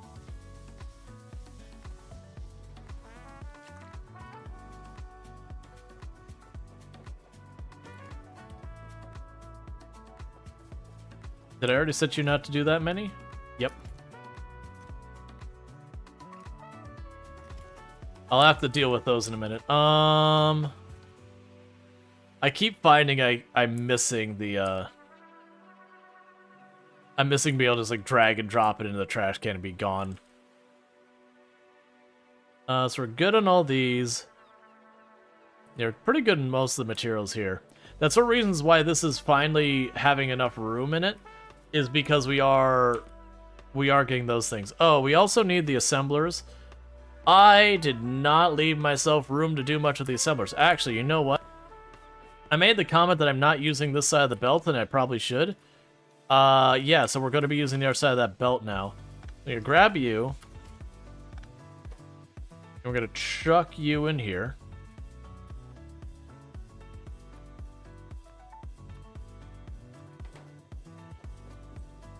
And that's going to move those in a lot more places than they need to be, but that's the difference between like actually sitting down and using a good pattern and what I'm doing, which is just going for it. So that's going to need steel, which is down here.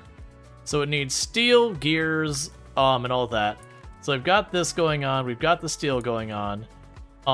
Gear-wise, we have the gears up here. I could bring a gear line down here and bring it across. So that'll also work. So let's go ahead and plunk you right there. You make those now. So for this, yeah, so circuit boards, which we'll get from here. We'll get those from here. We can get the steel from down there.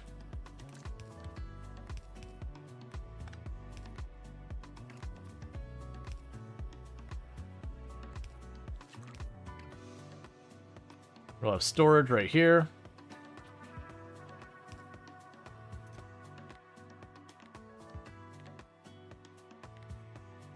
Why are you being this way? There we go. I'm clicking it all wrong, don't worry about it. Okay, so now I can have this go under. So that's steel in for this building. We've got this, we can go ahead and run this just a couple tiles down there. And then what I'm gonna need to do is way over here, we've got our gears.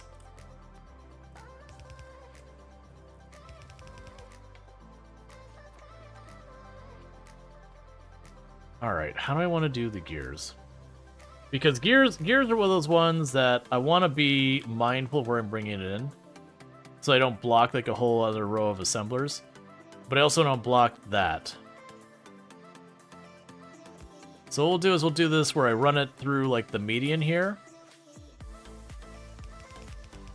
So I go like this.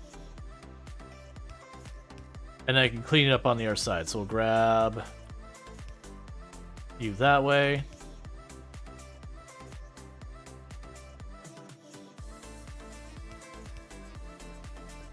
Okay, and just like that, we'll start getting the bigger assemblies. Oh, and I'm all about that. So we'll do all of this running through. I'm not prioritizing anything over the other. We're just going down the line. But I didn't leave myself space for these assembler 2s. So the assembler 1s are going to be a mess. Proceeds to not leave enough space for the assemble 3 tier. Yeah, but I keep it remembering, like, this... We've only got, like, so many hours left of stream. I'm probably only going to get so far. This is meant to be a warm-up. So, I am doing a lot of things that are kind of short-sighted in design. And a big part of why I'm doing it that way is just very genuinely I don't have to deal with the consequences of my actions. The consequences come after I do all this. Oh, not you. Where are the better smelters? There you go.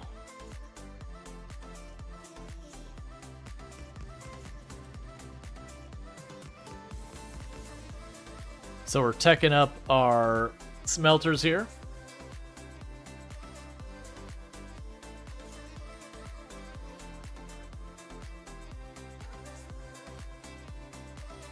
I don't really need to be. Usually a lot of times they even skip that second tier. And it'll just go right for, like, from these ones to the ones that require electricity instead. Future Rual would be fine, just fine. Well, keep in mind, when the DLC drops, I'm going to be starting a new save. So this is like a today-only save kind of thing. Okay, all of those are still doing fine, so 1, 2. And I'll need more copper. Like, that's my whole point.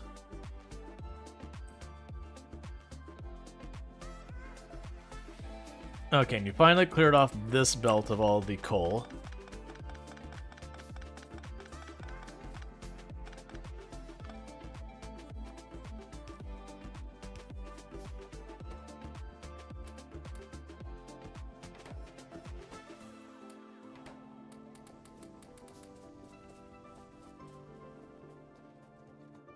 That's exactly why Futurel. Was he not considering the consequences of your actions is pretty much thematically on point for Factorio anyways? You're not wrong.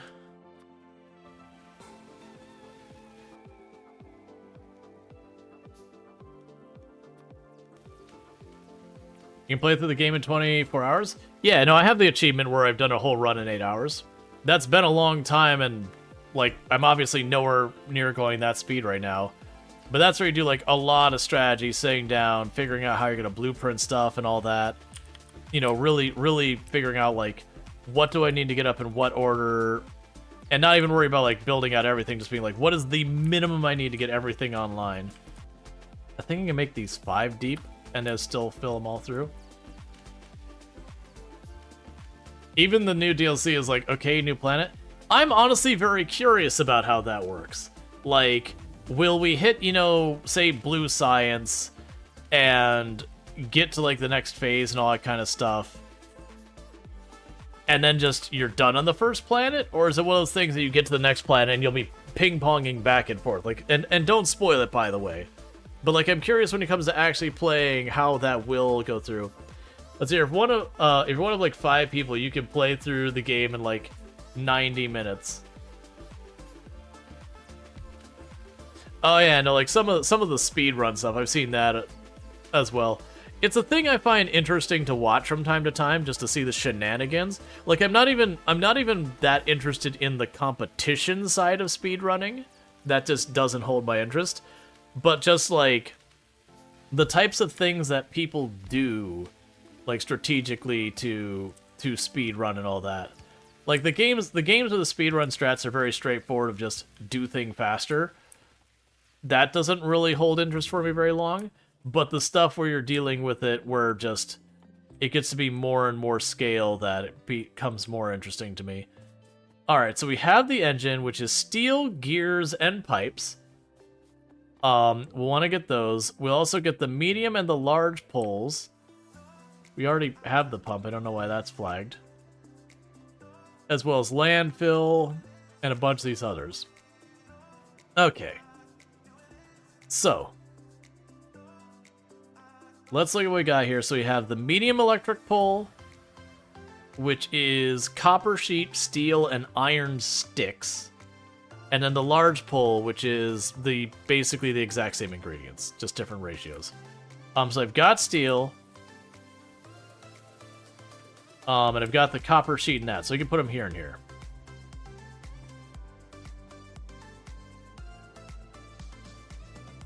Here, what we'll do is we'll put one here. We'll make the iron sticks up there, and the other down here. So then there's the steel. There's the copper sheet. This will be where the poles come out. That'll be where they get their materials.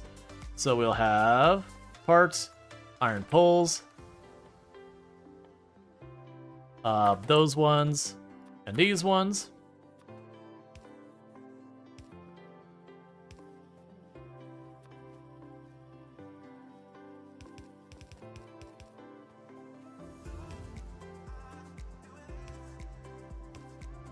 And we're doing that thing where the research is flying through really fast.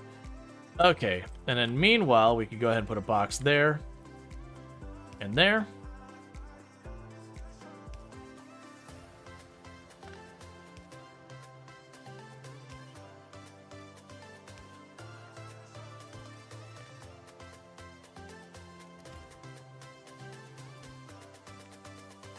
Cool. What do you see? Let's see. You've got no idea. Either you skipped most of the stream news posts on purpose, but what you've seen is pretty sweet. Yeah, no, I've only seen like the trailer and all that, like their announcement stuff, and I don't want to spoil myself on more, but I've been very happy with that. So we now have the filter inserter. That can be very useful down the road. And we also have all of these things here. These get to be fascinating, the logic circuits and all that, because you can do some really fun stuff. So let's just, to give you an example, I could sit here and put a box there. And then I could sit here and go, okay, box there. We now have, let's just see here.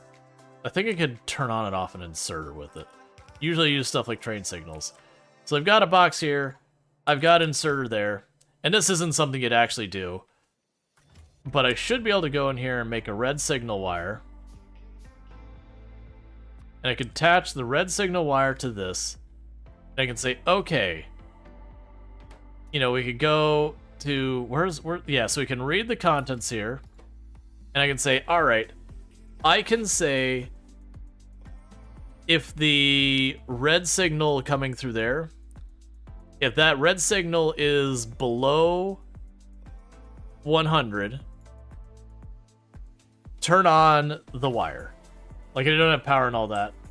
But you can sit there and do all that kind of stuff where you can sit there and, like, control that. That's not a good example because you can just set a limit on a box.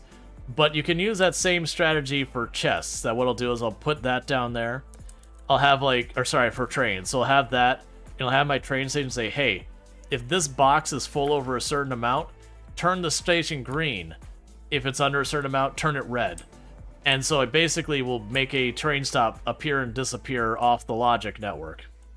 And then if you give stops the same name, when you have your train says, oh, I'm supposed to go to Copper Pickup, it'll look for the first train station that's turned on that's called Copper Pickup.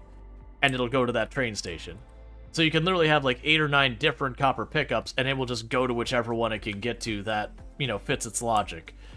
And that's where the trains can get real wild real fast. Are you out of ore? Yep, you're out of ore. Okay, so let's pull up our map, because I believe what I could do. So we've got 333,000 there. We got 282. We're getting pretty low on stone. Okay, and I've got that. That's okay, so we do have that node is going to be in range soon. I have completely lost track of all of the research speed. It is one of those things that when you scale up your research like this, just the research, just all you're hearing is bo-da-dunk, bo-da-dunk, bo-da-dunk. It's also fun when you hold your research for like a whole tier and then drop it all in there at the end. You can also get to be pretty silly where it just does a whole bunch all at once. Okay, we'll just keep waiting. Alright, so yeah, so we are officially researching faster than we're producing red science now. That's honestly fine by me. I can probably scale it up pretty easily too. We can just go over here. After playing so much Satisfactory, I keep wanting to middle mouse button the building and then expecting it to actually produce what I want.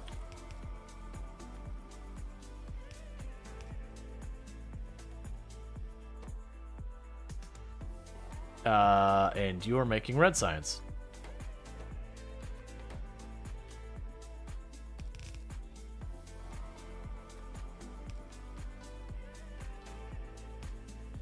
And I don't sweat the blueprints too much until we get drones.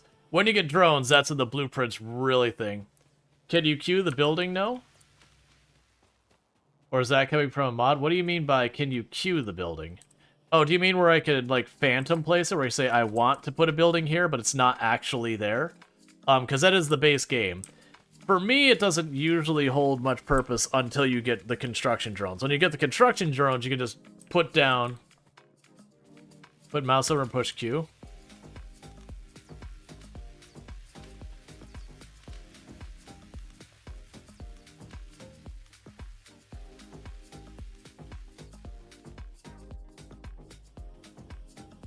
Interesting. Oh, you can. Neat. Yeah, so it's just different play controls to accomplish the same thing. Alright, and let's pop over here to the green science and see what we got going on there. So they're getting plenty of the materials they need to do this. So let's just do it this way. You don't even use the toolbar because of that? I can understand that. Like, you need to use a toolbar at the beginning just to get those added on the very first time on your map. But after that, yeah. It'd just be wholly unnecessary.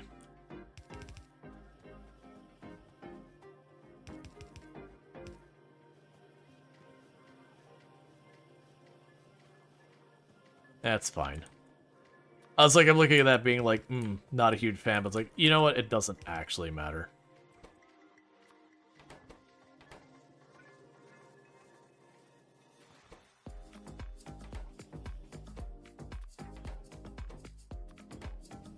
Wonder how long that's been in the game, because I feel like when I did it forever ago...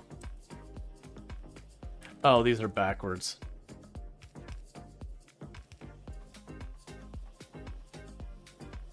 I feel like that was an option. Maybe it was, and I'm just not remembering. Yep, so we're gonna get more green science. We've added more green science and all that. That said, I just sped up lab production, so it's still gonna obliterate the science. That's fine. We're just researching faster. The next science we're gonna get is a pretty good one. It's gonna be our red belts, so we're all good with all of this. We're producing everything here I care about. The water storage tank, so that's iron and steel. Well, fluid storage tank, that's iron and steel. So let's try and get that happening. So this is our steel line here. My iron line here is fully getting exhausted, which isn't great. We have another iron line coming down this way, so we can go ahead and run you down.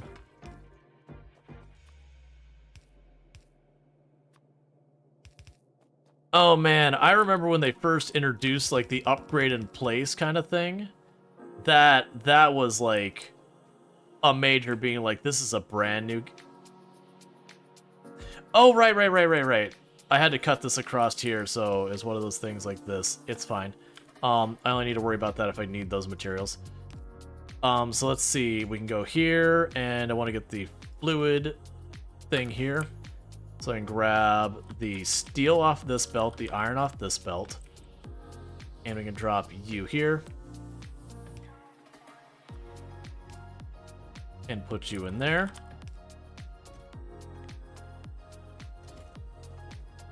Okay, so what else? So we've got the fluid handling.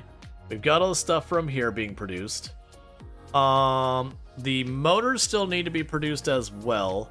That's steel, pipe, and gears. The grenades will probably want to get produced, but I'm not going to worry about that because they're just not in the area. So steel, gears, and pipe. So we have gears and pipe right here, and the steel's going by, so we already have a spot for it. We just go boom and boom. And then we'll just have it kick out on this side. Now, I want to say the motors aren't even something... I don't think you use that... Like, you don't put down a motor on the map. They are just a material used in other things, like the circuit boards and all that. I know trains are one of those things. But yeah. Alright, so bear with me, chat. I really need to use the restroom. So I am going to go ahead and do that. So I will be right back here in just a moment. Thank you again so much for tuning in. I'll be back here in a minute. I'm going to actually hit save. Save as pre-DLC. Cool. Just in case I get like the whole base wiped out while I'm using the restroom. So I'll be back here in just a minute. So thank you again for tuning in, and I'll be right back.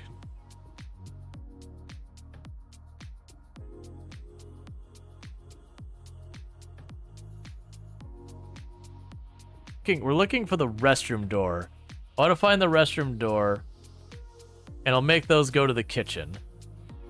Ooh, fog! That's exactly what I wanted with my tropical storm helicopter. Fog! Excellent! This feels great! This is exactly what I want as we're going into nighttime, and it's going to get super dark and I won't be able to see. This helicopter sucks! I'm glad we're not in a very high pop area, because this is the kind of thing that would get you killed 100%. Okay.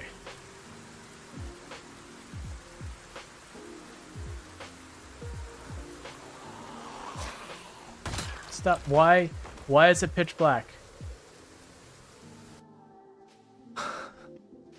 What am I supposed to do? The whole thing just went pitch black instantly.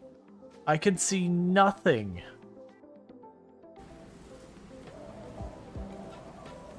That said, ho, that is what you don't want.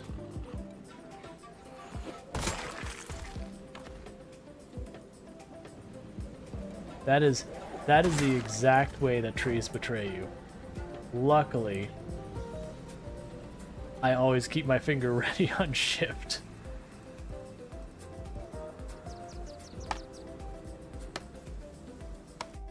So prisoner, begin converting them. So let's see. They're a tough child. And they want to be in the mines. Alright.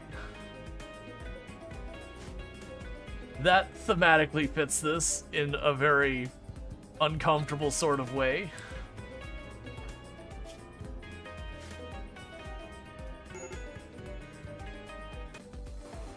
Hang on. What? What is that nightmare?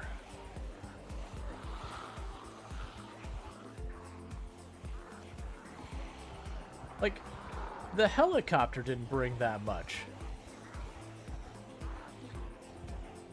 No, I get that's from the trap, but it's the sheer number that's like, what? What?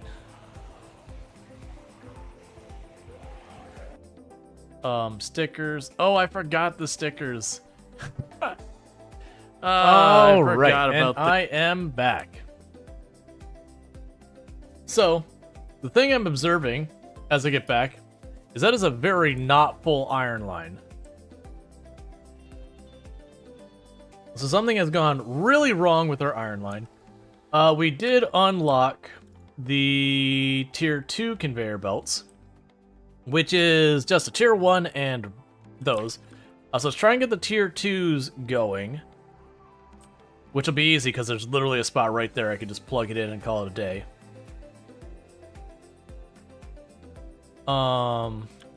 Yeah, so that's our one that's going through the gap. That's fine. So you go here.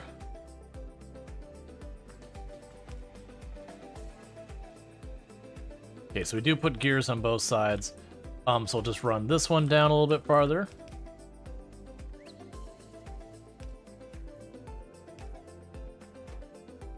And so you can choose that. And you.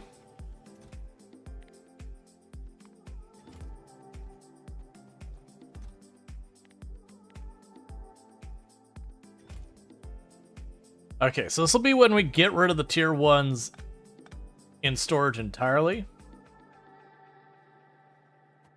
And then just drop them there. I should have waited to do that. That's fine. What I could do as a temporary measure here, since I have too many boxes of this anyways, is we can just grab all these tier 1s, drop them in here, feed it this way. Because generally speaking, I'm of the mindset of just make more. Okay, so these are going to be gone off of our thing, and we're going to be just doing the tier 2s on there.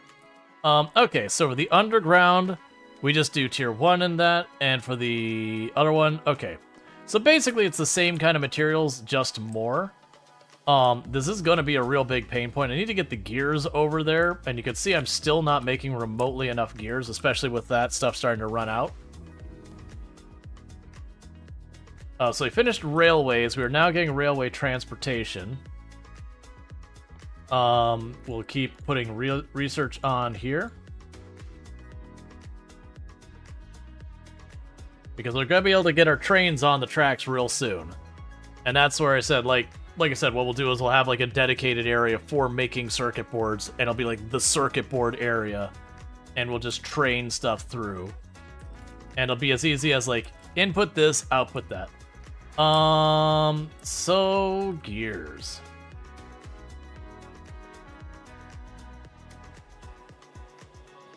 I will take a stack or two of this temporarily.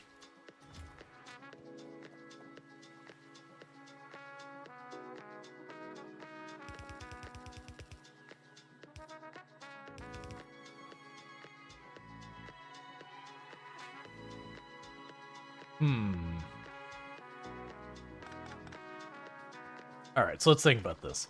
So you will be where we upgrade both of those. There and there.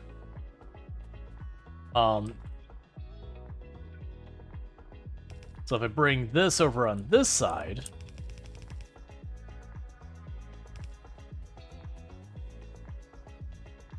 Actually, you know what? Let's not bring the gears over. And I have a reason why. We're not going to bring the gears over here. Instead, what I'm going to go ahead and do is put another one. Let's see. There's one space in between. You there. Pick you up. We'll deal with more in a minute. So I'm going to go ahead and do is grab this and run it across. Now the gears pop out this side and go like this. So gears, gears. Let's grab our fast inserters. All right.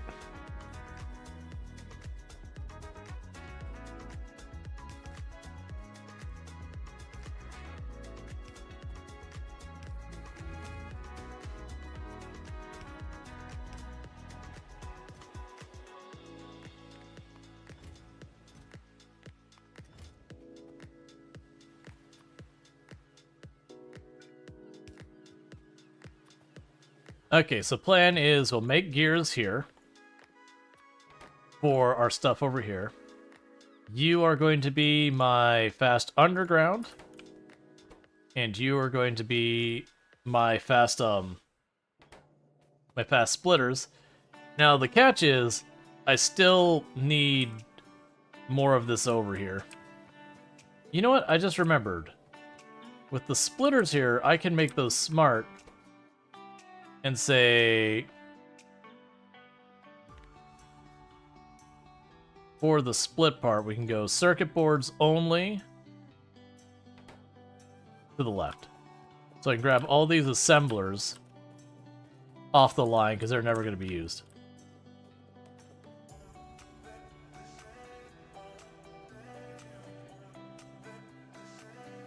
That's fine. Drop circuit boards in here.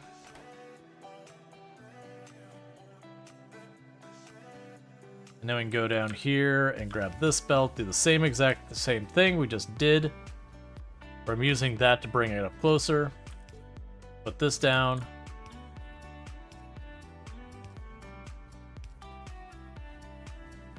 All right. So now we're going to be making the higher tiers of those two. So let's go ahead and drop all of you in here. I can drop all of you in there. And even though that's full, we can drop more in there and it will grab it out of that box. You can also go over to these belts and drop those in there. Okay, so little by little that should get sorted out. And what are you waiting on? Iron plates. Everything is waiting on iron plates because iron plates have ground to an absolute standstill. I'm going to drop you off. Go ahead and drop a stack of these in here.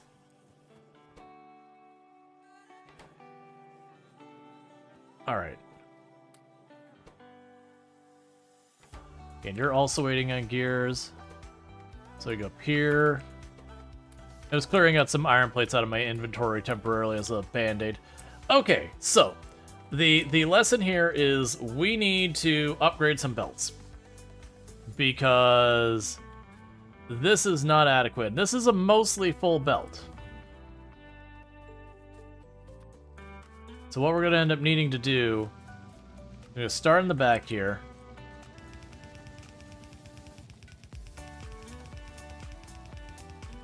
Just keep going up this way. I need to get at least to that splitter with it upgraded. Meanwhile, we can go here to this. We'll have the underground and the better splitter. And what else are we unlocking? Because we're just unlocking stuff. I'm not even seeing what it is. So we did get our train and all that. We had a building just get destroyed.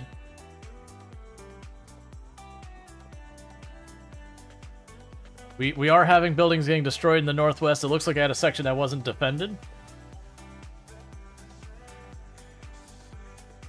Yep, 4 buildings have been destroyed. They're just still going at it.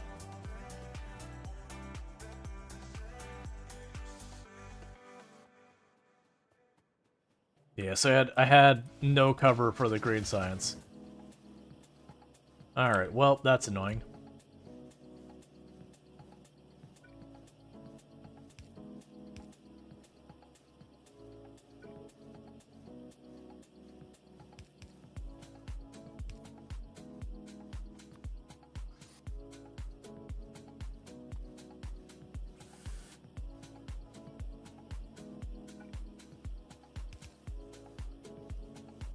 And we can go here to green science again, and that's all back online.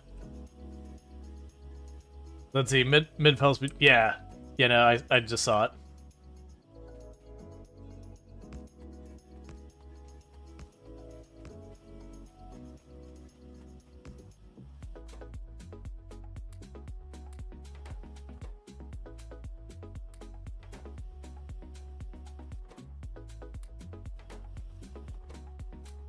Okay.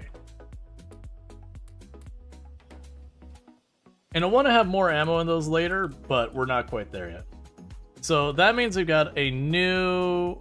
Oh, man. It just keeps spreading. It won't be too much longer before I'm going to have to, like, have a dedicated defensive line.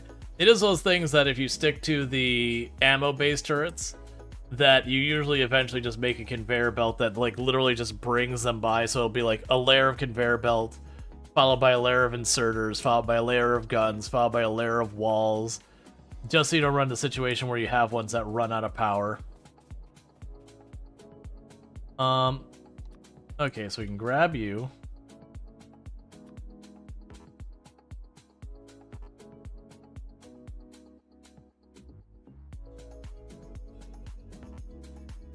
That is assembling machine 1.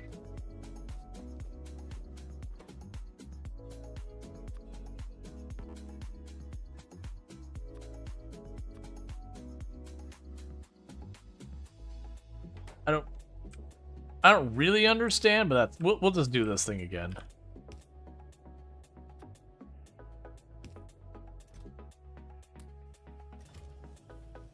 Oh, I was trying to move the iron chest over, wasn't I? It's fine. Yeah, no, it took me a moment. Cool. So I've got those. Those are the fluid canisters we won't worry about. I need the tier 2s. Grab the tier 2s of that. You're missing gears, which is just because we're not getting the iron plates through. But yeah, so I just need to speed up the belts, because right now we're producing the iron plates, they're just not getting to the destination. There's just too many splits along the way. And as you can see where that's thinning out, I'll need to deal with that. But let's get this at least far as that splitter there. So going into the splitter, it's going full speed. I'm also noticing that the iron ore is not getting where it needs to be at a speed that'll work. So that's where we're at right now. We're at time to upgrade our belts situation.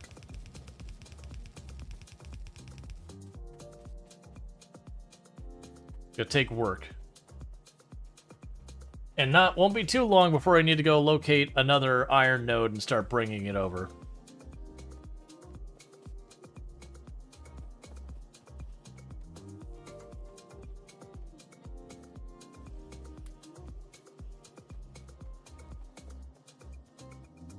Yes, the iron's getting here. Let's focus on just anything I can do to get the iron to that end faster. So we've got this going in here as fast as it can. That is going to slow it down, but right now it doesn't matter. There's not enough ore getting through. So we have this as a bottleneck here.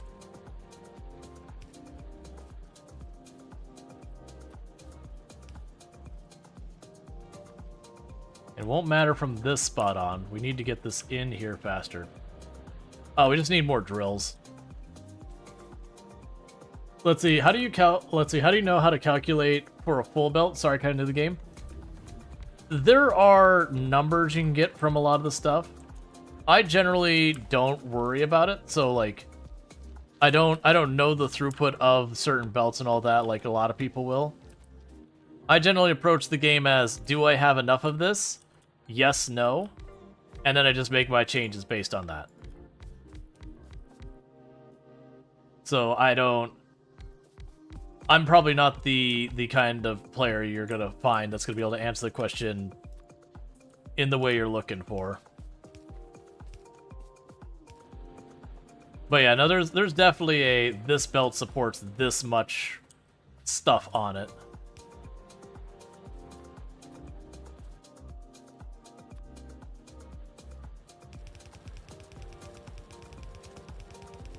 Yeah, it's basically, is the belt full? Yes. Okay, I need more belt. Is the belt full? No. Okay, give another belt.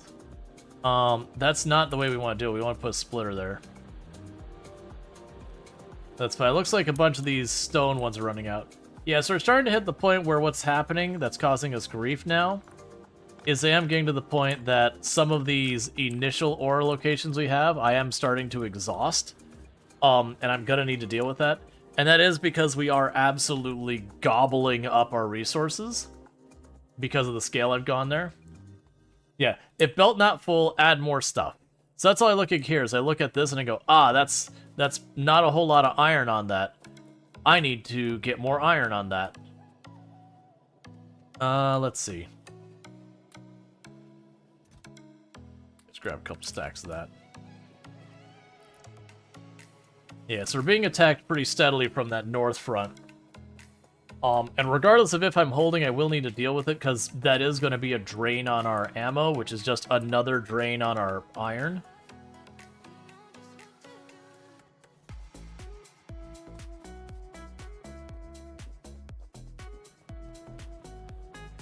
Oh, here, I'll just craft one by hand.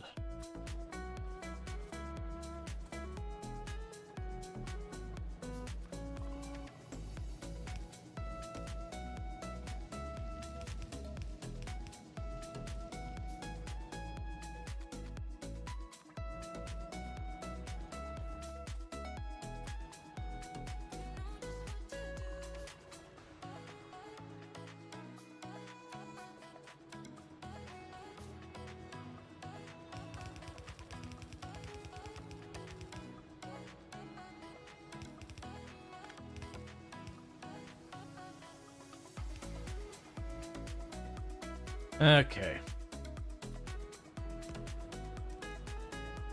There we go, so that's that splitter. We'll have that in a moment.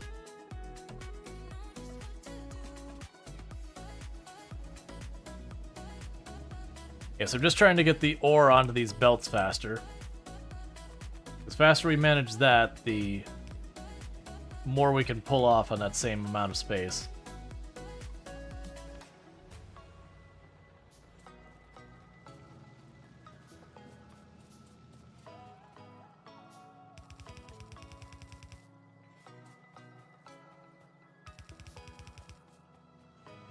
Okay.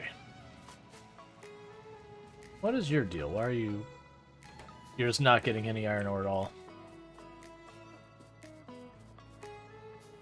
Yeah, so we keep getting these. We'll get those on that belt. This is my next slowdown. These two need to be replaced. And that should speed up the rate we can feed everything onto the belts.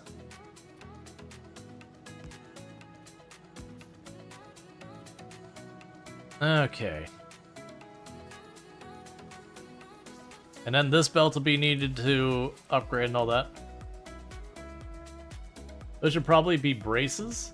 I don't know what you mean by braces.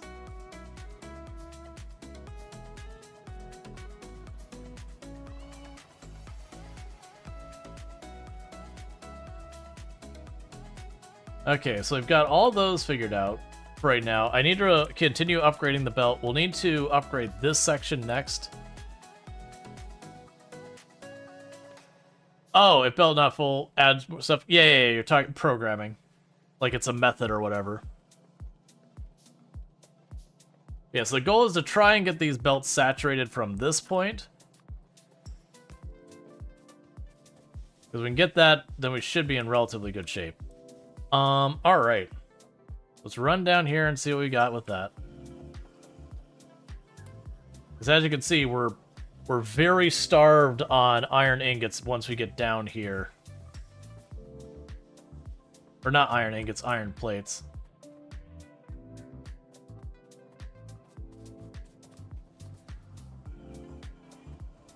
Yeah, so you're solid up this part, but not farther down the line.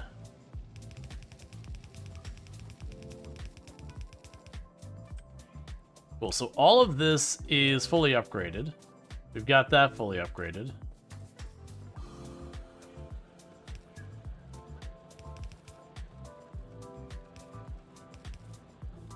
When we bring that down here, we should be able to get that sorted.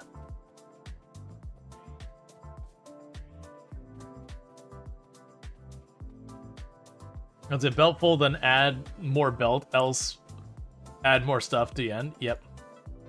Yeah, so it's still getting attacked.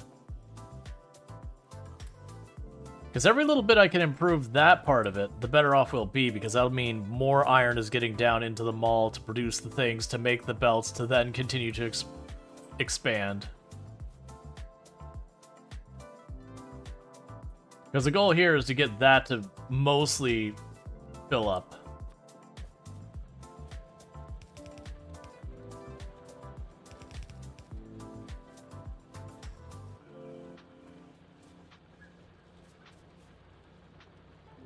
Okay, so we do have that solid.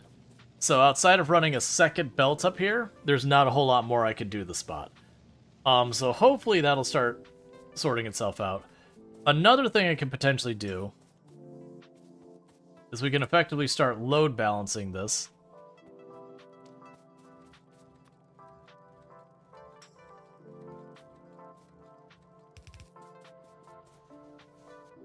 I need to deal with it. Those attacks are coming way too steady.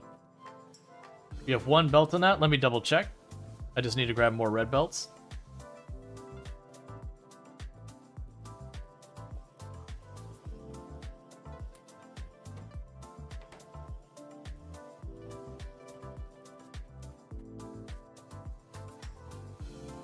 You have one yellow belt on that.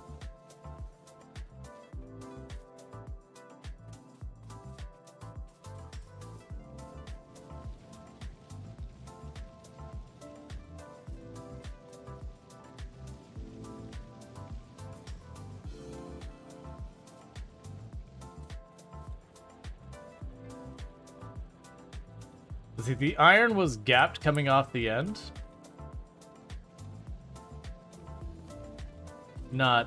I'm not seeing where.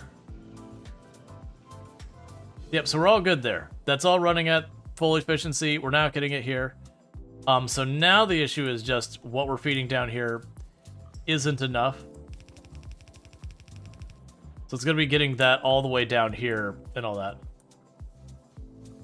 You didn't see a splitter? Yeah. You're good. Okay, so how am I doing on ammo?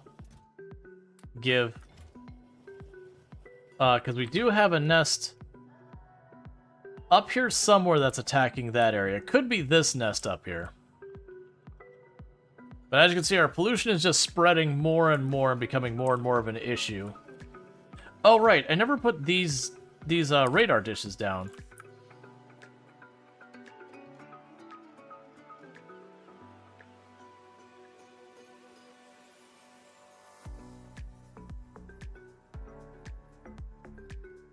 No, you're backseating, but you're trying to drive me into a tree. Hey man, it happens. Yeah, like I said, today I'm not going to be making much of a thing about backseating and spoilers and all that. When I play tomorrow and we're doing the DLC and things have changed and all that, I'll end up being a bit stricter about the backseating and all that. Just because, you know, I don't know what I don't know of the DLC and I don't want it spoiled. Because they only get to play the DLC for the first time once.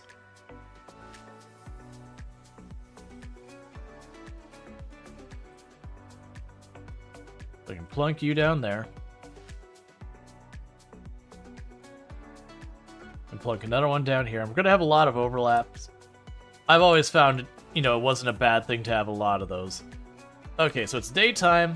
So it seemed like they came down, like, we've got a bunch from there. We got a couple over there. So it seems like they're definitely coming from the north somewhere. So they're not coming around from that water to the west.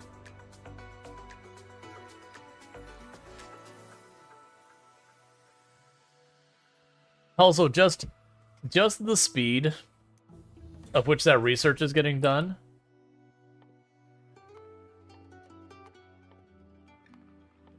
is a whole experience.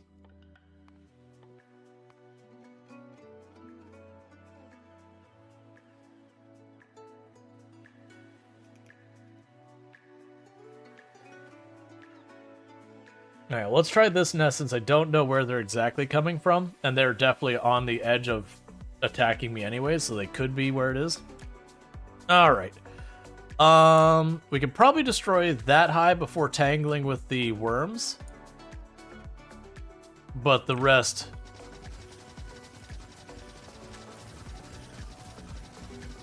The rest are going to be a thing.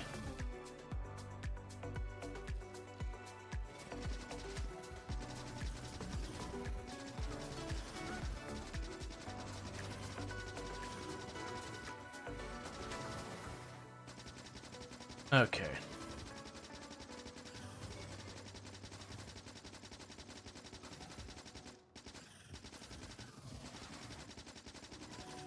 Let's see, how big is the map? It's basically infinite. There is technically a limit in size, like, due to technical limitation kind of thing, but for all intents and purposes, it might as well be unlimited. So unlike Satisfactory, where it is a handcrafted thing, it is procedurally generated. You just keep going, you'll just keep getting more. This is going to be a real rough one. Because we're going to keep being hit by large numbers of these.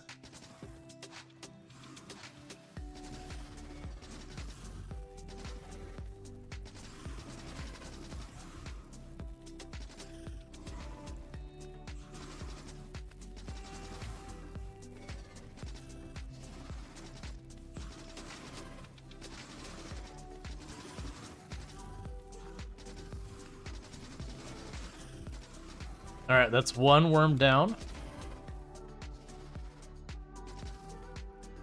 Does it feel like someone go real far to reach the edge? Well, like I said, I believe... Well, I want to say multiplayer had a more limited map. You can go straight and reach the edge of the map in something like 3 hours with the fastest vehicle in the game. But the point is, at that point, you're talking a real big... Oh, it's not dead. It had like one hit left. Okay, we can just deal with that in a moment.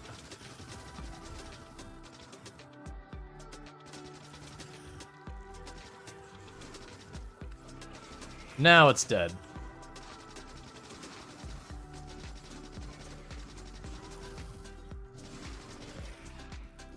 Alright, got another one down.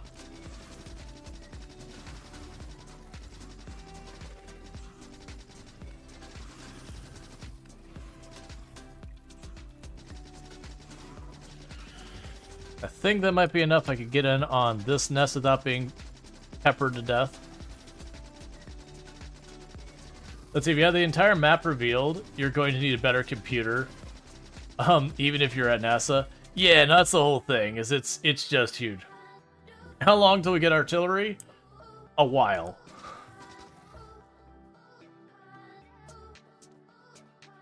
Will I recover those?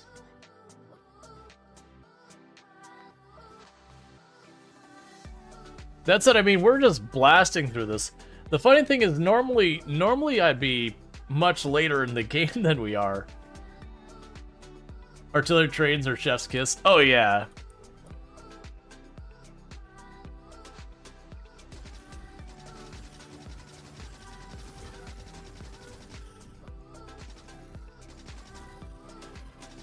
Probably this one next.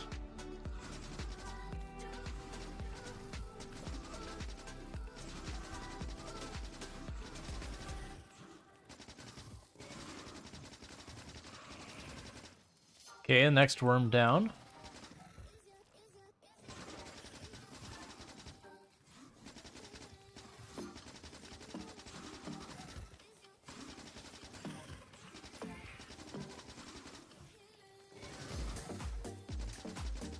Okay, another nest to deal with.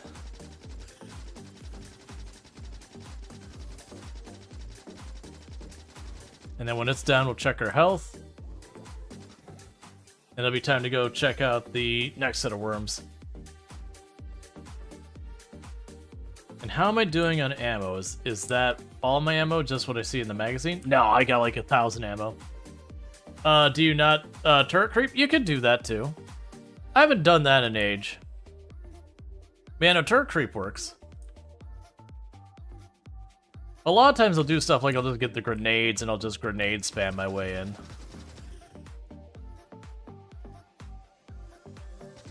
When you get the armor penetrating rounds, which I don't have yet, you can actually push through these pretty quickly as well.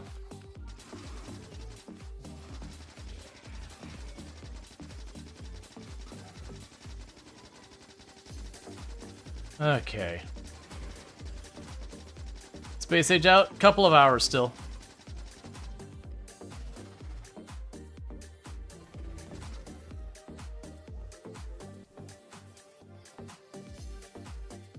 Okay, so give that a moment.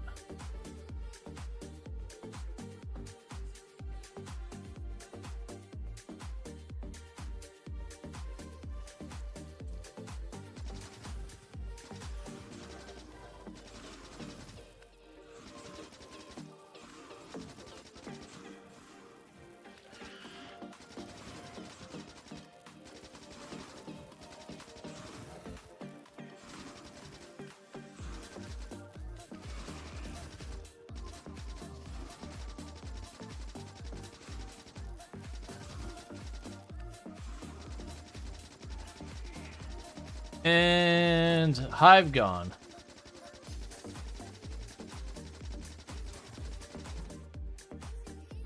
Cool. It's the first time I've seen playing this game for real. You haven't given the game a shot? Yeah, no, it's definitely a fun game. Like, if you're into, like, the factory automation style game, it's definitely up that road. I mean, in a lot of ways, this one kind of defined the genre. Like, it wasn't the very first automation game by a long shot, but it definitely took it from, like, just a thing that was just a concept in games to being a fully fleshed out idea with a lot of stuff. So it kind of set the bench.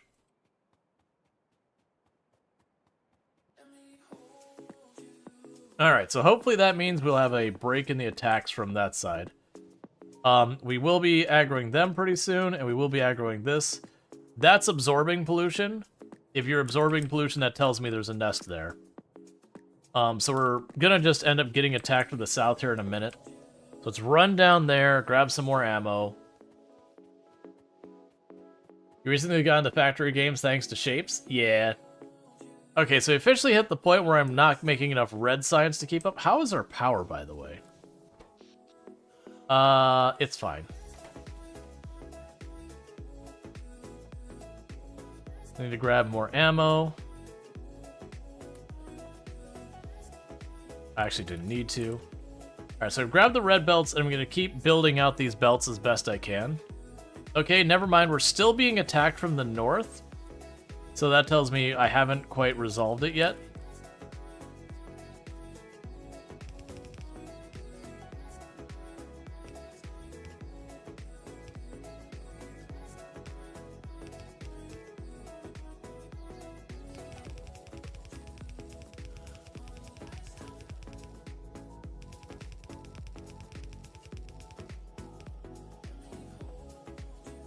Yeah, we didn't get the better splitters and all that. So those are all bottlenecked by that. So I'll try and get these splitters down. Because I'm just trying to get to where we can get all that stuff going on. Yeah, so we did get attacked from over here. We did just destroy the base up there. So either bases moved into this area. I mean, they could actually be coming from over here and through there, so we could check there. That is one of the things that actually makes multiplayer really good on this. Is some of these games you kind of go, well, what is the other person going to do? It is one of those things that you can like group up and knock out the hives, or if one of you doesn't enjoy the combat side of things very much, one person can just kind of like mess around stuff at home, and then, you know, the other one can go out and keep the bugs under control. Okay, so that'll do for right now. You could even take it farther with a bunch of the other stuff to help that out. Well, that's not good. Let's get that splitter sorted, because that's a serious bottleneck. But, it is one of those things. You can also have, like, if people like to do, like, all the logistics and balancing and all that, one person can work on that while the other one goes out and is like, let me find the next place we're gonna get iron. They get over there, and they start getting the iron set up, because that's straightforward. And you just keep doing that. Alright, cool. So that's resaturating that line, so that should be good.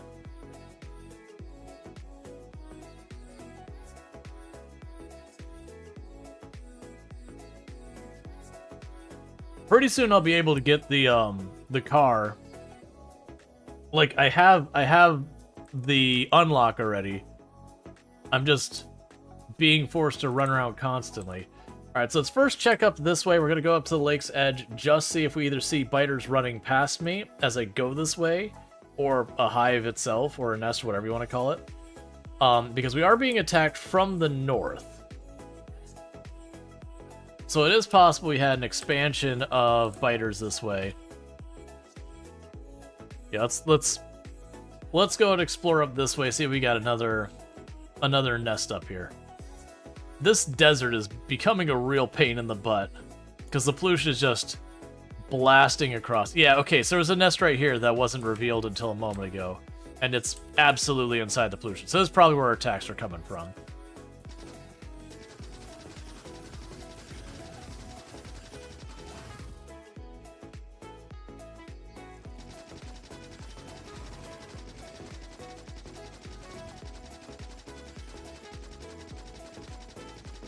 Okay, so we can deal with that real fast. Yeah, for speed running, they just get grenades to deal with this if they have to. Like a lot of times they can go fast enough that by the time the biters become a real problem, they're already basically just shy of launching the rocket.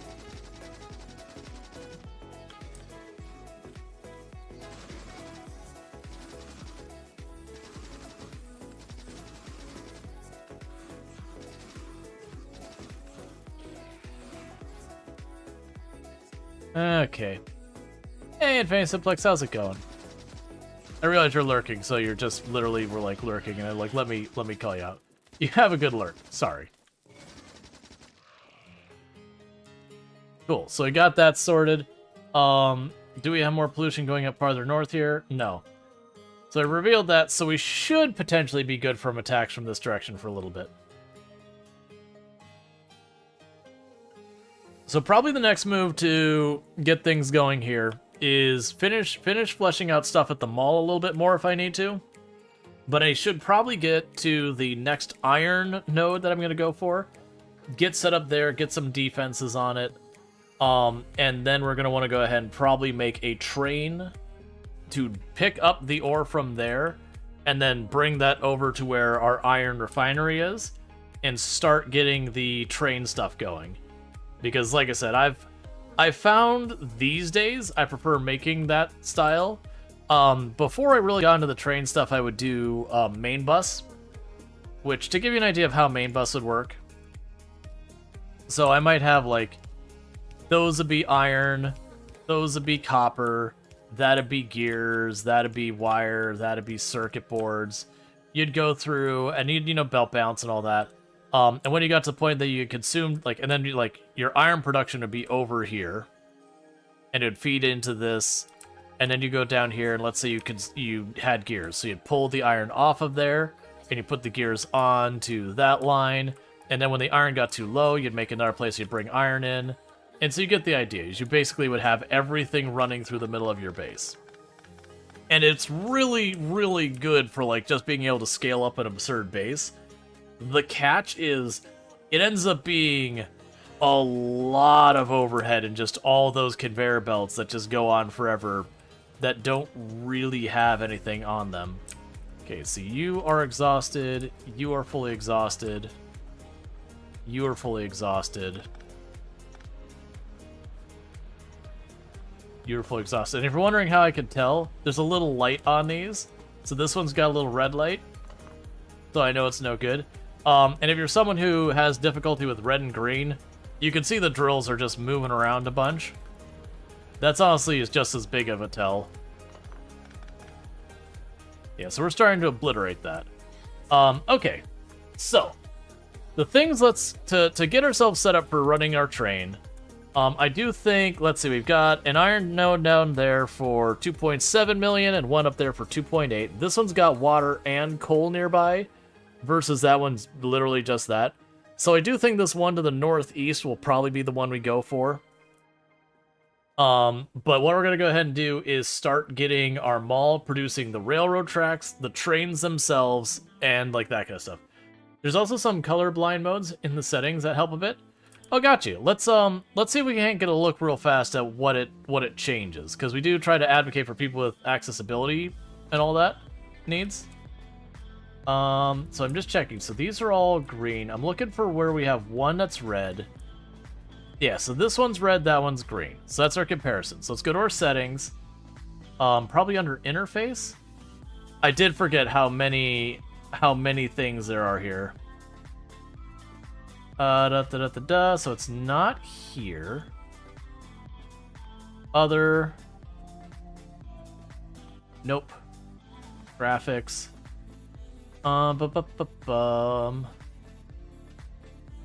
So color filter.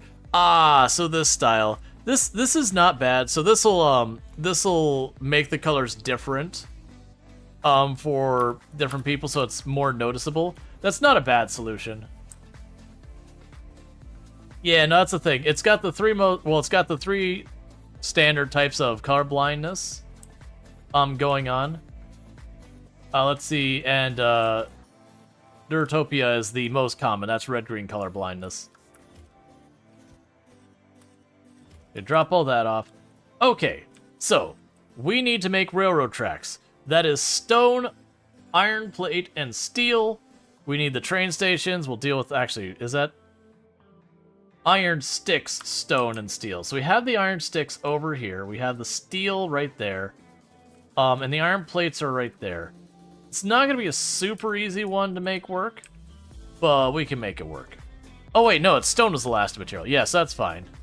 Yeah, so let's just build it here. So you can go here and say, I would like a lot of railroad track. A lot of railroad track. One would say all the railroad track. Okay, so what we're going to go ahead and do here is we'll put a splitter on the end there that goes over there, and it'll be good. And you are still waiting on gears. Which, I mean, fair enough, I guess. That's fine. We'll craft some in our pocket. But so you never figured out how to build a working mall beyond red and green science in 5k hours? I, once upon a time, sat there and, like, really kind of went, okay, how many gears am I going to need to make this work? And all? And you are... Oh, I keep forgetting that it's not belt balanced, which is why it's jamming up there. That actually works out for me because I need the plate, so give plate. But yeah, so like this mall is just spaghetti. I'm literally being like, I need something, where can I plug stuff in? And mostly the strategy behind it is up, down is one direction, left, right. You see I'm kind of gridding it. It's not efficient. If I was to try and do this efficiently, I would have set this up where we can get a lot of the other stuff around here. I'll deal with that in just a moment. Because I just need to bring that over. So we can go here, make ourselves a splitter. Give me those.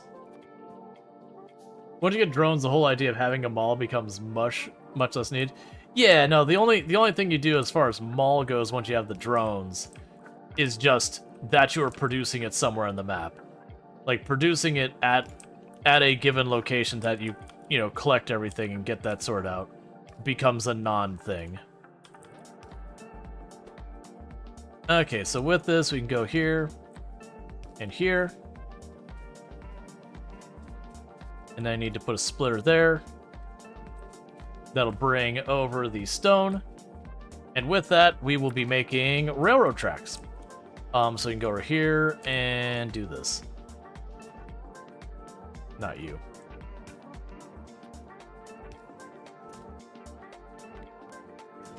We're gonna make a lot of railroad tracks. Alright, Luxray, you have a good one. Okay, so that's the railroad track. So next we need the train stop, which is the iron sticks, the steel, the iron plate, and circuit boards.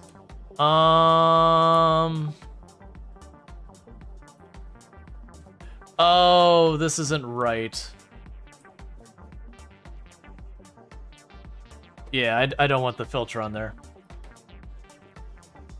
It does mean this is going to just get a bunch of the assemblers on here, which will be a waste, but it's fine for right now. If we actually wanted to fix that properly, what I'd probably do is I'd do some belt weaving, where we would drop the, we'd have like a thing to go under, we'd drop that there. I was trying to see if there's another way we could easily, it's fine.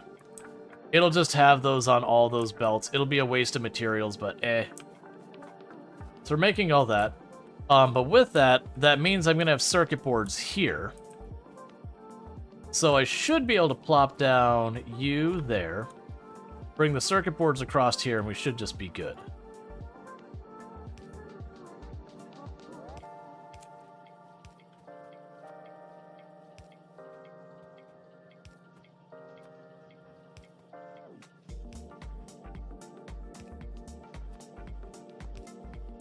And this will be for our train stops. Train stops I don't need nearly as many of. Oh, you need iron plates. Well, you see, didn't think about that part. I do not have iron plates anywhere near, I mean, I have them here. I don't really have a good way to get them where I need them. We could probably make this work, though.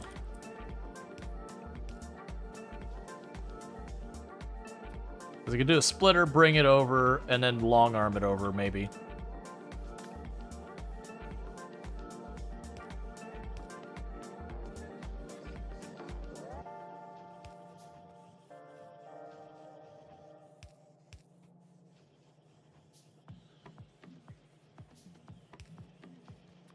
Yeah, that'll work.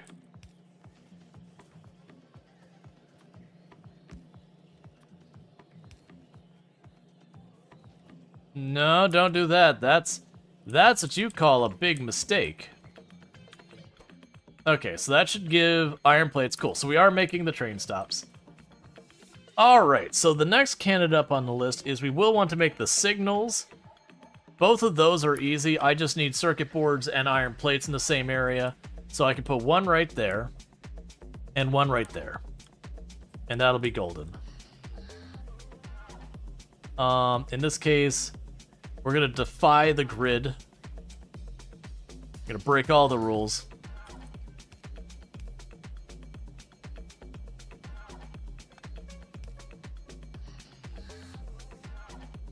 Yeah, because you could drop a box there.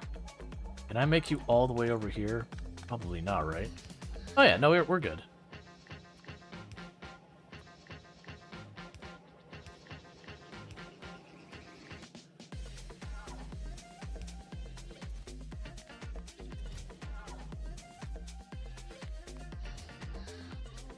So there's that signal.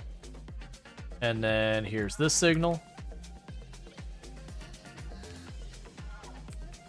Yeah, we already did the train signal. Alright, cool. Defiance. Yeah, no, it's just one of those things. I'd have to shuffle stuff around so much more. I'm like, you know what? That's fine. They'll just be shimmied out of the way slightly. Okay. Let's see. Do skills from software engineering come into carry over Factorio? Yes and no. With what I'm doing now, not really. But once you start messing around with signaling and all that, yeah. Yeah, they do, because then you're literally making what's effectively variables and all that kind of stuff.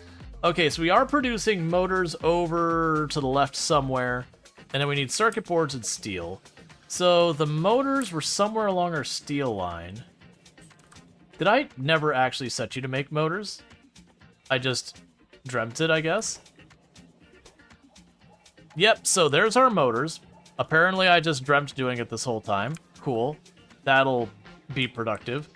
So we can go over here. We're gonna probably shift here before you put that in there.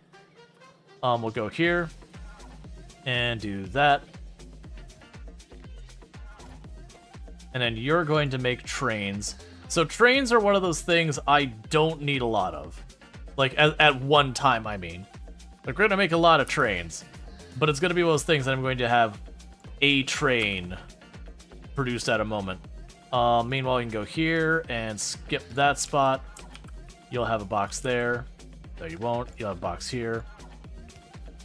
The point is, I don't need to have like 100 trains there. It'll take me longer to set up the trains than it will be to do anything with it.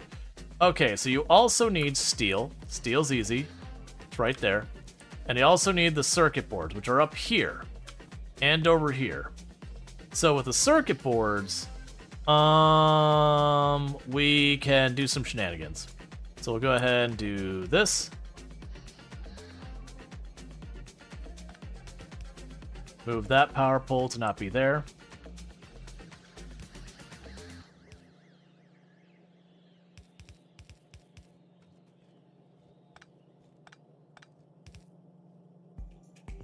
And then with that, I can put this here.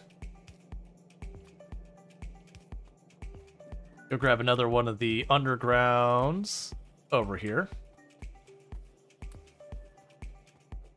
Let's see, someone made a demo of Doom that ran on combinators and specifically chosen items placed on belts just because items on belts have more resolution than lights and you don't need power source mucking with the view. Yeah.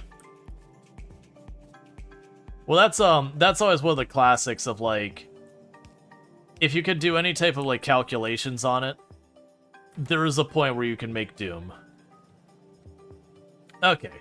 So with that, we are making the locomotives. We're just running into throughput issues for green circuit boards, which should shock literally no one in existence. So the freight wagon is gears, steel, and iron. So this spot right here is perfect. It's absolutely perfect. So I can say, give me this, give me that, give me the steel when it comes by here. We'll do it there, and then drop like this, so we can go do this nonsense.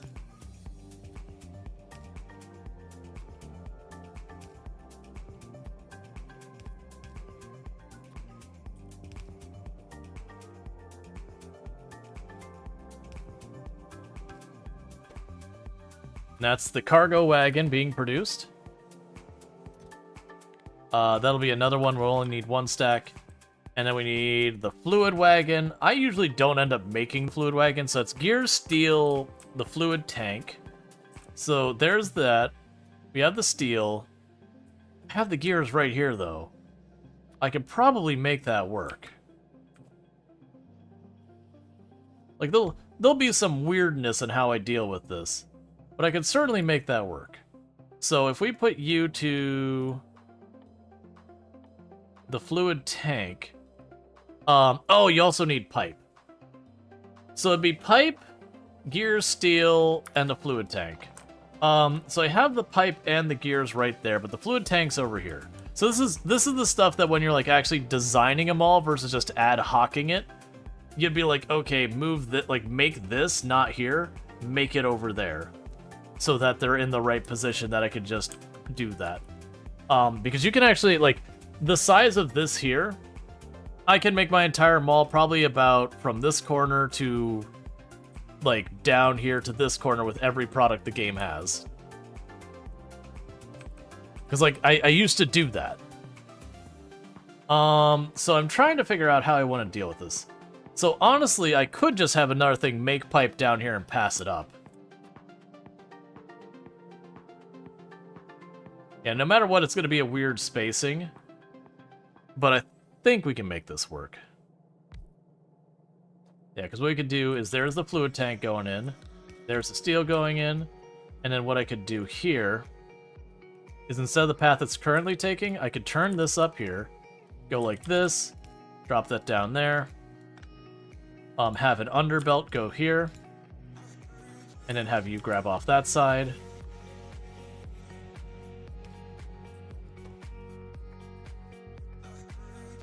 There's the fluid wagon. So I still need the pipe, but the pipe shouldn't be that hard. Because what we can do for the pipe is I can go here and just one in, one out.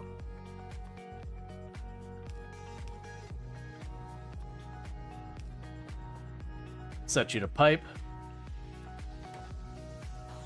Add power. So with that, we make the pipe, we pop it out the other side, goes in this conveyor belt, into there.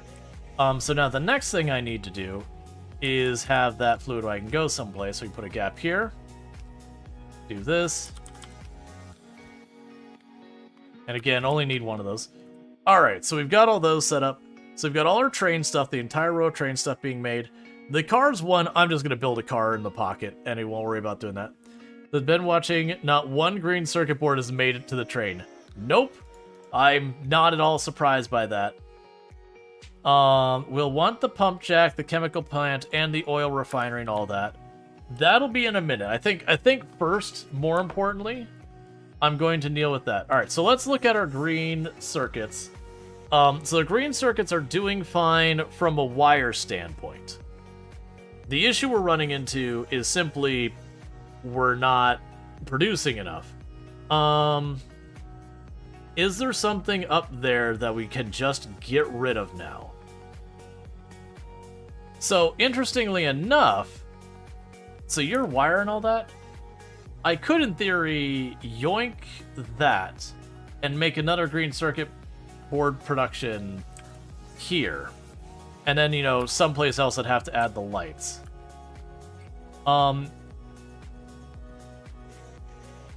Yeah, the faster drones with higher cargo capacity help a lot. They're quite expensive and energy-hungry transportation method. Trains usually scale a little better. Oh, yeah.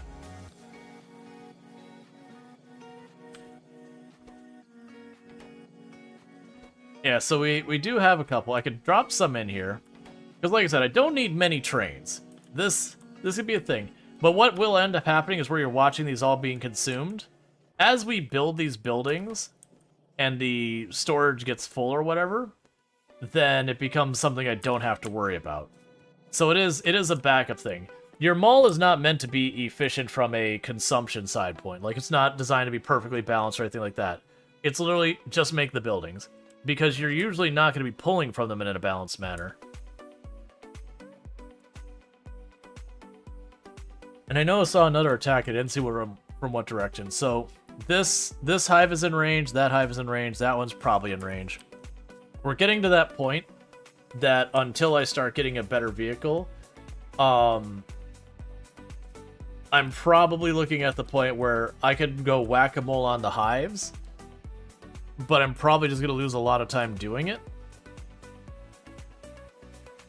When we get, like, the tank or whatever, that gets to be much better. So the next thing is get to that steel, secure the steel. So let's grab a bunch of guns. Cool, so that's making good progress. Let's go grab a bunch of ammo. I've got plenty of guns. Let's go over to the steel that I'm planning on going to. Is this a death world? Oh no, not even close. If it was a death world, I'd be approaching the entire strategy differently. Instead of spreading out like this, we would be making a very small enclosed space with walls, and then we would just creep out gradually. And then that's the one that gets interesting when you're expanding out to like the next ore node, because you kind of like shoot this like little tunnel over to the next node that you put the guns along until you get there, and then you'd like backtrack that. That can get rough because you can literally run yourself out of ammo and all that. Or not out of ammo, you can run yourself out of metal and whatever.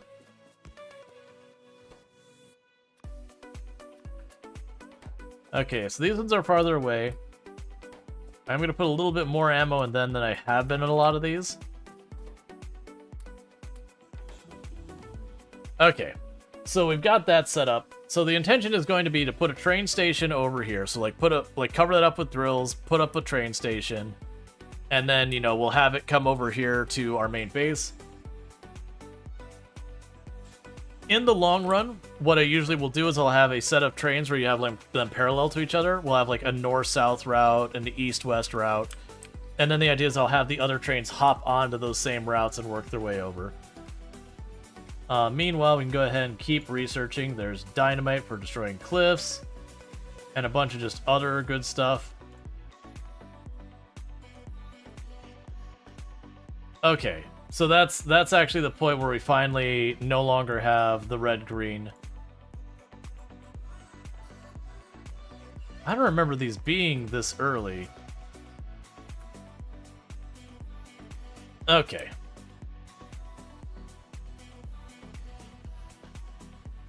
Yeah, so I think what we'll do is we'll put like a train station up here. That way it can feed off the train station into this. Eventually, like, I'll be putting enough on here, I'll have to scooch those over, but that's fine.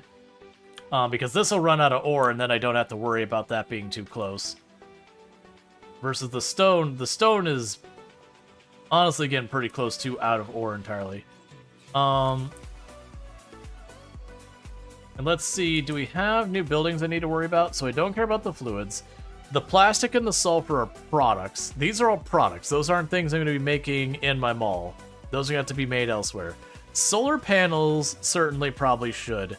I'm not going to worry about solar panels this time. I don't think we're going to be around that far because we're going to be going into the space age. We have the gate as well. I'm not going to worry about that either. We're just... Let's see. Death World, extreme low ores, lower than you can set with the UI. Biter evolution maxed. Fun.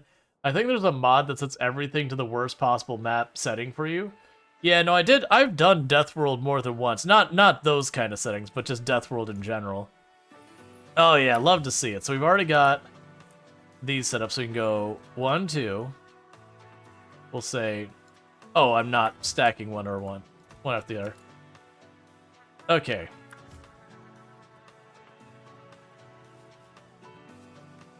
So we've got those. So I've got the railway set up there. I will need 2 train engines. Actually, I won't need 2 trains. I can get away with 1 train engine. I will need some cargo wagons, which are over here. My inventory is getting pretty full is the problem. Let's see here. So we can pop over here and say undergrounds. Have some extras. Splitters. Have some extras. Slow inserters are over here. Where you at? Have some extras. Slow conveyors. You never managed Death World? Yeah, it's been a while. When you look, like when I go to my save games here. Wait, oh yeah, that's the drop off. When I go to my save games here, you see that one that's labeled Hell? That's a Death World. And that was like fully, like I had launched the rocket and everything.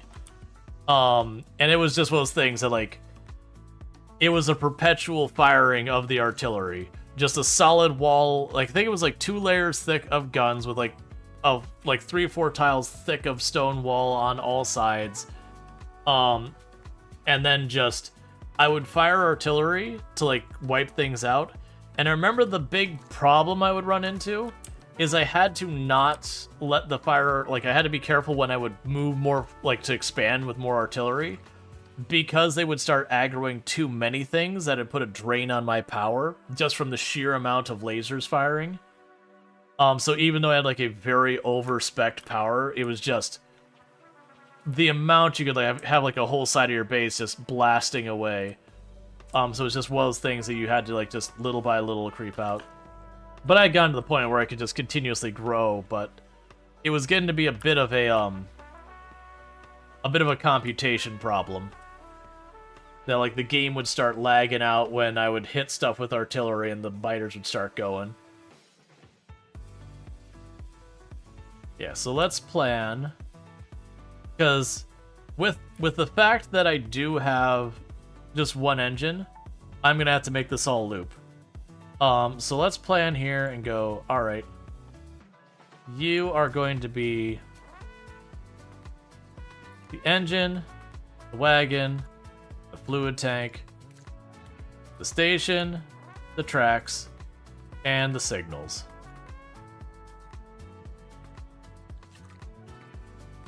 I don't remember what the heck button it was to swap these.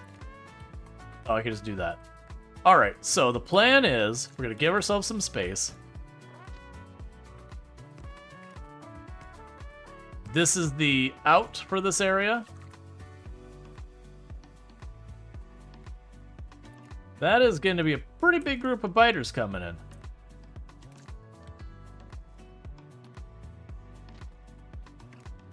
Oh, I forgot how wide the trains turn in this. That's fine.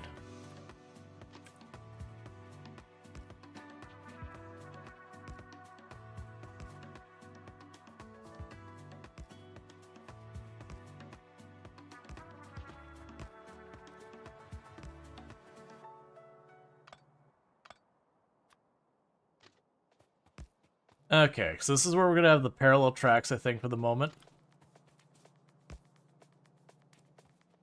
Alright. So it's basically, they'll come in from one side, they'll pop through, they'll stop, we unload them, they move on to the next spot, we got it. I have to probably adjust that a little bit. Meanwhile, we're getting some pretty beefy attacks from the left here. It's not super clear where they came from, but that angle there, they might be coming along this route. They could be coming up and over or through the middle here. Actually, they could be just coming up from here. They could be like literally straight left with that cliff there. Yeah, so I think we're talking here or maybe... There we go.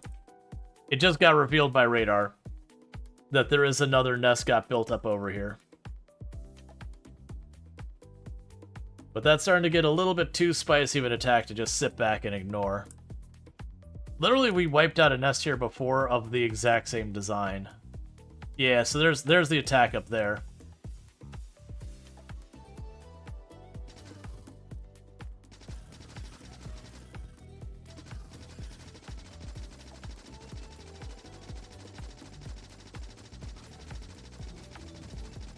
Okay.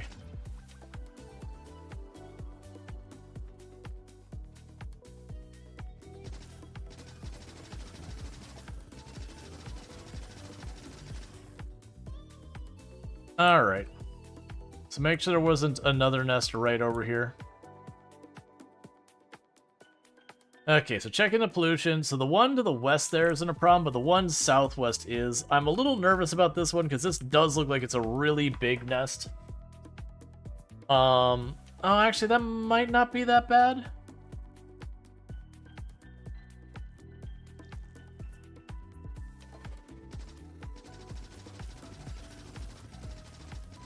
Especially since I believe we just got weapon upgrades.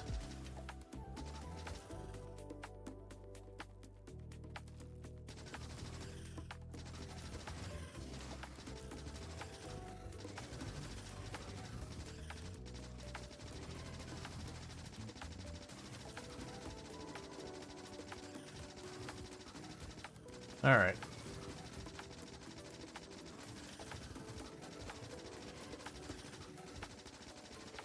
I do dislike that they keep running really wide. Forcing me to go out there. Okay, because each one of these I take down, I could spend more time, like, focusing on what I actually want to kill versus just killing random biters.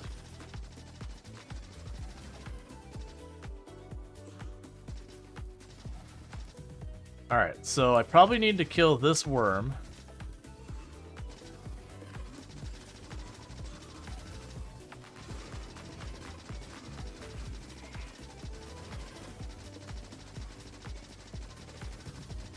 Okay, so this isn't that bad since we got those weapon upgrades. That's kind of thing, there's a little bit of an arms race you can do, where if you're keeping up your weapon upgrades, you can do fine for a long while. Eventually, you will get to the point where they start getting pretty rough, that if you don't get artillery or whatever to deal with the nests, they become a problem. We'll probably get the more armored ones soon. Alright, so let's get this one over here on the right next. They'll probably need to deal with those worms to deal with that.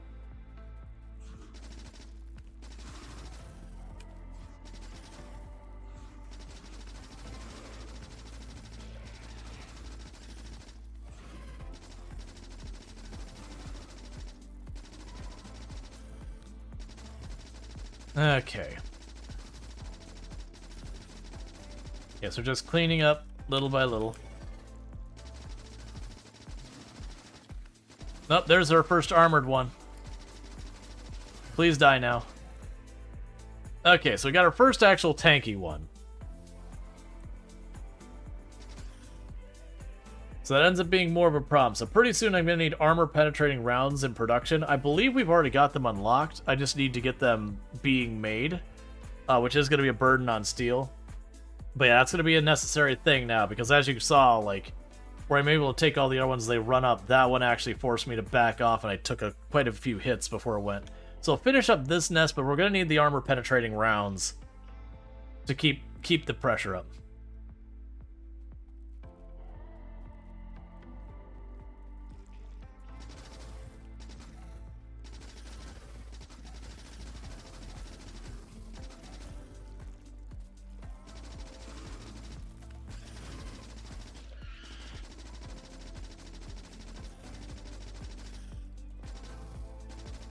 And the good news with the armored ones is they don't show up like every wave. It will be a thing where we'll get more and more, and there's even tougher armored ones you get later.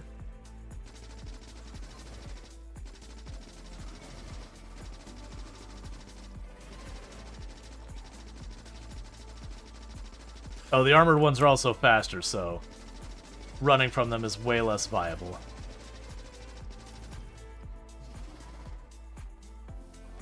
Okay. So let's go around to your side, take out that last nest while we recover our health. And then it'll be just the worms, and then we'll be clear.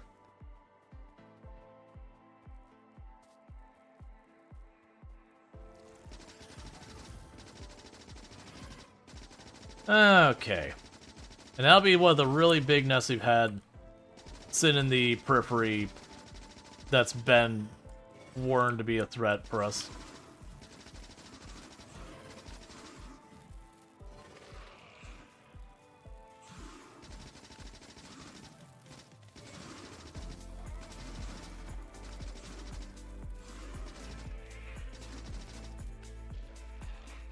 Okay, and it's dealt with.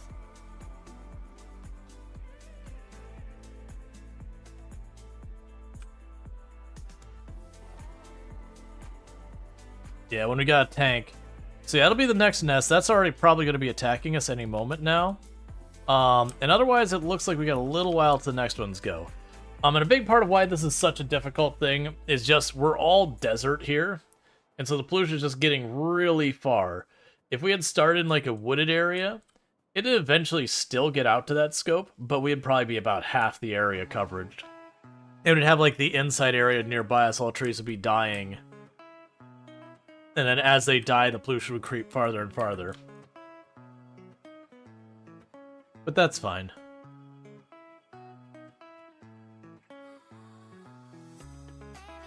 Yeah, when I saw that that attack was actually a decent size, that's the reason why I shifted gears to be like, no, we need to deal with this. And now, especially that we have the armored ones will usually give the other ones time to get on top of the turrets and usually take out a gun or two before they get overwhelmed. So that is going to start being a problem where I might have to put a little bit more focus on building up defenses around my base versus just chucking a couple guns here and being like, that's fine, don't worry about it. Okay, meanwhile...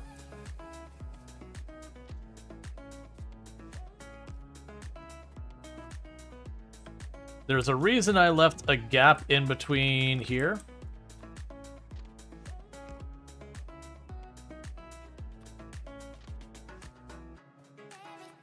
Now, as entirely so, I'll be able to do this.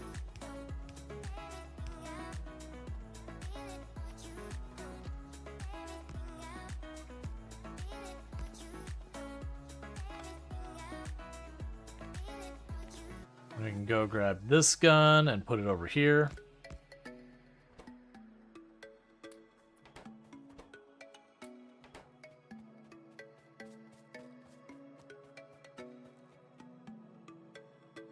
But yeah, so putting down the 2 tracks now is a bit of an overkill thing. I keep forgetting you can just use Q.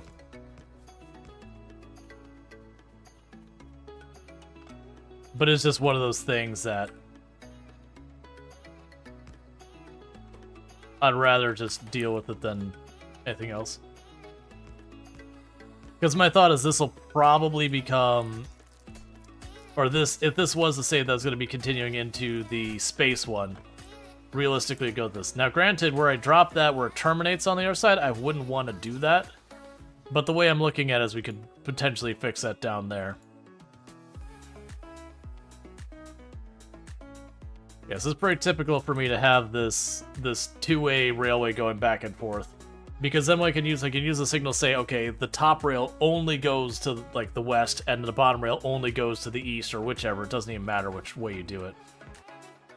But just by doing it that way, you can have a lot more trains zipping back and forth on your lines because you don't have to worry about them blocking the path too much.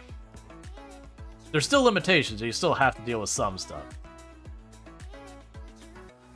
Okay. Oh yeah, when you're speed running, instead of cutting down trees like this, you just run up with grenades and just blast the woods.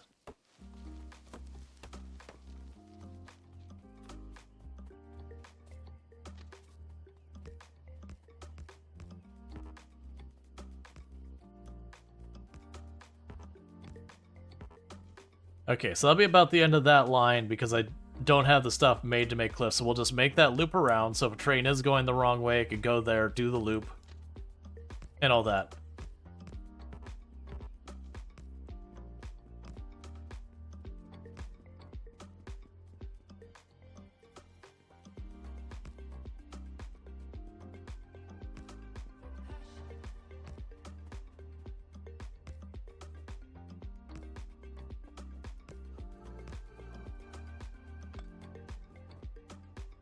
One moment.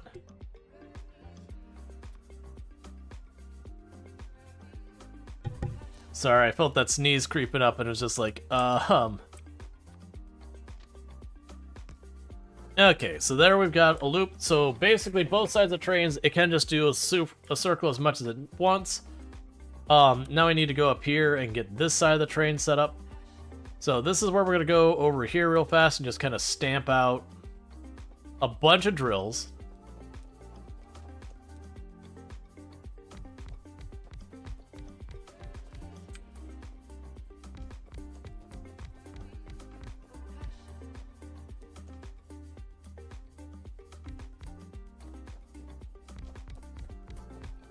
And we don't care at all, are they set up efficiently? Is this going to work like whatever? None of that matters. And the reason why it doesn't matter is because all I need to do is if I start running low on ore, I'll just go to another place and I'll set up another set of drills. So what we can do here is we'll just go right over this way. And we can put a train station right here. That'll be for the iron there.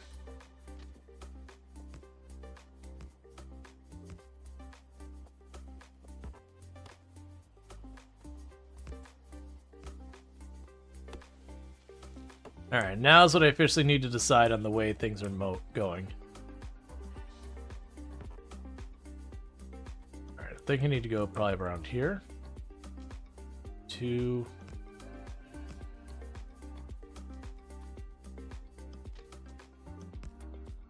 And this one's not going to be the double one. There's going to be a train station right for here. So I don't have the signals, but I would put a go-through signal here and then an actual stoplight signal there. That way, if the area is occupied, it wouldn't go. And then on this end, because we do have a train that has an engine only on the front, it will need to be able to circle around and drop back onto its path.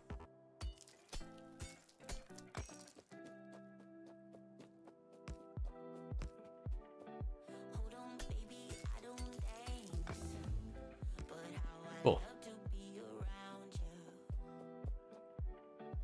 Alright, so now I need to go and get these hooked up, and then we'll need to run power over here too.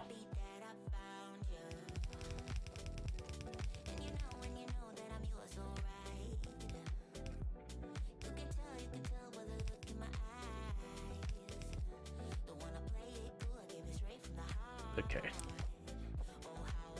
Oh, come on. That's fine, I can work with that. I don't have a splitter here. Well, crap.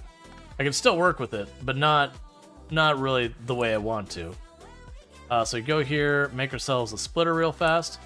But yeah, because I wanna get around this, but the problem I have here is just this cliff here. Oh, actually, I forgot you could do this kind of thing. I forgot that was an option.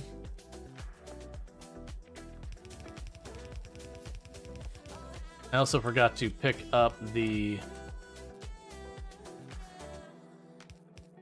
better poles and all that. Alright. Don't need a second splitter. Okay, so we're gonna use that to merge stuff. We'll put a second splitter here. Okay. So we have the train itself.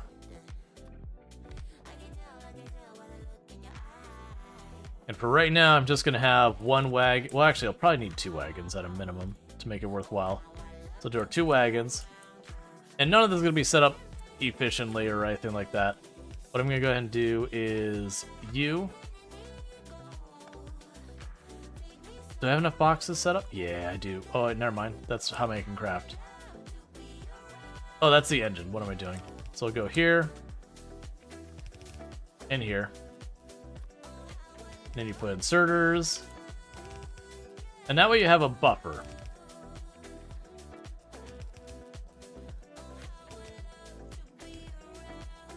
Because if you have a buffer like that, when we go and we feed all the stuff in there, it can move the stuff onto the train as fast as possible. Because that ends up being one of your major bottlenecks with the trains is just, you know, how quickly can you get the ore or whatever you're moving on the train. We'll also need fuel as a second consideration. Because you do need, like, gas, oil, whatever. Alright, so you can switch that to... where is that? You. Alright, I'm gonna need the bigger poles. That's fine. Either way, I need to run down here. I need to grab the bigger poles. Do I have coal on me? No, I don't. Alright, so we need to go grab the bigger poles and all that. We've got our first train potentially getting set up. I also need to grab, signals. So we'll grab some coal. We'll grab some signals. I also need the better power poles. Both the ones that go for long distance and the bigger range ones that we got producing down here. So let's see. So over here is our bigger range ones. Up here, or sorry, the bigger ones, those are longer range ones. We're good with this. Our signals are over here somewhere. There they are. So grab a stack of each of these. And I'll grab a stack of the coal as well, just so I have something to put in the train. Alright, you won't pile it up. But I am going to need to move coal to where the train stops. That way we can top off the train. So with this, I don't think I gave myself enough room for what I need to do here. I did not. That's fine, we can fix this. So this needs to be taller.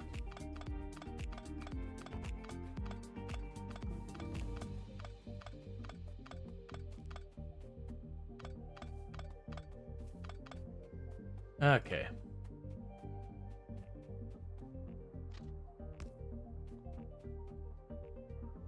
Yeah, so that'll be more than I need. We can take a little bit off the end there. Yep. And so at this point, if I turn it, we'll be fine.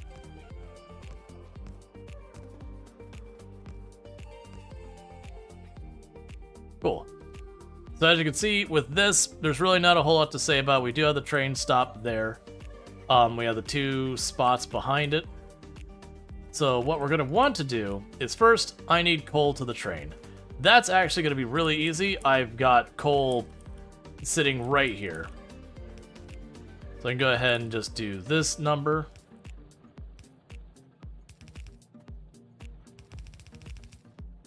That's even perfect right there. It's already lined up. Oh wait, I'm going to need boxes.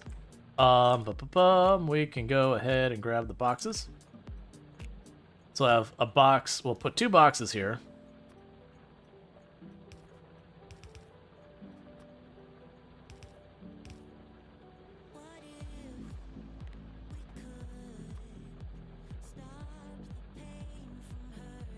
Oh, I'm gonna need the better poles, aren't I? These ones. So you put that there. And I just need to attach it to the rest of the power. I'm down to use the crappy poles for that. Okay, so that'll basically make it so the train pulls in, it'll get topped off. Let's see, over, under, and the number of minutes until Rual gets hit by a train.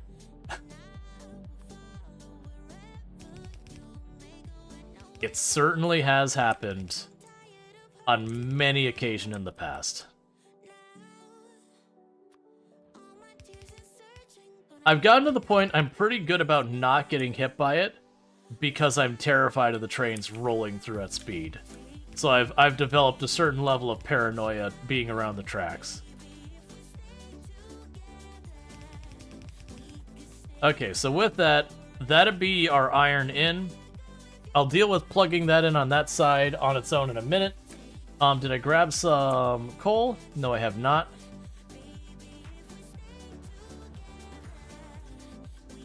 Give me that, that should be plenty. Okay, So this is the drop-off for the iron. And then the other side's the pickup for the iron ore.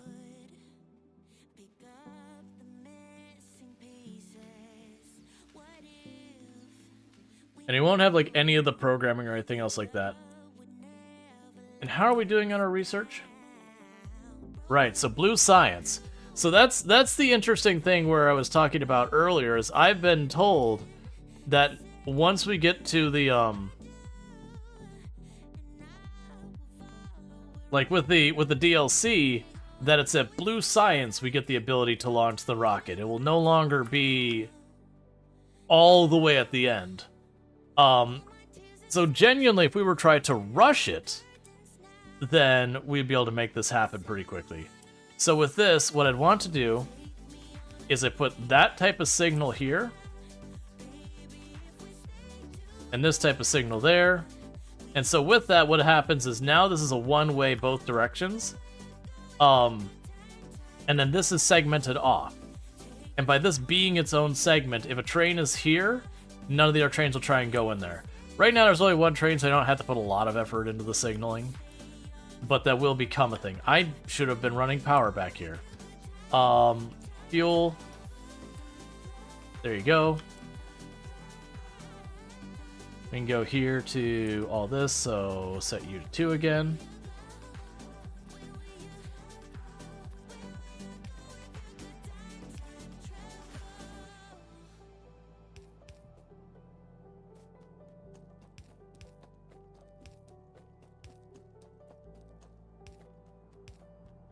Alright. Just getting that all wired up so when I move the power along, we'll be able to just do this.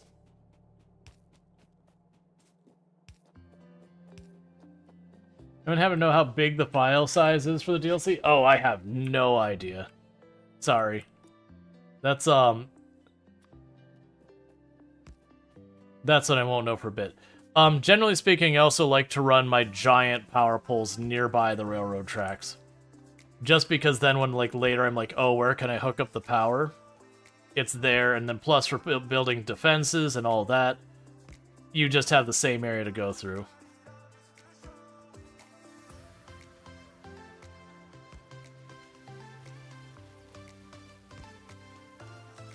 Alright, so in theory, that's all hooked up.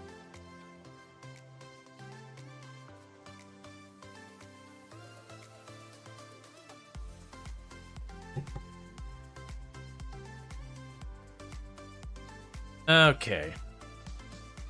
Not sure why those are pulsing. So as you can see, these are filling up really rapidly. Ultimately, we would want to switch those to stack inserters later, but that's fine. Okay, so now I can hop into the train. And so we can add stations. So we have Zortok. Wait for condition. Empty cargo. Or time has passed 30 seconds. Add station. Team Fantix. Full cargo. Or time has passed, wait 30 seconds. So we've got all that set up right now. This one you do not have to hit save, so if you change it, it causes problems. We'd set to automatic. And with that, the train should go speed along the way, pull up to the next location. It'll drop off the iron ore.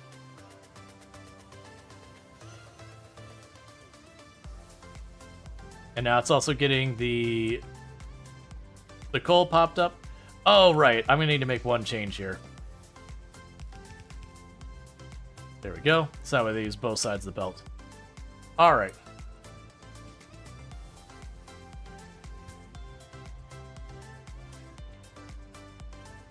Get rid of the timer. It's just going to take so long for them to empty it. Just get rid of the timer. Now, what I would be doing here is normally I would be going through here and saying, okay, let's go ahead and, you know, name the stations, all that stuff. But that said, we do only have a little bit, like a little bit under an hour left till the end of stream. Good enough for me. Now also because I didn't balance the other side here, it's gonna take that one much longer to deal with. Thank you Allison_Adventures for subscribing for 15 months. Happy 1 year C. Hope you are good Rual. And thank you Allison Adventures for the tier 3 sub. I do really appreciate that you would not only sub the channel, but you're going way above and beyond to the tier 3 sub. It means a whole heck of a lot. But I hope you have enjoyed your advertisement-free viewing as well as access to the emotes. But yeah, no, thank you so much for that. But happy 1 year. But yeah, no, you've been at 15 months. I don't really catch the 1 year part. I feel like I'm missing something. But regardless, thank you so much for all that support. Okay, so what the plan here is, I'm just gonna go and take that belt around, just merge it in on this one. Like, ultimately... Okay, we'll just go around this. It's fine. It's 12 months you misread. Oh, no, you're all good. That's totally fine.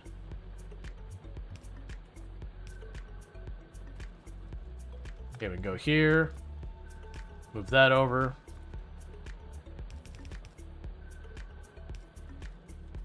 And now with that, we can run down here. Grab ourselves another splitter. They are Canadian months. There's an exchange rate. That's certainly how time works.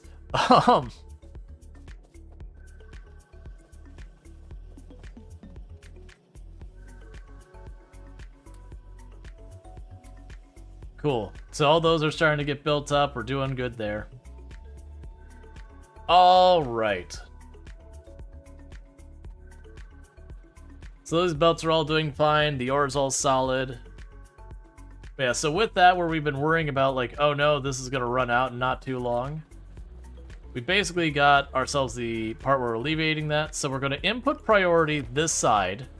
So what we're saying is, hey, take it from this belt before you touch this one. You are going to notice it is still grabbing from this belt, and that's because we have a belt balancing problem. We're going to do the I don't feel like fixing this properly, but this will be good enough way of just doing that. And so what should happen is we should now see both of these belts slowly shift forward. Generally speaking with that, you'll want to have a better balancing situation. But that just makes sure the belt's saturated, and that's good enough for me. With that said, I noticed down here, all of these drills have exhausted the ore that is underneath them.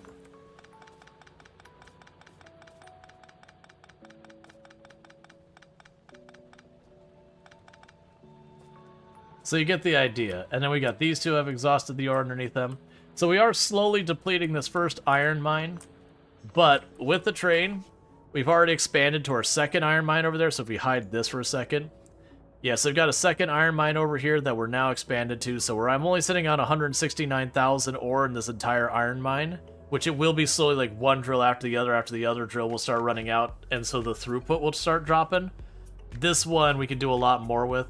And then if that one gets low, since we already have the railway, I could just expand it that way, bring this one in. And you get the idea. Now I have this very high throughput area that I could end up putting like 4 or 5 trains on. Obviously, I don't have that yet. But the point being is that is a very expandable route. Let's see, so are the biters bugging you? You always struggle with them in the game. They've been a little bit of a nuisance. Not too bad. But a big part of the way I deal with the biters is don't just ignore them. As you see, like, your pollution start spreading, and you see, like, if it reaches down here, go attack whichever biters are in your pollution. Get rid of them, move on. If you just leave them, they'll just keep attacking you again and again, and that's fine if you go, like, full turtle, where you put, you know, multiple layers of wall and guns and all that, like, treat it like a death world. But otherwise, you can just go in there and be proactive and kill the nests. Which suddenly makes me remember. We were ready for that. So it's steel, copper, and my bullets. So we got that. So we've got the steel here and copper here. So let's change our setup here a little bit. So we're gonna go with this. Put that there. Do this. get rid of that. Bring this conveyor down here. There you go. Boom. Box. Box. Because it did remind me, we've hit the tankier ones. That is getting to the point where I'm going to need to make my better bullets.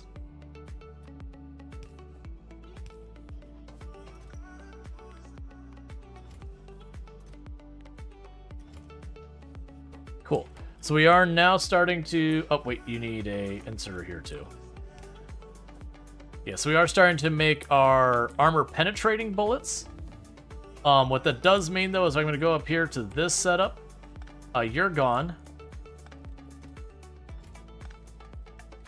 And I can run those down here to kind of bootstrap this up much faster. Because now that we have the armored ones, they're just not going to go nearly as far as I need them to. And those will take a while to catch up. And we can keep going for all this.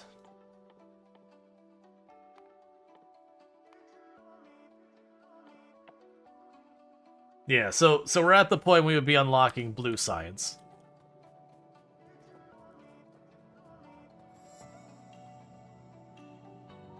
Oh, yep, so we just saw over there. That one's starting to get hit with the pollution.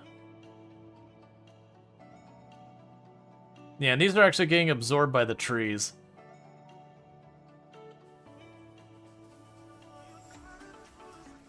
Alright.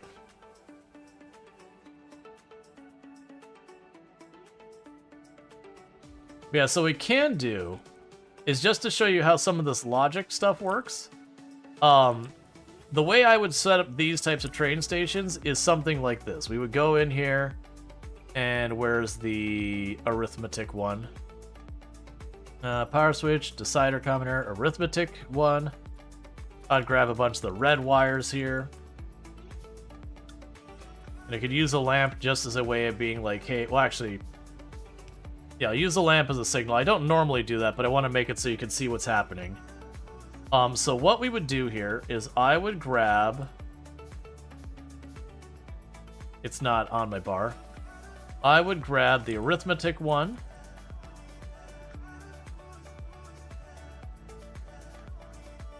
And grab the red wire here.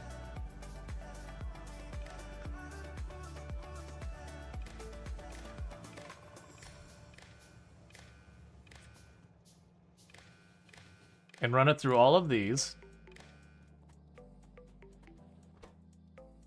Oh, I don't even need the arithmetic one. What am I doing? So what we could do here is that we got this configured correctly. I can go here and say condition. We can check on this and say if the amount here is less than how much do these carry? I don't feel like figuring it out. Let's just say the amount is less than, we'll just go till it gets angry at us. Yeah, so if it's less than 50,000, basically make that on. So now we can go ahead and plug that red wire in across here to the train station itself. You have changed a lot of this from, oh, that's not how I remember it. So, sends the contents of the circuit network to the train so they can be used for wait conditions.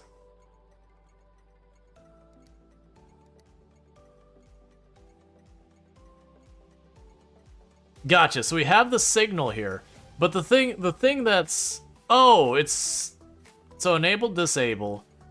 Okay, so you can go here and say, all right, or, and then the same thing, we'd say like less than 50,000. Set, and basically saying, hey, if the amount of ore on here is less than 50,000, this train station is active. I'm just using that light to highlight that idea.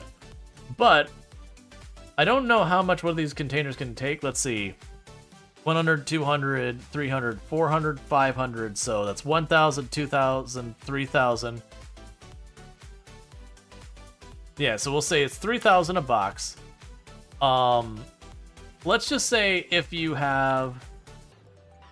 I'm basically trying to set it up so we can go. Let's say if you have less than 5,000 in here. You have that turned on. And if there isn't less than 5,000, you turn it off.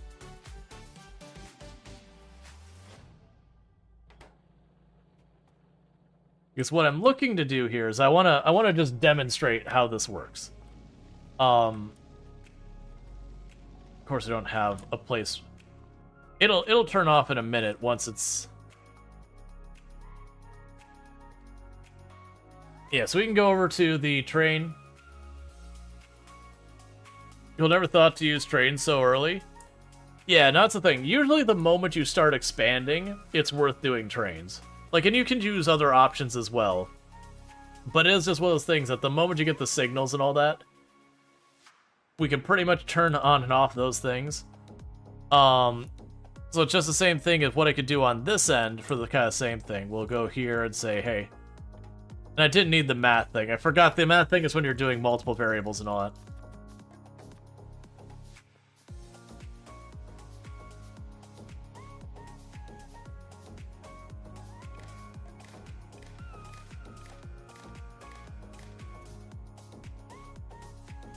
I went too fast.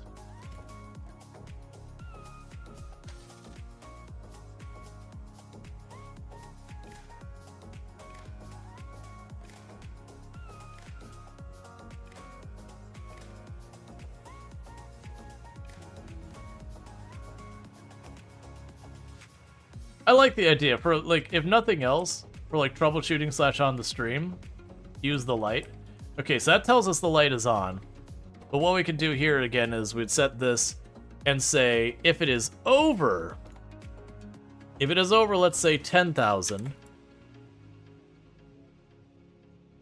you know, have the train station on. Now, if you look at this, we have the circuit network here. I don't actually have the amount there, but we can do the same thing here and just say, hey, enable. So the send to train sends the contents of the circuit network to the train so they can be used as wait conditions. Which is interesting. That didn't used to be a thing. So we could say over, and we would say 10,000. So basically what I've done is this train station should... Yeah, the train station is blinking red. The train station is turned off. Oh, spoiler. In the DLC, red and green wires are freebie tools. You don't need to craft them. Good. Because it was always a weird thing. Yeah, so basically what's happened is we've said, hey, this train station, turn it off unless it has enough ore to make it worth my time sending the train over there. And then this one, we have kind of the reverse. It said, hey, unless there is enough empty space here to justify bringing in a train, don't send the train. So this one was unloading, and that signal changed from green to red while we were here. Which, interestingly enough, I just noticed on the map it's showing red and green. It didn't used to do that. So I appreciate that. So you can like look at the map really quickly and be like, okay, what's the situation with my trains? So that'll take care of the iron for now. And with that train station turned off, so what should happen is when this finishes doing what it's doing, is it will most likely say no path. And the reason it's going to say no path is looking at the train stations, there's no train station eligible. Oh, actually, that one just turned white again. So that one's probably available again. Yeah, so you see that's red to show me that's disabled. But yeah, so that's the way you do the automation. For one train station, I really don't have a need to do that. I'm just kind of showing it. Because then what I could do is pretend that this is called iron drop-off, and that's iron pickup. I could have iron pickup up here, that it'll wait till it's full to turn green so that, you know, the train would go, oh, there's not enough here. Take the route down there. Oh, that one's full. Okay, take this one up here. And then just the same as I can make more than one place to drop off iron if I wanted. I normally don't do that with the iron ore, but the iron plates I would do that.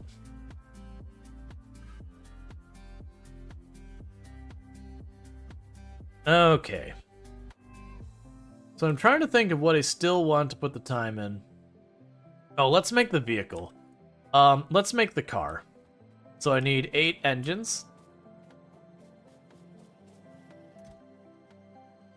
You only have... Oh, because you're probably still making trains, because I said you could build up to 1 stack.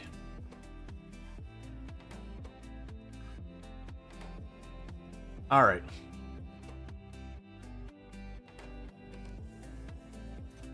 So I deliberately broke the connection so I could steal some motors out of here. But we'll make the car and we'll show off the car real fast. Because I am reaching the point, we've only got a little bit over half an hour left to stream. I don't really have a lot of time to set up like an entirely new set of systems and all that. But the car's a pretty fantastic thing. Cool. And what did you chuck in the box? It's fine. Alright, so we have the car. We have what I need to build the car in my inventory.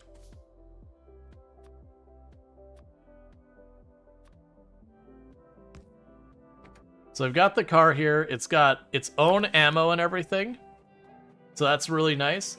So it can run on anything that you can run your other stuff on, like your boilers on. So you can put wood in there, you can put coal in there, you can put gas in there. And they do get pretty exotic on what you can do with it. I'm gonna grab these. Yeah, I'll just grab those because that'll be fine. I don't have enough ammo to really fully take advantage of it. But the car has its own built-in submachine gun. So it's exactly like the one you carry. When you get the upgrade. Where are we at? So you can drop that in, drop all those in. It also does require fuel. But like I said, and if I remember correctly, I want to say it all moves faster and does stuff based on what fuel you put in. That's also true of the train as well. So it is a very... Oh. No, okay, we're fine. I sit there looking, it's like, wait a second, I need you to not be out of fuel. But yeah, so like the speed the train goes and all that will be based on that. So let's go here, grab a bunch of these. So it is one of those things that at the beginning, if you put like wood and coal in the car, it's not super fast. And then late game, you start putting like rocket fuel in the car. And you are a danger to yourself and others. And all that. And you can drive through trees. The car's not good at driving through trees. But, the tank is. Okay. So let's see here. We've got this, got some nest over here. You've been run over so many times this game? Yeah. So this is coal. Alright. Okay, so the good news, bumping into a cliff doesn't seem to damage it. I know trees will. Yeah, so you can see the car's life there. We're just nicking it a little bit. It's fine. Yeah, so like that's actually a really rough nest for me to deal with using the car. Because it's all up in the trees. It's easy for me to get stuck on stuff.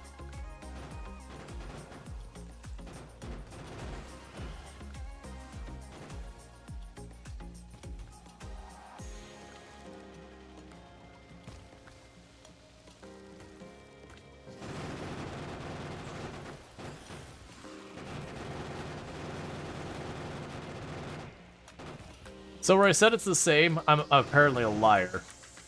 That gun is different than I remember it being. Okay, but the thing is, we destroyed the nest. I think there's another spitter in there. Now, unlike your health, which will recover once you get out of the fight for a while, the pro and the con is that it takes damage and you can use a repair. The con of that is you need materials to do it. But the pro is it means you don't have to wait. Yeah, so there's 2 more spitters in there. We also have... There's more materials in the game we haven't seen yet. Like we've got down here, we've got uranium. Now, unlike Satisfactory, there's no radiation, so I can just like literally park here, jump out, do a little dance on my uranium. It's fine. You don't have like poisonous air. No, I should say, the DLC might change it, but you don't have the idea of like poisonous air and all that. Many mods change that. Yep.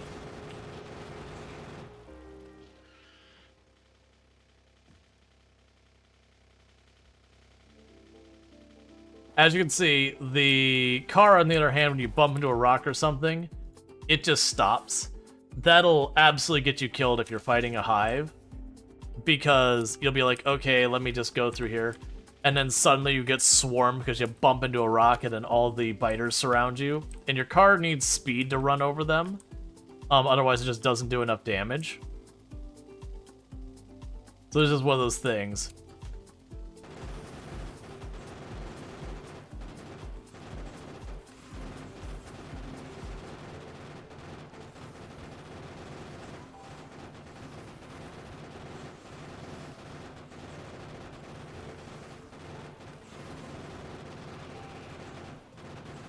But as you can see, between the armor-piercing bullets and the fact is I can kind of zigzag and I move really fast, you can just rip through a base much faster than this. That does get better with the tank, though. The tank isn't as fast as the car, but the tank, its main gun does way more damage. It's got way more ammo, like way more armor. So it's actually a perfectly viable strategy with the tank when you go up to those hives, just to go full speed into the hive itself and just run it over in one go.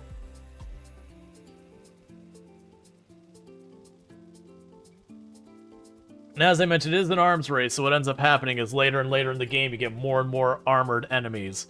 And eventually you will get enemies that are armored enough that you slap into with the tank and to just grind your speed to a halt, which does give you a chance to be swarmed.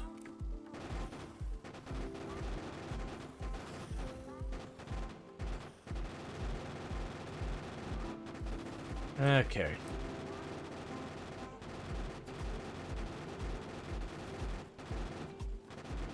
But yeah, so you can see now we have a vehicle to zip around with.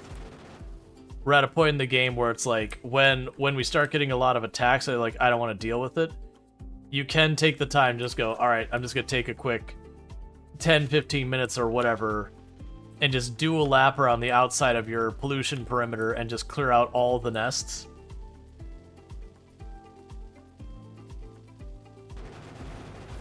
Oh, see, there was a rock, so if I had been in the middle of all that with that rock that I bumped into, I could have potentially got myself in trouble.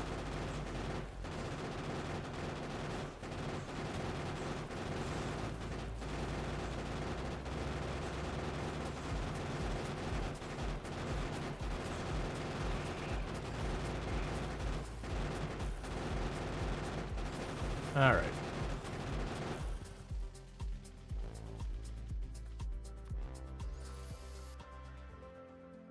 There's always some way to remove the trees and rocks. There are. Like, the trees are flammable. You can literally race through and just set a forest on fire and let the fire go. Be warned, that is going to bring the pain of biters, because not only are you removing the trees that absorb pollution, but you're also... Oh, that's... You remember how I said that's a problem? It's a problem. It's a problem. Hey, your local guru, how's it going? We're about to die. Let's say, you've upgraded the nukes to the factory. It's time to optimize your assembly. New DLC? Yeah, we haven't got the DLC yet. But yeah, so that was, I slapped into a rock in the middle of their base. And that's, like I was literally talking about how that'll get you killed. And that's exactly what happened. So when you die, you do respawn. But yeah, so there was a rock right there. Big rock. And so I smacked into that, ground to a halt, got swarmed, and all that. But thank you so much for the raid, your local girl. For those who don't know, your local girl, absolutely fantastic content creator. Someone I definitely recommend checking out. Oh, that's cool. They didn't used to have the big arrow, so that's kind of nice. But definitely someone we're checking out. Good times. What were you playing today, and how did it go? Let me go ahead and do a shout out for you. That's actually our first death doing that, but that's because we were messing with the car, and the car will get you in trouble. Duke Forever. Going good. Nice. Yeah, so if you're looking for Duke Nukem Forever and all that. Also played Store Fortress, among other things. If any of that sounds good, you can check them out. But yeah, so we are actually getting not too far from winding down for the night, unfortunately. Normally I go for a little bit longer. But we have kind of reached that point where it'll take me more time to set up the next thing that I have time left to stream, so I'm kind of debating that. But we do not have the new DLC. That drops in a couple of hours. I think it's like 4 hours or something like that, 3-4 hours or whatever. Let's see, one more night and you'll be done with the main story and then into the DLC. Nice. The nice thing about your local group, he's not bad smelling. Excellent. That's good to know. But yeah, so basically we're doing a warm-up today. I don't have access to the new DLC yet. I was not one fortunate enough to get early access. So we're just doing a little practice because I haven't played the game in almost 2 years. And I've been pretty happy with how it's gone. There's been definitely some, like, controls and all that stuff I've struggled a little bit with that I just didn't remember shortcut keys and all that. But honestly, all things considered, we got this set up pretty well. That we're running, what is that, 15 science labs, steady. Our power's fine. We've got a pretty messy, but it is a functional mall that whatever I need, I run up and I grab and we're just good. We were able to make an expansion with trains to go grab our iron and all that, so before iron ran out. And that's with us starting in a desert where the biters are a little bit more aggressive just because the pollution spread faster. So all in all, I'm feeling pretty good about how things are probably going to go tomorrow. That with the familiarity, I feel pretty good. We did take a lot of decisions I would not normally make with setting this up. We kind of did, like, I probably wouldn't put these even as close as those are. We definitely didn't make that more organized. I may just continue, like, going with this approach when we hit the DLC tomorrow, where I just kind of get it up and running and all that. The factory looks better than anything you came up in your one playthrough. I wonder if I can load one of my old save files. Let's save this real fast. I know there is a thing where you can't bring the, Oh, okay. That was a death world. I was actually going to see if we could open any of those really old saves. I actually don't remember where we left off with some of these other ones. So, the highest versions were these two. I think this is the last one I played on stream. So how far did we get? Yeah, so last time, so you can see kind of where I had this set up where I had the iron pickup, you had the iron drop off, copper pickup, copper drop off, we have like the main trunk of train. Yes, this is like the last one I streamed. So we have like basically the same kind of thing. I think this one was with rich resources though. But I think tech-wise, yeah, tech-wise we're at about the same place. But we did get more trains set up on this one. So I'm kind of going through and just like checking what we had set up here. But we have that same idea where we had like the main train trunk going up and down. And then we'd have up here, we had multiple stops between an iron nut one. I think this was a train world, if I recall correctly. We made the resources really rich, but more spread out. I think that's what we did on this one. So much bigger resource nodes. This is also old world generation, not the new one that we were on that last save. But yeah, so we'd have these main trunks here so we could bring that on. But now if we run up here, you'll see I've got the multiple stops here. Right, and we were still setting this up. Oh no, this wasn't a place we were picking up, or this is where we were dropping off. So yeah, so the idea would be I would have dropped in, where's your train station? I would have dropped off copper plates, iron plates, and then we would have gotten green circuits. So this is how big I was going to be setting up with the green circuits. We would bring all of this material in, make the wire, make the wire, go through here, make all the green circuits, put it back on these belts, and so like, here's the input and there's the output. That's how substantial we were going to make the green circuits. But as you can see, we didn't get there. And I also had marked off the oil and all that. And let's check the other one, because we had this is the peaceful one. I think this is a death world.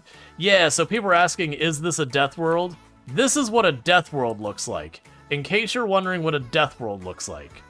That is a death world. And you might go, how on earth do you survive on a death world? And you're looking at it. A solid wall of guns. And I'll get that to be much heavier. In this case, though, we're probably a couple versions different, so this might just fall due to me having something not correctly designed. But yeah, so you can see I have solid walls, at least 2 thick on all sides, with weapons behind them and lots of power. I can't remember how many streams this was. We put in a good couple streams on this one. So this one's much farther than the other one we were just on. If we check our technology... No, you know what? I'm actually still only in green and red here. We probably have a little bit of blue in here, though. But yeah, so this is your, like, how do you expand? This is what expanding on a Death World looks like. Where I have that wall of defenses, and we just inch this forward and build that. So you can see how extreme this gets. And they are tearing through those guns pretty handily. And these are literally replacing the guns as they die to just keep it going, and we're just manufacturing the guns. But yeah, so the idea is I'd build the wall here, and then we would, you know, fight to advance it a little bit, and we'd build the wall here and just inch it out little by little. And you basically do that until you get artillery.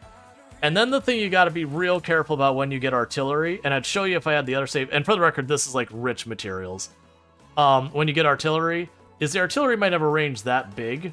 You'd put the artillery here and just let it slowly whittle out everything in its range, and then move the artillery a little farther out.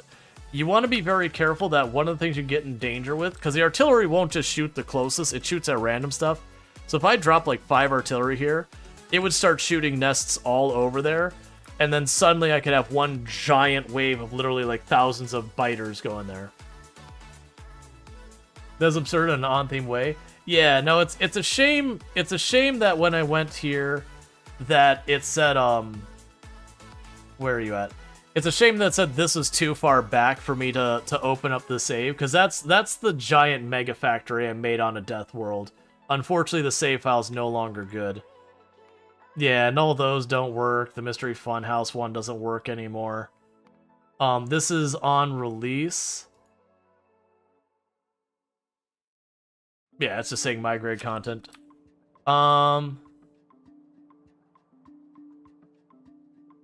Yeah, so that's one we were working on. So this is even more advanced railroads. So you see, like, I've got the railroads that they are going north and south, but this is designed to have way more throughput. Death World is a wonderful challenge for an experienced player. It makes you start the game having to face considerably harder challenges. You can convert those, but it requires downloading an old version of the site and then stepping it up. Yeah, I'm probably not going to worry about it. But yeah, so you can see here where I was expanding this to be a mega factory kind of setup, because I think this is one of the first times I streamed the game, and I was hoping people would stay interested longer, and it kind of dropped off. But you can see here that this way we'd have the throughput that I could have. One is like a bypass lane, so I can have multiple going. And so that's what these are, is that if this was blocked, it would zigzag over and back. And you have all that kind of stuff. Right, and I was planning on doing the iron refining down here, and the copper refining down there, and the steel production down there, and oil processing. Like, I was planning it all out. And then this is a depot. So I can kind of show you the way the depots work in this. But yeah, you can get pretty extreme. None of these are an example of a mega base, though. These are just like early prep for mega base. Oh, and if that train hits you, it will absolutely kill you. But yeah, so you can see the idea for this is to have just extreme throughput on those train tracks. So you see like there's signals everywhere. But yeah, so this is a depot that literally, the trains don't do anything here. They just stop here. So when I have a train that's not needed, so we'd have this one, when I need coal, it'll drop off here. And if trains need to, like, they're not busy doing anything else, they'll pull in here and they'll just wait till they're needed. So like this train, it's not needed anywhere. This is signals turned off, it's already full. So the train will idle there until I need it, which will be until that signal goes live, like one of these R signals go live, and then it'll go wherever it's needed. So the coal pickup just came live, so it's going over there. But that's what you end up doing, is you end up scaling up a giant train yard. Is this Space Age DLC? Stream says release in 3 hours. This is not the DLC. There are some people who do have early access to the DLC. I am not one of them. But yeah, so this is just another one. Let's see here. Yeah, so none of the mega factories. I'm not going to go through and pull those mega factories. But yeah, so you get the idea of some of these that we went through there. And for the record, these save files open pretty fast until they start getting big. Once you start getting real big factories, it will take a little longer, but still I'd say the load times in the game are relatively good, even on mega factories. The performance starts to get real pokey. That the way it thinks is the simulation itself runs slower when it happens that way. So you won't have like the game stuttering constantly. It'll be like weirdly slow and all that. But with that said, even though it'll be a little bit early for me to be wrapping up, about 20 minutes earlier than normal, I'm kind of going like, what do I do right now? Because I don't have enough time to set up something new in this that's worthwhile, and since we are starting a brand new save tomorrow, I don't feel like starting a project, leaving it half finished. I feel like I did a warm-up and all that. Yeah, that's why you ended up a little early as well. Yeah, it's exactly the same thing. You're like, alright, there's not enough time to start something new. You know that PZ GeoGuessr? No, I'm not going to go and switch stuff. It is one of those things like switching categories and all that. Like, you will have a drop-off. Like, genuinely, like, the behind-the-scenes on streaming, very genuinely, if you're going to jump into a category for just 1 hour, you end up actively hurting your channel. Because it is the discoverability of your channel is based on your average viewership. What, you know, people give you keys is based on your average viewership. What sponsors you get is based on your average viewership. Everything in existence is based on your average viewership. And so it is one of those things that you hop categories, you take that hit from people bailing because you switch categories and you don't have enough time to recover. You're better off just ending stream for the night. It sucks that it is that way, but that's if you're doing this not as a hobby, that is an unfortunate reality of how it works, is you do have to be mindful of your average viewership. That's one of the reasons there's a lot of friends of the channel that when they're playing something they know is not good for viewership, they will actually have a second channel that they will stream on. Let's see. Your articulated voice kept my sanity anchored to your mind while you're building 240 fuel generators in Satisfactory. Yeah, no, and that's the thing, like, streaming is my primary income right now, so I do unfortunately have to deal with that. Realistically, so I've been tempted to take my bot account, so the account that like runs the channel's bot that, you know, deals with like putting up the messages and all that. I have been tempted to do that for like when I want to play a game that I know is not going to pull numbers. Like if I was to go, I'm going to play Escape from Tarkov, which is completely misaligned with anything I do on my channel. If I played it on this channel, maybe one stream might do okay, but once it has like the new novelty, that's when I expect to just bottom out on. It wouldn't make sense for me to do that. I could do that in the second channel, and if only 20 people show up, I don't care, because it doesn't hurt my main channel. With all that said, what's going to end up happening is if you are watching over on YouTube, the stream will be abruptly dropping because there's no such thing as rating over there.